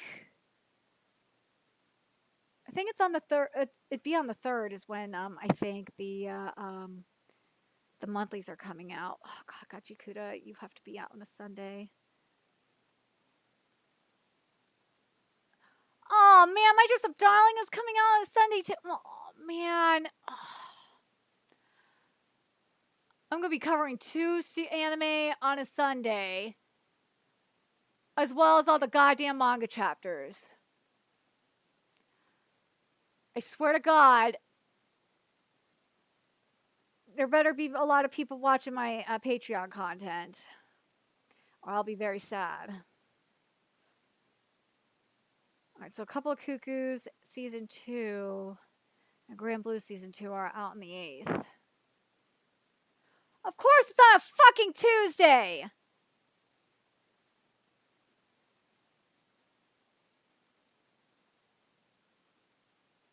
God, manga anime gods, do you want to kill me?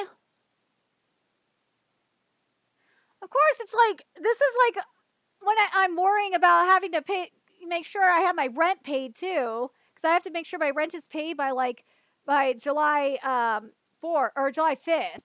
Gotta make sure that's happening. Right now, it's not looking good for us, Cat. But Jesus Christ, oh God. On Tuesdays, you want to kill me?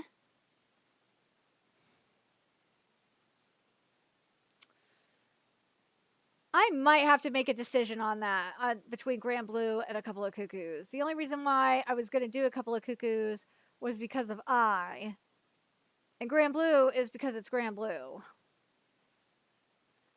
It's either that or the other option would be is to push it or...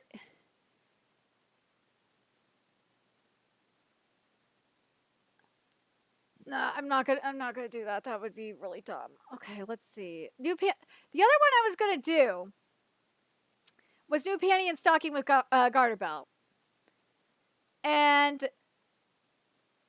that one comes out on July 10th, which is a Thursday. New Panty and Stocking with Garter Belt, I could definitely do. I can have it done before the streams. That's not a problem. Togenanki is on a Friday. Of course, it's gonna be the same day as Takapi's Original Sin, but because I don't have that much content to record on Fridays, outside of like 2.5D Seduction, I really don't have a problem with doing 2 on Fridays. I don't. I gotta somehow make room for making sure I can write articles, but I'll make it work. July 15th is Sakamoto Days. Let's see. Yeah, no. Sakamoto Days is not happening. Kaiju number 8, right now, is not happening. Yeah, the rest of these, it's not happening. No way. So for right now, I'm looking at Takapi's Original Sin. Shit. Dan to Dan Season 2. Maybe, I don't know if I'll do Call of the Night Season 2. That's a maybe. Then I'm doing Gachiakuta. I am doing my Dress Up Darling Season 2. And then the other ones I am torn on, because they're on a fucking Tuesday, are Grand Blue Season 2 and a couple of Cuckoo Season 2. I think that's mainly it, right? Oh, and then New Panty and Stocking with Garter Belt I could do. Those are the ones that I'm looking at.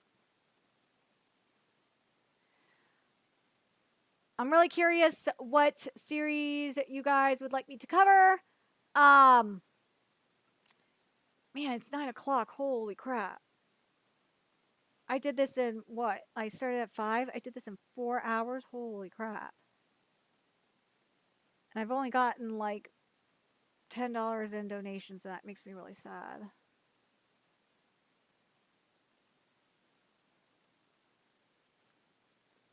So, oh yeah, Sakaramita, I forgot. I need to look at that stuff too. Let me look at the Discord real fast.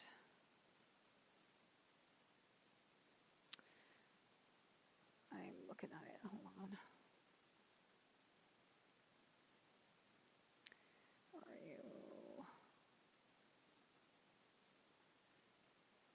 Oh, there's the Venom Queen shit that you put in. Where's the other one? Random.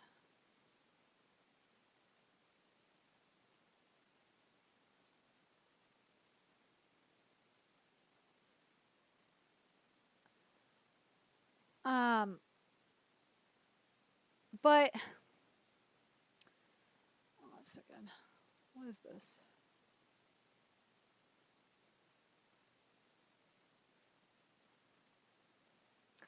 But what are you guys thinking about summer? What series are you guys watching this summer? Anime season. What's going on here? Why are you being retarded? Oh. What are you trying to tell me, Creator Studio?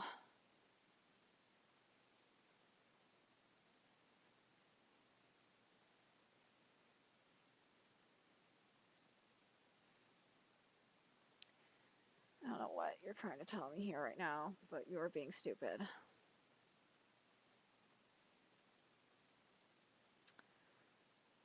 Whatever. Oh, let's see.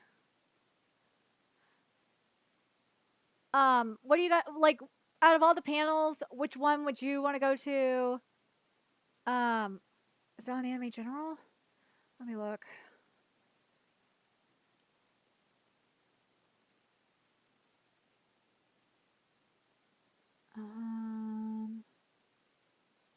Once again.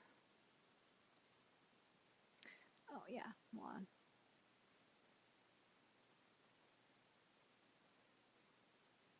Let's see.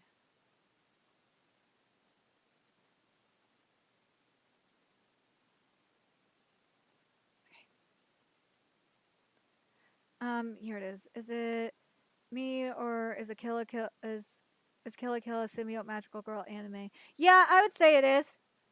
It's kind of like how best comparison is Kaiju number 8. I call Kaiju number 8 a symbiote. I do. Kaiju like Kafka like Kaiju number 8 is Venom and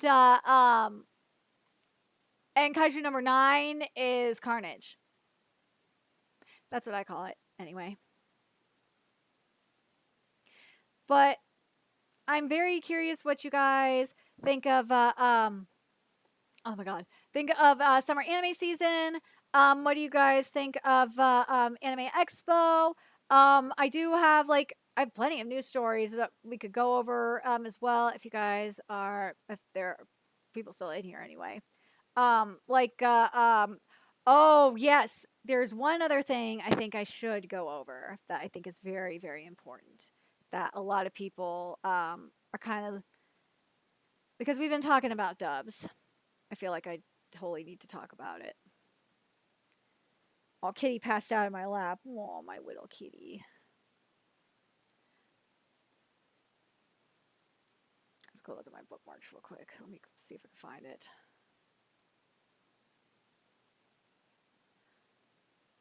I already talked about that, so I don't need that.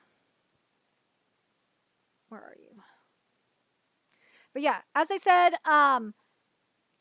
Project Vinland, for those of you that missed it, Project Vinland confirmed yesterday that Vinland Saga manga will officially end on July 25th. The next chapter is coming out June 25th, so it's 2 more chapters. So we don't know what the page count is going to be for each chapter, but yeah, it's insane that it is ending in a couple of chapters. But yeah, let's see. I already covered this. I covered that. Don't need that. Oh god, Jujika Orokunin is fucking amazing. Aruma is finally fucking having his Raoul moment. That's all I'm gonna say in regards to Jujika no Rokunin. I fucking love this. If you are not reading Jujika no Rokunin, why not? Jujika no Rokunin is goddamn amazing. And god, this panel looks sick. Okay, let's... Yeah, for some reason, everything I tweet right now has, sensitive content.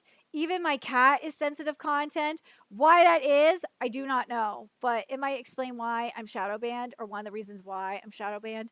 But this, though, I wanted to talk about this. So, the other day, or yeah, a couple days ago, I got an email from Crunchyroll PR about the Miss Kobayashi's Dragon Maid, A Lonely Dragon Wants to Be Loved theatrical release. And something I noticed there, and I'm going to read this right here, is it says this. So, they announced that Crunchyroll acquired the worldwide theatrical rights, excluding Asia, to the touching and otherworldly film Miss Kobayashi's Dragon Maid, The Lonely Dragon Wants to Be Loved, based on the beloved manga by Cool Kiyoshi Ninja from Studio Kyoto Animation. The film will be available in Japanese with English subtitles in North America. Now notice the English dub is not there. Now, if the English dub was going to be available in theaters, it would have said Japanese with English subtitles and English language dub.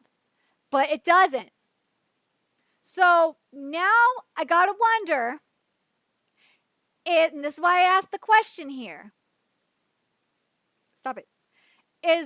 Does this mean that the Dragon Maid English dub is dead? That A Lonely Dragon Wants to Be Loved will get a dub or not? Obviously, the dub, if it does get a dub, it's just not going to be in the theaters. So, ha ha ha, JB Marchi, your dub is not going to be in theaters. So stuck on that. But I looked at there's this. Someone said this. They're going to spend the next 6 months fixing the script and put out the dub then. And as I said, but it will never hit theaters though. But yeah, look at that though. Like people are just like, yes. But yeah, I'm a little doubtful the dub is dead. There's probably going to be a dub in a few months, maybe a year. But again, it's not going to be in the theaters. But also, it's going to have a short theatrical run too, because Crunchyroll doesn't give a fuck.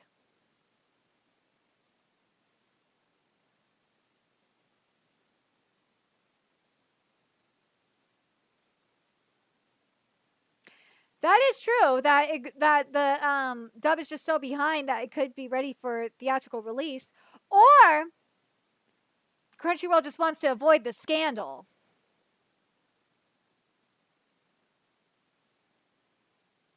Speaking of ridiculous, let's talk about the Jujutsu Kaisen compilation movie for a second. It's only getting a 2-day fucking release. Why? I understand it's a compilation movie, but at least give it a week. I don't understand.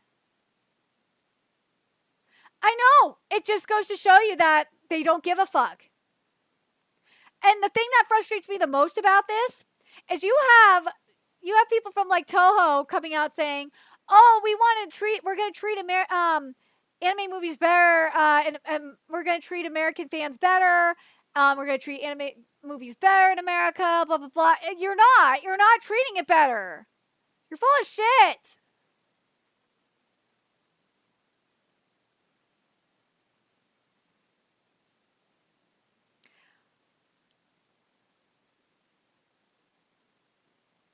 Then there's this.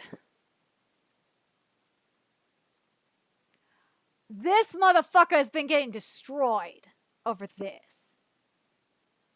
Manga Dex is dying, so where do we read manga now?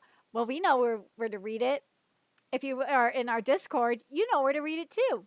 Instead of jumping to the next pirate site in line, which we already have, I beg you to consider reading in legal manga sites. I made this huge guide hoping that you can find the best fit for you. And some of these, you could even read manga for free. The death of Mangadex is a big hit, and I feel really sorry for readers.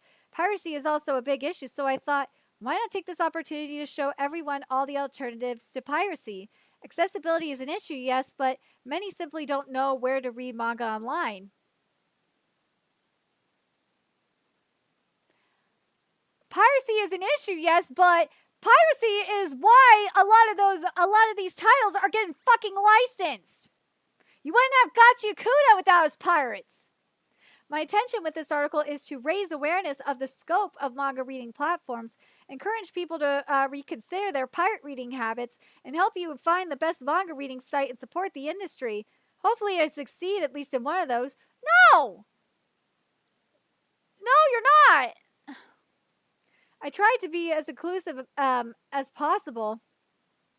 I pray for Murata too. I do. Especially, I pray that we actually get a good adaptation of the fucking Sweet Mask arc, or Ame Mask arc. I really do. I tried to be as inclusive as possible. I listed manga platforms from all around the world in multiple languages, and for K-comic, manhwa, and light novel readers too. Some are 18 plus too. So whether you live in the US, Brazil, France, or Thailand, you should be able to find something there. Find something here. For me, the main factors that determine whether I use a manga app are content, series, genre, demographics, 2, language, and 3, pricing structure, free sub, coins, etc. So it's not if the localization is ass or not. Okay. And this is assuming the platform is available in my region. The most sites in the most sites in the list are available globally. That being said, this guide is not all encompassing. I certainly miss many sites in China, Korea, and intentionally left Japanese ones out. My focus was on West and Southeast Asian readers, as they're mostly the ones in need of a legal site after the death of Mangadex.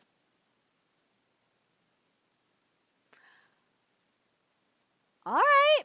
As I was doing research, I found a lot of interesting things. 1, English is king, French second. I thought Spanish was up there, but okay. Shonen Jump have the best deals, not only for best prices, you could even read for free. No shit! Actually, Comic you could read for free too, but whatever. 3, Spanish and Latin America, heavily underrepresented. Few options to use outside of Shonen Jump. 4, Boys Love is a massive, huge supply. 5, shoujo/josei, underrepresented, but some making strides to fill the gap, like Azuki. 6, token-based currencies, coins, gems, points, and use pricing structure. Most used pricing structure. No wonder K-Manga opted for. No, motherfucker! K-Manga opted for it because that's what its Japanese counterpart Manga uses. If you actually did your research, you would know that. Fucking idiot. Sites use tokens to offer more control plus flexibility, but end up more costly for binge readers. Subscription is better. Thankfully, for not many sites use AI localization. You know what? It might be better for some of them to use AI localization. Maybe we wouldn't get thick and fucking cringe in our localizations. Fucking retard. Library passes are a god. It's not a godsend for library passes if you want a simulpub. Fucking idiot. You can read manga for free with one. I envy all Americans that have one. And 10 new and exciting platforms we're checking out. There's Manga Mirai. Okay. Let's see. Gillet Manga, which is French.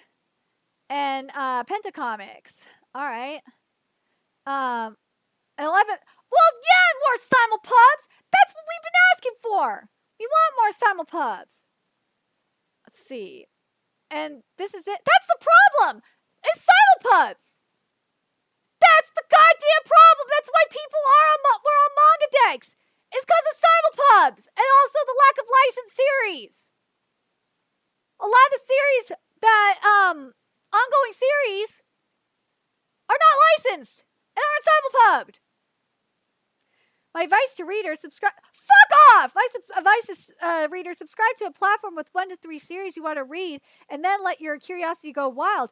Fuck Manga Up! You mean the pro-censorship Manga Up? Fuck off! I subbed to Manga Up only for my dress-up darling, which was censored to shit, and ended up reading so many of their other amazing manga. So much fun and worth every penny. Try it now. Look at this. Oh god, he's getting destroyed too.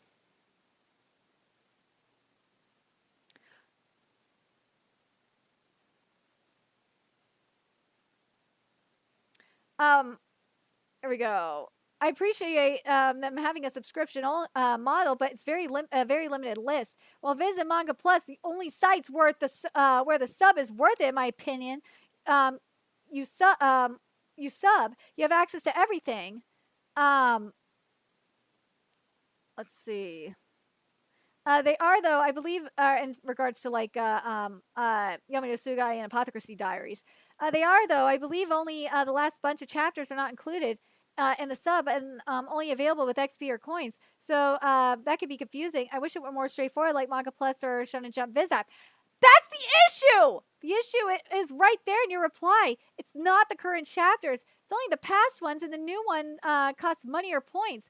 Visit Manga Plus figured this out years ago, where current chapters are free, first ones are free, and middle ones cost. The sub gets you all the chapters. Do this.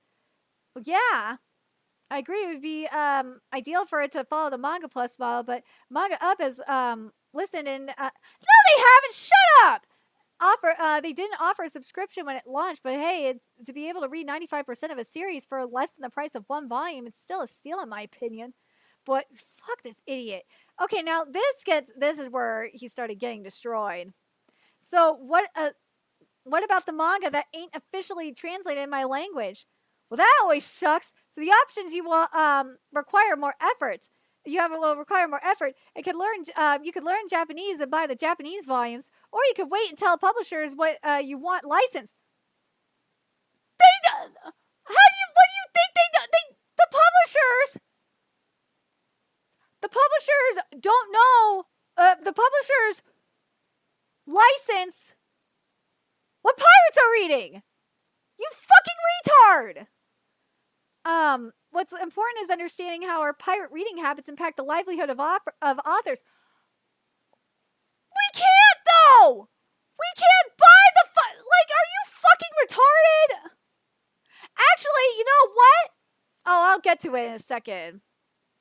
These people are just like, you are fucking stupid. Are you aware that non-licensed translations for works that are kept domestic only act as a positive in terms of revenue, since it requires people to actually buy the volumes directly from Japan, overseas, tax and all? Seriously. And this right here, and I've been saying this for weeks, a lot of manga and manga decks are self-published there. How the fuck am I supposed to buy something that's not for sale in the first place? That too. Let's see.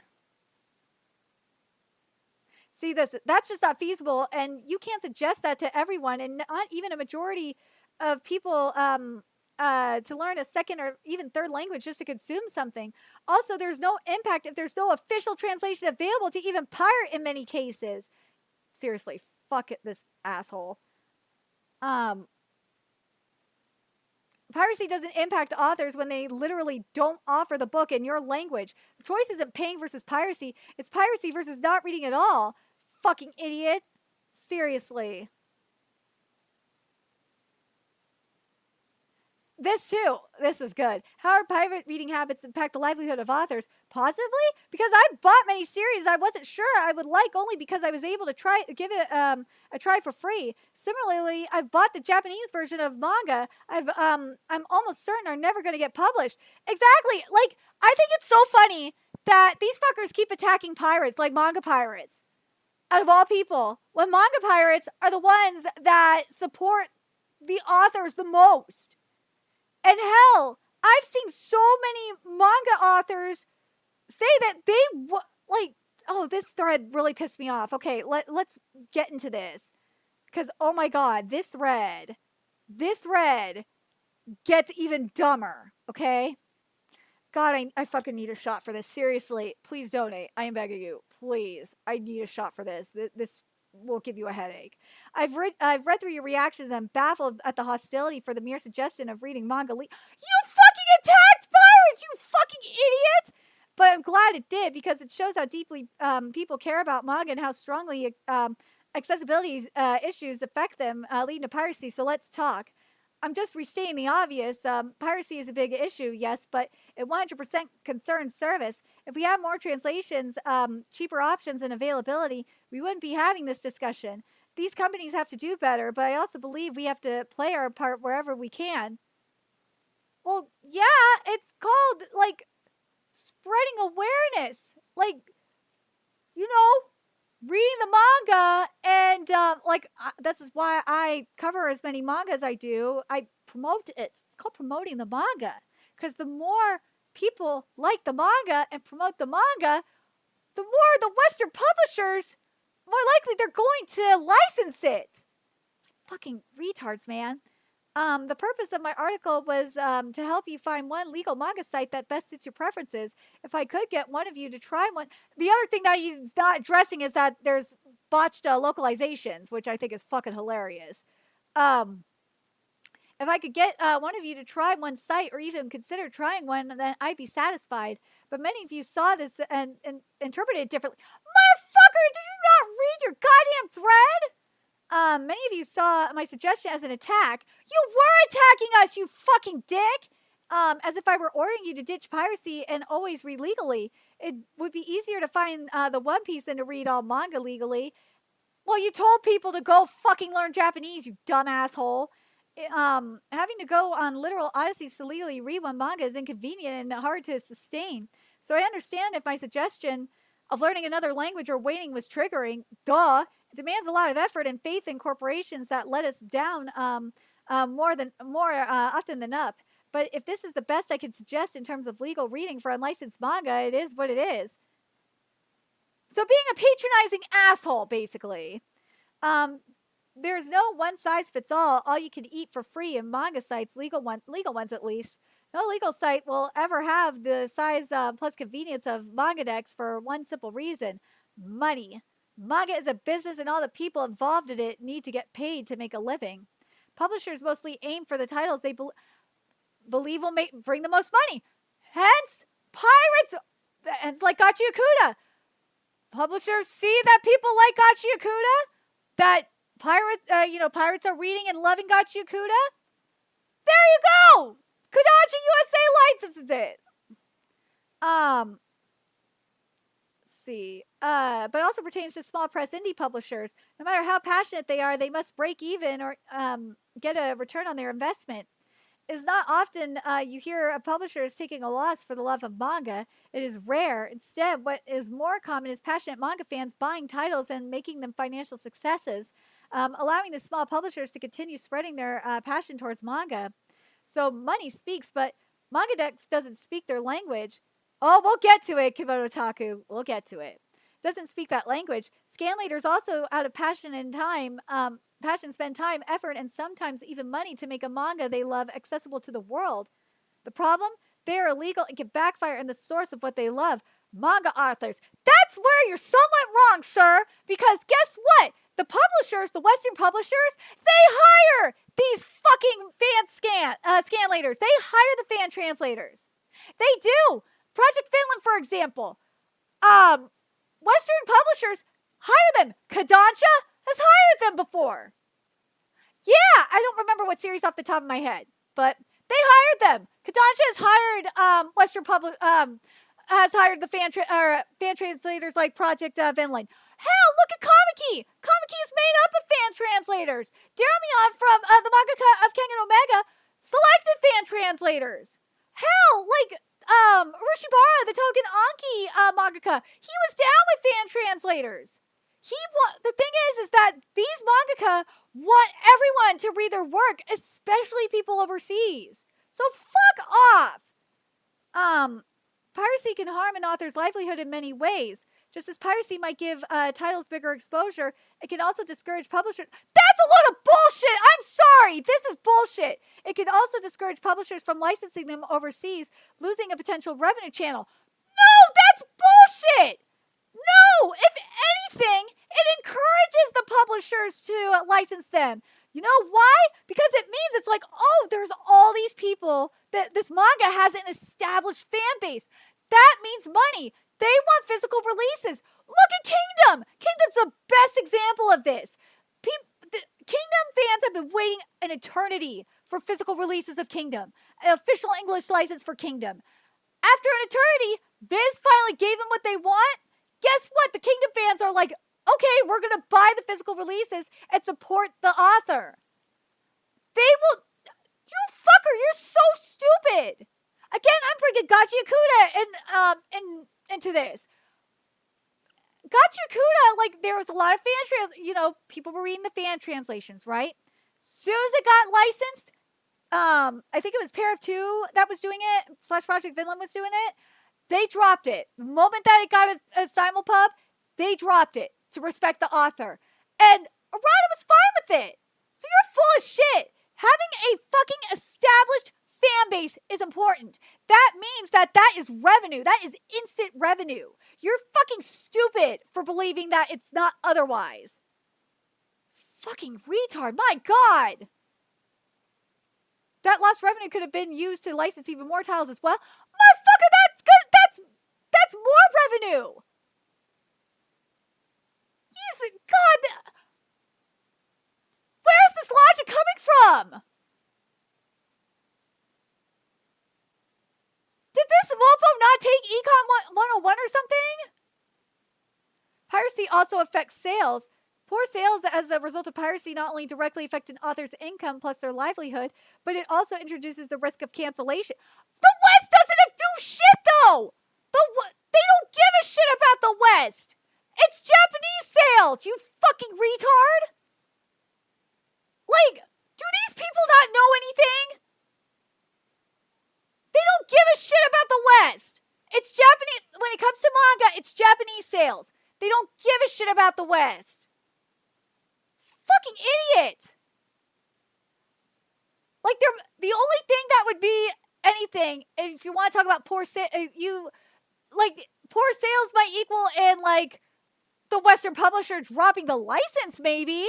But it's not going to affect the author, like in Japan. It's not. The poor sales are more so on the Japanese side, catching it to the author getting their title canceled. You're fucking retarded. Monetary issues aside comes a more important one. Respect and consent. Yeah, guess what? There's mangaka that have literally posted on Twitter asking for fan translators to translate their work.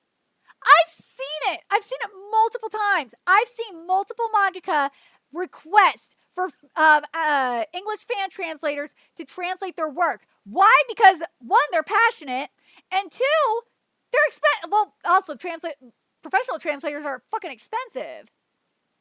But anyways, let's see. Authors deserve the right to control how their manga is handled. Yeah, if authors want fan translators to translate their series, aka, and have pirates read their series, let them. Fucking idiot. Some authors don't even want their manga to be translated into other languages. Which author is saying this? I have not seen an author say this. I've yet to see an author say this. We must respect the author's wishes. Without authors, we can't have any manga. And if we don't pay for their work, how can they continue to create manga while making a living? You do not know how it works, bro. You don't. Authors deserve one, compensation for their work, and two, respect. I hope all manga fans can agree on these 2 points. Yes, and you're fucking retarded! If you agree on these 2 points, you can at least reflect on how pirate reading habits go against these two. No! You don't, you are fucking stupid! You don't know how shit works! You don't! Our pirate reading habits are what make the mangaka money! Because why? It gets, as I've been saying, the Western publishers take notice that, oh, we got money right here. There is a market. There's a market right here.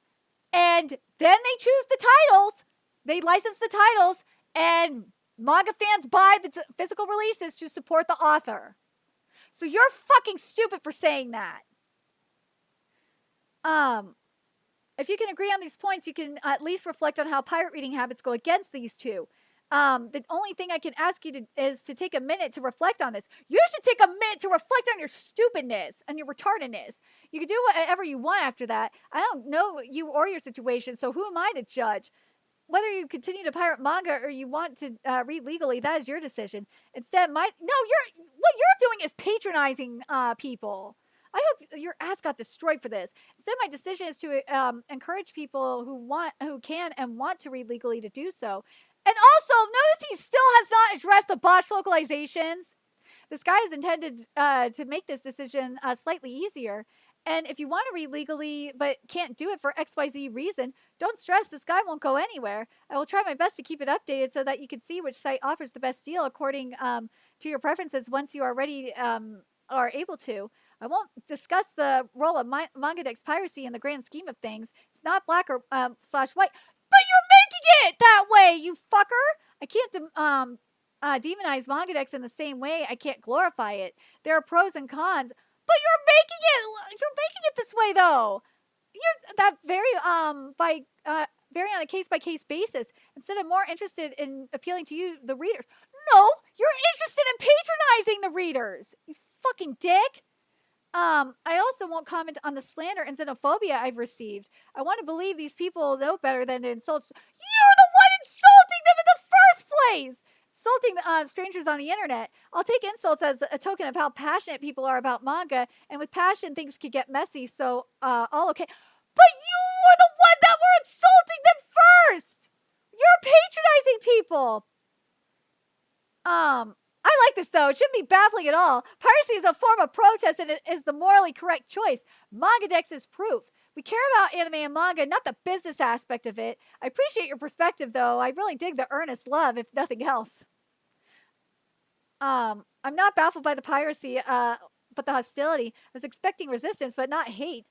But this is Twitter. These things happen. And yes, many people don't care about the business part of it, but it is inevitable when the authors depend on it. Let's see. Because it's not our job to care about the business end. It's our job to care about the content, and we do. I've been an anime fan, get this, for 29 years. I'm a fossil as fuck of an anime fan. Yeah! I've watched hundreds of anime in my life. This is great. I'm loving this. The content and the creator are chained together. There's no content without creators. They deserve to be compensated for their work. Without it, they can't make a living, and you would have gone 29 years without anime. Money keeps this business, its content and authors alive. Nonsense. None of the money I paid over the years can be proven to go. This right here. This. None of the money I've paid over the years can be proven to go to the people who made the content whatsoever. That's the biggest problem with your argument. This right here. Manga Plus is an exception, okay? Because Manga Plus is ran by the actual editors of Jump Plus in Japan. So that's a different story. But this, though, yeah. Take Crunchyroll, for example. None of the money I gave them gave the creators a cent of my money. Yes.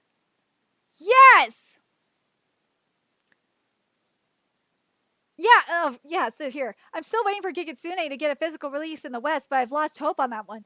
I'm losing hope for like series like Jujika no Rokinen's not going to get a physical release in the West. There's no way that a series like Rurouni Kenshin Hokkaido Arc will get a release in the West because Viz is a fucking piece of shit. Zatch Bell 2 will probably not get a physical release in the West. There's more Saint Seiya series, more Saint Seiya spinoffs that are not getting physical releases. It's fucking insane. Suggestion is use shilling a random ass subservice instead of supporting archiving manga. This right here, supporting archiving manga that have never gotten translations outside Japan. Fucking Taurus, this. That's the thing. That's the thing that's great about sites like MangaDex. Is that I don't think people are understanding because they're like, oh, it's a pirate site. No, it's archiving shit. Because, oh, thank you, Anthony Cordova. We already did the Anime Expo, and and summer anime content. If you're just joining right now, now I'm just going in on this mofo because he pissed me off, like because he was attacking piracy, and I do not like it. Oh, lag death! No, not lag death. Oh no!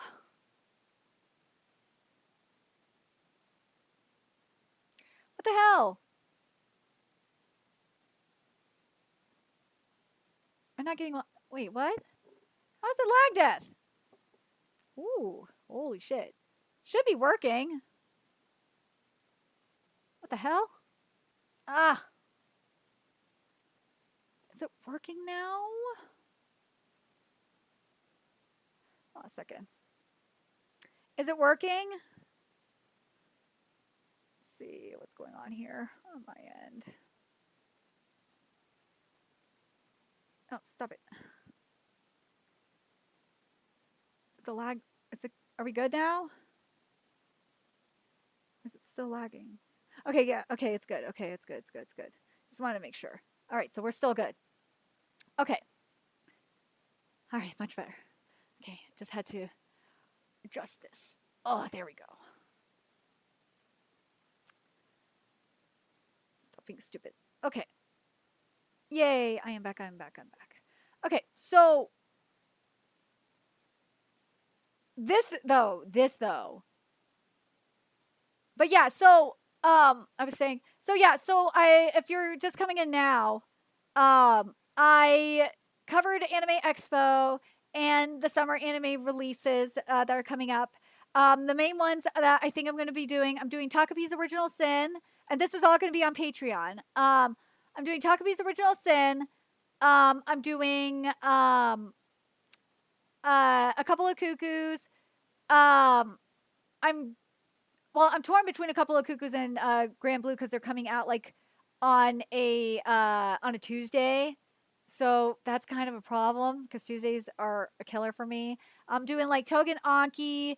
I'm doing new panty and stocking with garter belt for sure. And then what was the other one? Oh, and Gachiakuta. That was the other one I was doing for sure. But now I'm going in on this asshole. But yeah, we also discovered that Tokyo Pop is goddamn woke, which was really fun. I'm still pretty sober. So if you want to donate while you can, now is the time. And also we did announce that that Vinland Saga manga is ending on July 25th. So there is that. But this is very true right here. We were talking about how it's a how manga decks and pirate sites are an archive, so to speak. But there's this too. When a manga receives an English print version or a paid translator, we take down our... See this. This is what I was saying. When a manga receives an English print version or a paid translator, we take down our scans. We believe you support the... we believe you should support the indie creators and their official works rather than fan translations. Though we do come across people re-uploading of scans of our work and monetizing it. I'm an artist first. I get pirating can make something that was underrated or obscure get more traction, but it's also the fault of those fans who don't want to pay that a manga gets axed so quickly. Then they constantly complain about their underrated title getting axed. I'm just putting myself in their shoes, but I'd hate for people to read something that has a site where they can read it, where I would receive some royalty instead of nothing at all. It's like, you know how hard it is, but you still decide to pirate because woke and localizers. Sorry, but this whole they just use AI and Google Translate argument is so dumb. You can tell when they used AI, and you can tell when they didn't even take the time to translate the sound effects into it. Last thing, but localizing hurts the original work, but your utter laziness hurts it even more. Yeah, I've seen it too. Learn Japanese, support the creators directly. Stop thinking you're superior because you read scanlations only. Without support, you are the real tourist. You lost. You had me in the first half. Not gonna lie. Well, I absolutely agree that supporting creators directly is essential. I believe the argument that we must learn Japanese to respect the original work is a bit unrealistic for many fans. Yeah, they had me in the first half, not gonna lie. They did. Um,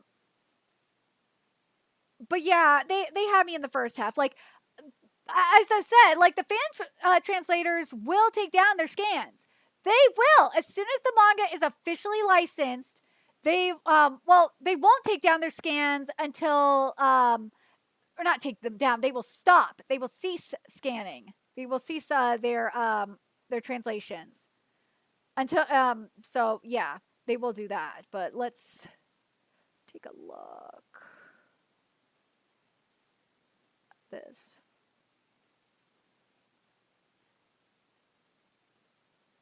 Yeah, Japanese even find kanji hard to read. I agree. I've seen that.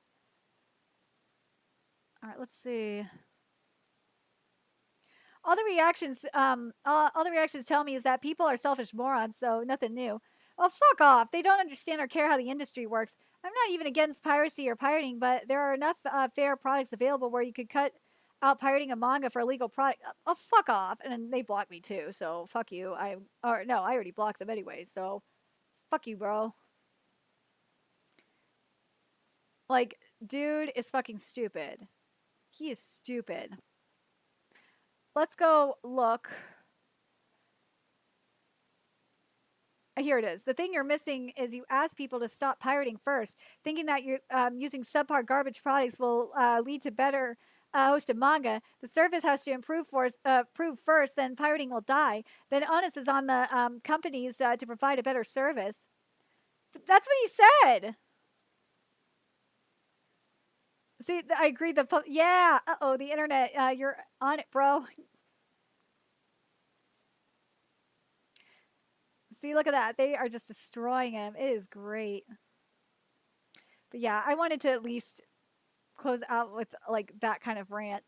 But I'm glad that like more people showed up in the stream compared to the last couple of weeks where there was like nobody here and it just made me extremely depressed.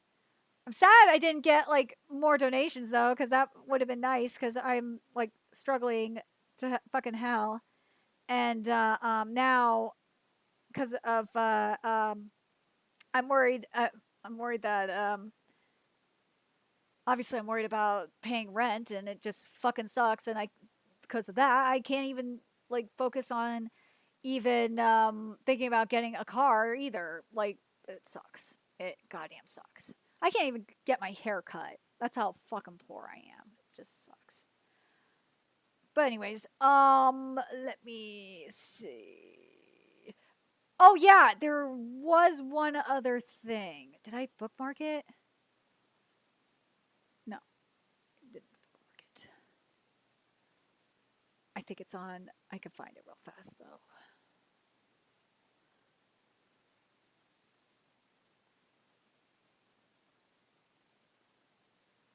Let me see if I can find it. Where art thou?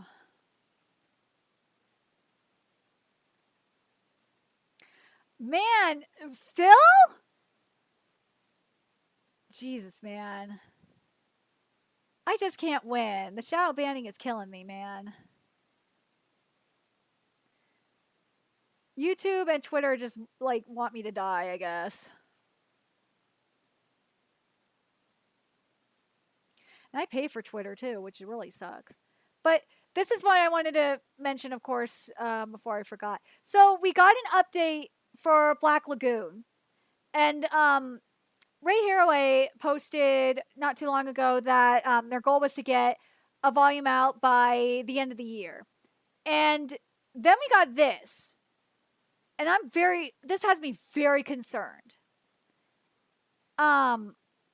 Is that, because someone asked them about the volume. Is that, not the volume, the chapter. Is that it will be up soon. I don't upload it right away. Right away after I draw it. So I don't know how long it will take. I'm sick and working on 5 lines, so the pace is a little slow. I'm worried. I'm worried about Haraway's health. I hope they're okay. Like, I know Haraway had surgery not too long ago, but yeah, I'm worried. I'm worried that I'm worried about their health. Like I don't know why they're just not getting assistance or something. It just something needs to happen. But yeah, dude, Boruto is fire right now. Oh my god, Boruto is fire. Yeah. I think that was mainly my poor Zeno. My poor Zeno was so cool. But yeah, so yeah, we talked about Rize. Somehow Xbox is surviving. There's gonna be multiple consoles. Xbox, something that Xbox is doing as well is from what I'm understanding is they're doing fully backwards compatible consoles as well. I'm really sad that Vinland Saga is ending. Yeah, Kingdom I already talked about. But yeah, Murata is getting into the On My Mask arc. There was like hella chapters that came out yesterday for One Punch Man. Basically they did the Neo Heroes introduction, and it was like a perfect adaptation of the webcomic with a little bit of extra stuff, which I'm not mad at. I don't know why we couldn't get that for the Speed of Sound Sonic Flashy Flash arc, but it is what it is. But yeah, like, dude, Toilet Bound Hanoka-kun is just fucking wild right now. We're back with the Whittle Amane. It's getting real. It is getting real there. But though, but, but this though. But this though! It is getting hot in Maramashita Aruma-kun. The ship, man. The ship.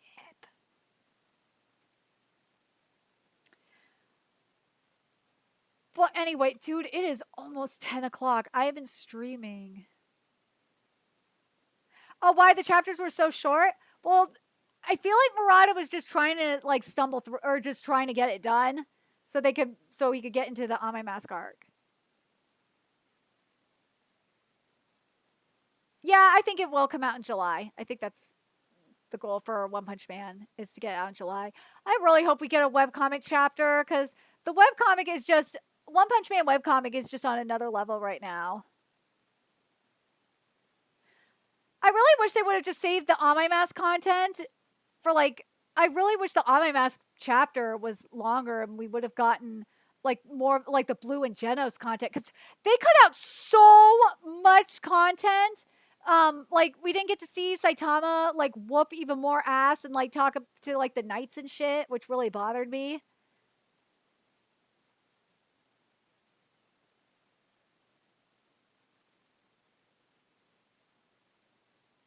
But yeah, we at least I have more people in my live. That really makes me happy. I'm sad I didn't get more donations, so I'm sober, which really sucks because I was hoping I would not be sober and have more money to pay rent. Because right now it's not looking good for us.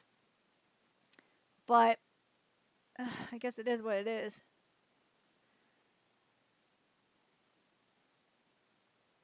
I'm just trying my damnedest. And it looks like, oh man, hold on a second. I need to see if I'm going to be recording Sakamoto Days right now or not. Ooh, yeah, it looks like right now the Sakamoto Days chapter came out. All right, so I'm hoping you guys.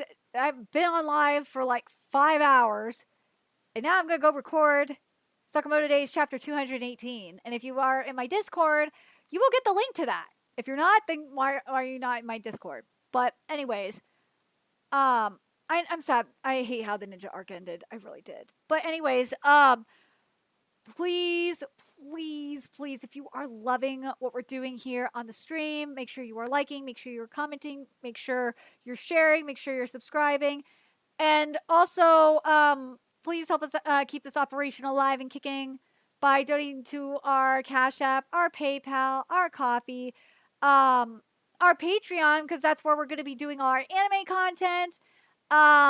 Purchase something off our Amazon wish list. I'm also, I know I got to finish setting up the subscription, the YouTube channel subscriptions. That just needs to be done. I need to figure that out. Also, make sure you follow us, of course, on Twitter, our Discord, Twitch, friend us on PlayStation Network. That's in the description.